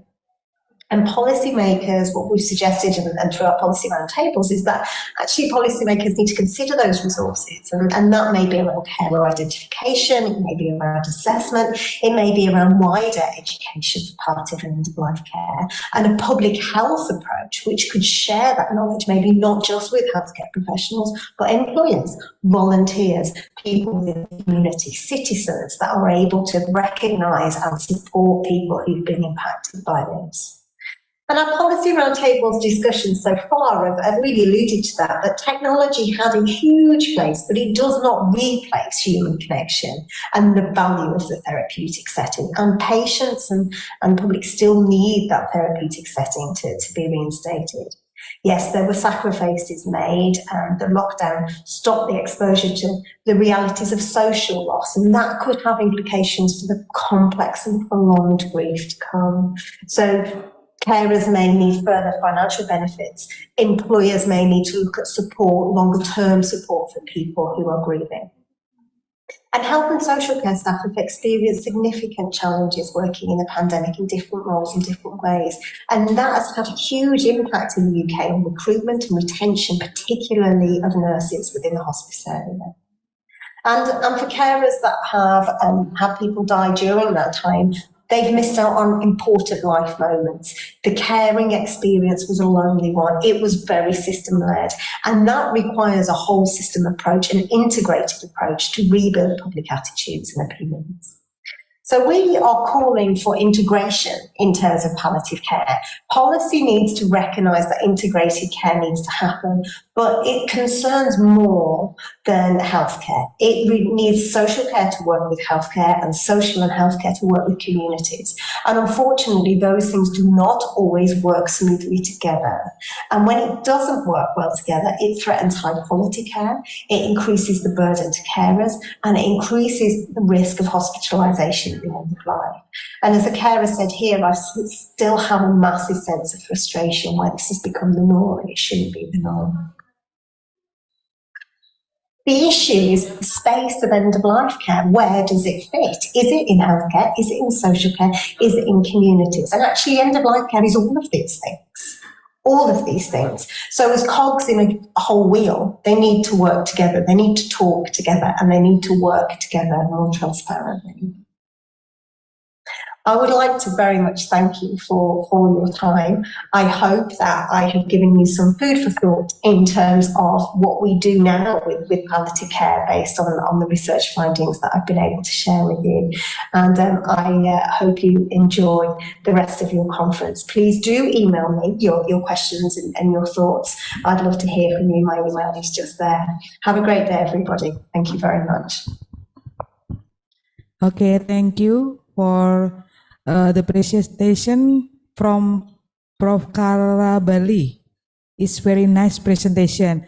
Now we will going to the next discussion time. Yeah, in the platform Zoom, the speaker is ready to give the question. Okay, right now we will going to the discussion. Please for the audience to raise your hand, and right now we will inform that in this room ready to give the question. Okay, please welcome from Yura. Fatma, I'm sorry, yeah, Fatma. Okay. Okay, let me introduce myself first. My name is Fatma Kuratunada. I'm from College of Nursing, Muhammadiyah Purwokerto University. And this particular question is related for Professor Samsia.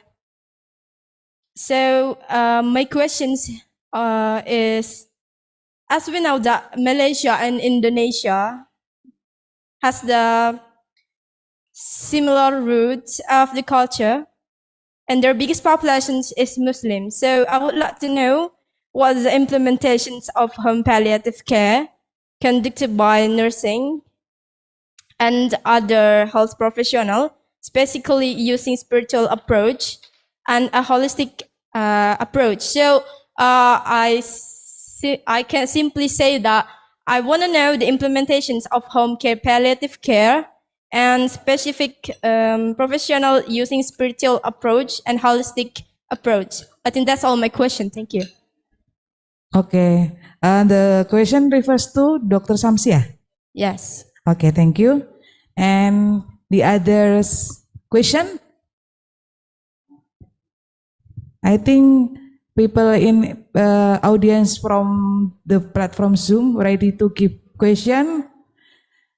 The topic is very interesting. Physical need and well-being at the end of life care from Nurse Susan Widyaningsih, SKEP MNS. And also the other topics from Faizul Hasan, PhD, is about insomnia. Okay. Or maybe we will give time to Dr. Samsia answer the question. Dr. Samsia, are you ready about to answer the question from Fatma? Okay. Still in the room Zoom, Dr. Samsia? Okay. Please participant on the room Zoom. Do you want to give question? We have a lot of material in here. Faisul Hasan, PhD about insomnia and also the physical need and well-being at the end of life care from Nurse Susan Widyaningsi Eskrop MNS. Okay. Let me see in the Zoom.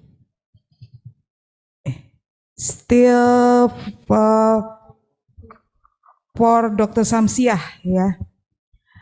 In the platform or chat room, from Anissa Aulia to Dr. Samsiah.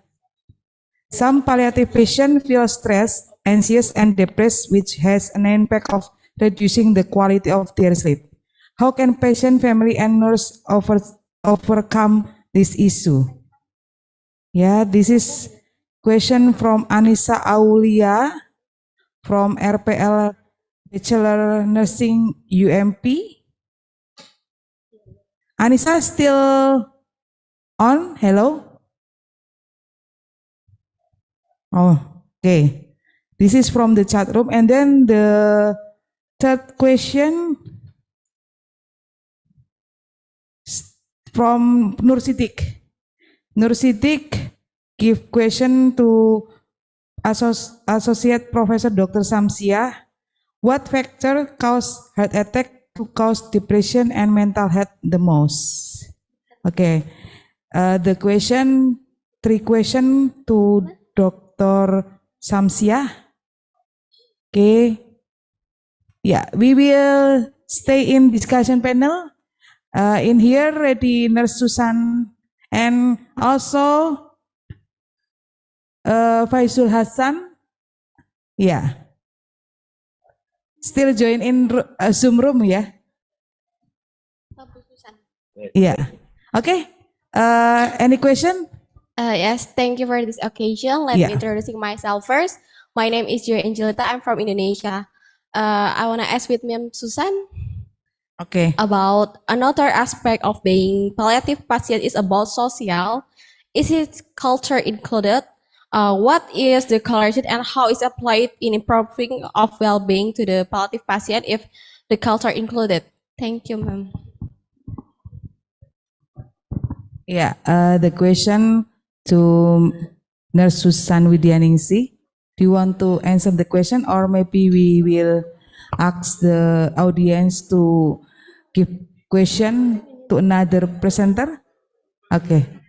Okay, yeah. Only one to Nurse Susan. Okay, do you want to answer the question, Miss Susan? Okay, thank you, Joya, for the questions. I think your question is very interesting. And as I have mentioned in my slide that there are several aspects of well-being of the patients in the dying moment. One of them is social aspect. And especially for Indonesian people who are majority of them are Muslim, social aspect has a very big influence when they are in the sick moment or in the dying process. As our culturally based activities, we used to gather or to get to know each other in our neighborhood, and we give a lot of support for the patients and the family when one of the family members is in a dying process. So we need to understand what are actually the culture base that the people that we taken care of, as it can be in the family, it can be in the community or in the hospital, what actually they culture that they come from or the background of culture that they come from. So if it is possible, if for example we work in a hospital or we work in a community, probably in the community it will be easier, but in the hospital we may have several limitations to let a lot of several numbers of people to come to the bedside of the patient to give support, or at least in my opinion we can give only opportunity to close family to be in the bedside of the patients. For Muslim community, it is very important for them to be helped doing the talqin, as I said before. So social support and spiritual support for Indonesian people are very close to each other. We can give them opportunity to see their loved ones, their family members, the people that they really want to see before they die, and also to perform or to help the patient to do the spiritual activities during the dying moment. So, in my opinion, as a nurse, it is very important for us to have the understanding about the cultural, social background of the patient and the family. If we have understood that things, we can try our best to help them in the dying moment for them to fulfill their dying wish. That's, I think, my answer to Joya's question. I hope that is satisfying. Thank you for the question. Okay, Joya, I think the answer is very good. Yeah. Okay. Next, this is from the platform Zoom to Faisal Hassan, PhD. The question is about how do we maintain the sleep need for patient with pain at home? Yeah. The question is from Amelia. Thank you. Thank you very much, Mr. Moderator.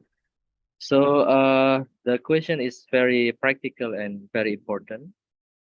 Yeah, for the patient, particularly like in the stage of end of life care, or I should say very specific in my slide, such as breast cancer. So it is very important to maintain the sleep quality, because when the patients cannot maintain the sleep quality, other complications such as depression or anxiety will become one. So as a nurse, managing the sleep is very important, and one of the strategy that I specifically share to you is to maintain the daily activity. So in easy way, when the patients when the patient is invited to wake up during the day, and of course in the night they will easily to get sleep. However, if the patient stay more sleeping during the day, and of course in the night they will difficult to get sleep. So that is the simple analogy to have a better sleep. However, for the detail, we should discuss in other opportunity. Thank you for the question. Yes, thank you very much to Sir Faisal Hassan, PhD. Yeah, I think it's very good answer, Amelia. Yeah, okay. Sorry. Okay. Right now we still have one question. Yeah, from the platform Zoom. I'm sorry. Yeah. To Professor Kara. Yeah. What are the challenges of palliative care in the UK, considering that the COVID-19 might still be a threat still in the future? Okay. Professor Kara said that she will answer the question by email. Thank you. Okay, once again from, okay. And the second question to Prof. Kara, what are the spiritual care given to the religious community in the home care or palliative care? Thank you. Yeah. Professor Kara will deliver email the answer. Yeah, thank you. I think this is enough Thank you for all speaker, to Sir Faizul Hassan, PhD from Chulalongkorn University, Thailand. Thank you for the time. And then, yeah, thank you very much to Associate Professor Dr. Samsiah Maternity from University College AWP International Malaysia, and then also to Nurse Susan Widyaningsi as MNS from Universitas Muhammadiyah Purwokerto, and also Prof. Kara from University of Birmingham. The time is finished, and then all audience, thank you for joining the international conference INHS. And then I will give time to Master of Ceremony. Thank you.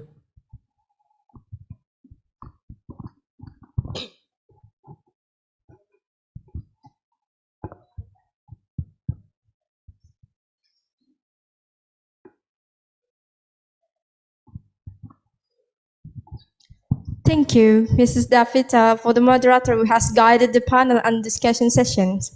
Allow us to extend our gratitude to the speakers who have delivered their materials in the 4th International Nursing and Health Science Conference 2023.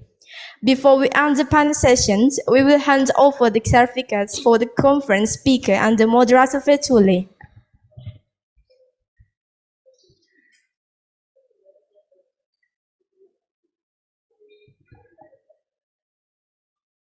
The first is the Certificate of Associate Professor Dr. Samsiah MAT, University College of MAIWP International Malaysia. Please give applause.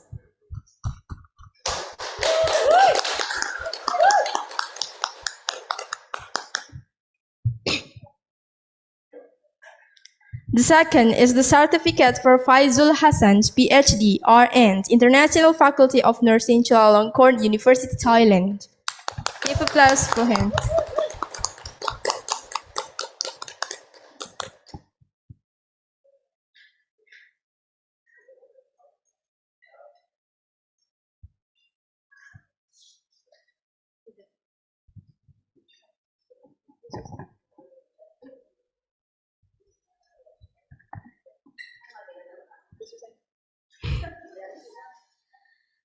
The third is the certificate for Nurse Susana Widyaningsi Askep MNS UUMP Purwokerto, Indonesia.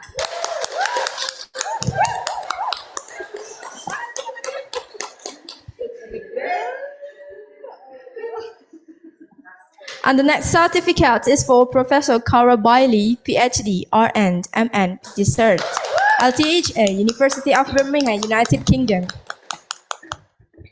And the last, let us hand the certificate for Ma'am Devita Elsanti as the moderator of the panel session. Thank you, Ma'am Devita. Ladies and gentlemen, let us give a big virtual applause to all of them. Being present can add a deep insight to all of us.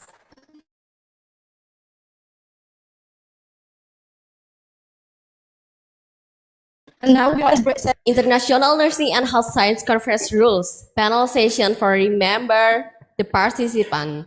The first, participant will be given approximately 30 minutes to start joining the Zoom link. This is to ensure the conference to start to time. Second, presenter must follow the name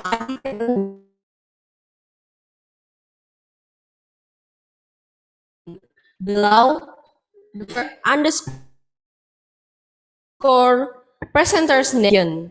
For example, presenter underscore room 1 underscore mhanif underscore UMP.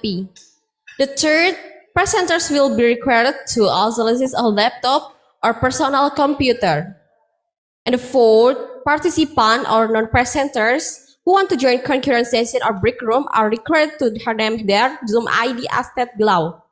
Participant underscore room number underscore participant name underscore college perspective. For example, participant underscore room 1 underscore Hanif Prasetya underscore UMP. If participants want to join the Zoom for oral presentation as presenters, Participant, please confirm to the peak room where participant want to join can be via the back press center. For participant who will not join the parallel session, there is no need include the room in name format. For example, participant underscore mhanif underscore ump. For the fifth, all confirmed participants' microphone will be muted by the Zoom host or co-host during invited speaker sessions. 6. In the discussion sessions, participants might deliver the question directly or written in the chat forums. 5th, in order to receive the conference certificates, presenter and participants are required to attend the event until it finishes. 8. Participants are prohibited from leaving the Zoom during main sessions and concurrent sessions. 9th, participants and presenters should use specific virtual backgrounds provided by the committee. So this break session will last only for an hour. Therefore, we'll be waiting for the distinguished oral presenter as well participant at 15 o'clock. Please start to log in into the Zoom 15 minutes before 1 p.m. because we'll assign the presenter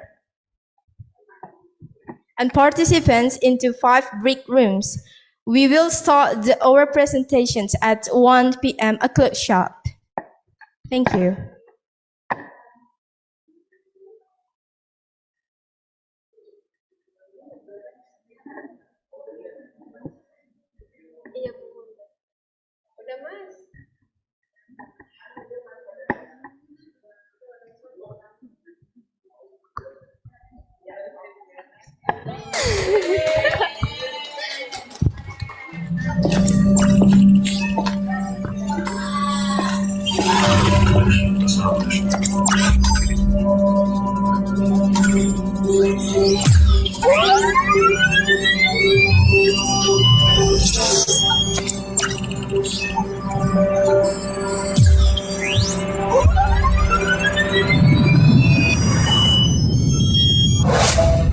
The world is becoming more limitless, and global competition is becoming more accessible.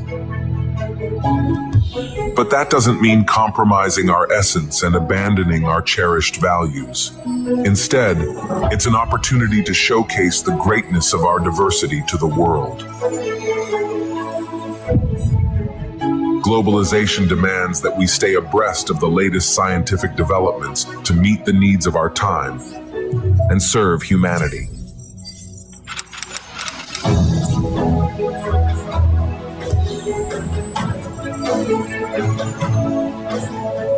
That is why we need to open our hearts,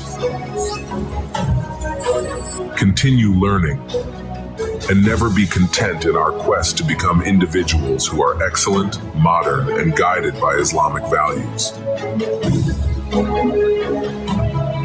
With this spirit, we believe that achievements are inevitable and that they open up broader opportunities for continuous progress and being at the forefront. Surely on the path of change, we will face obstacles that we must overcome, demonstrating our ability to conquer them.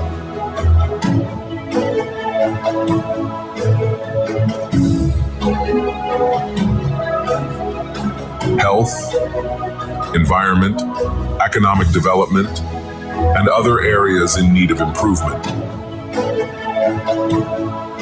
To what extent can we stride forward and contribute to supporting our nation?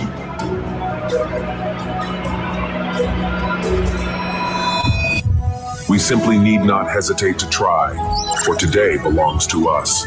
We will hold hands, collaborate, work shoulder to shoulder, and together achieve success. Because we are UMP.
Ladies and gentlemen, welcome back to the 4th International Nursing and Health Science Conference 2023 event. And thank you to all distinguished participants who have done their presentation. And now we are in the edge of the event. But before the last events all closing, we would like to announce for the best oral presentations. Okay, so in room 1, the best oral presentations is Nur Islamiyah Charani. Please big applause for her.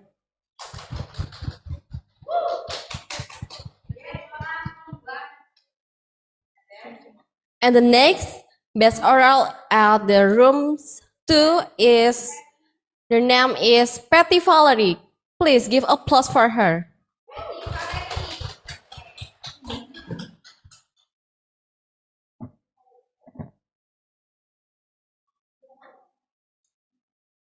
And in room 3, the best oral presentations is Risa Roshiana.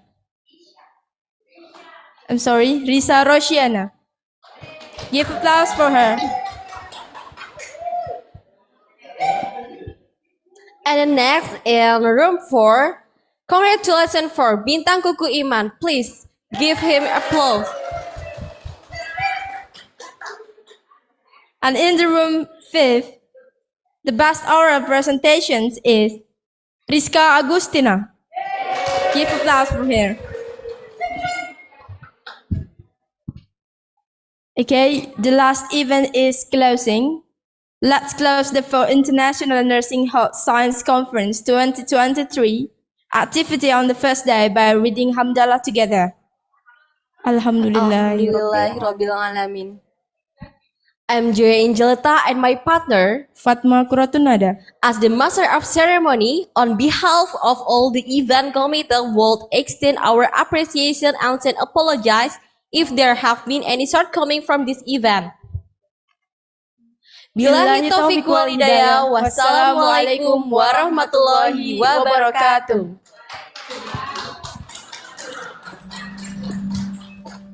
Alhamdulillah.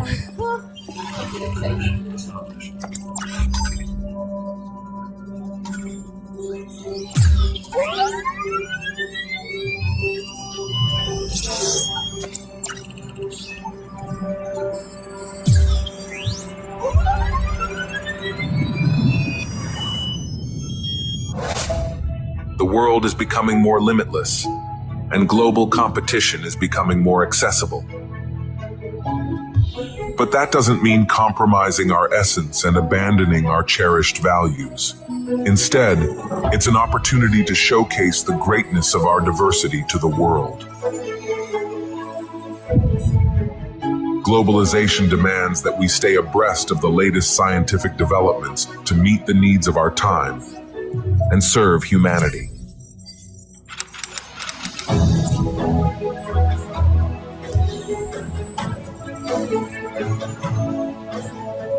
That is why we need to open our hearts,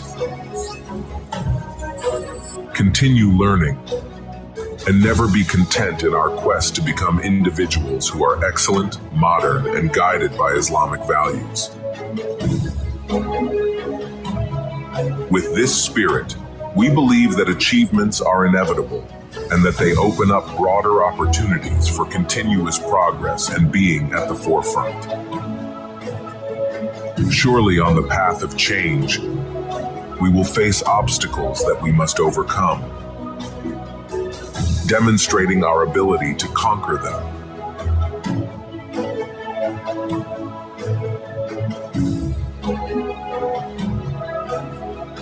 Health, environment, economic development, and other areas in need of improvement. To what extent can we stride forward and contribute to supporting our nation?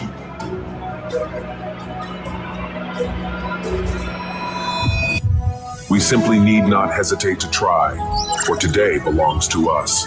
We will hold hands, collaborate, work shoulder to shoulder, and together achieve success.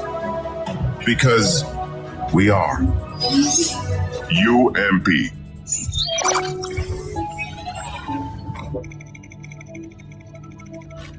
Thank you.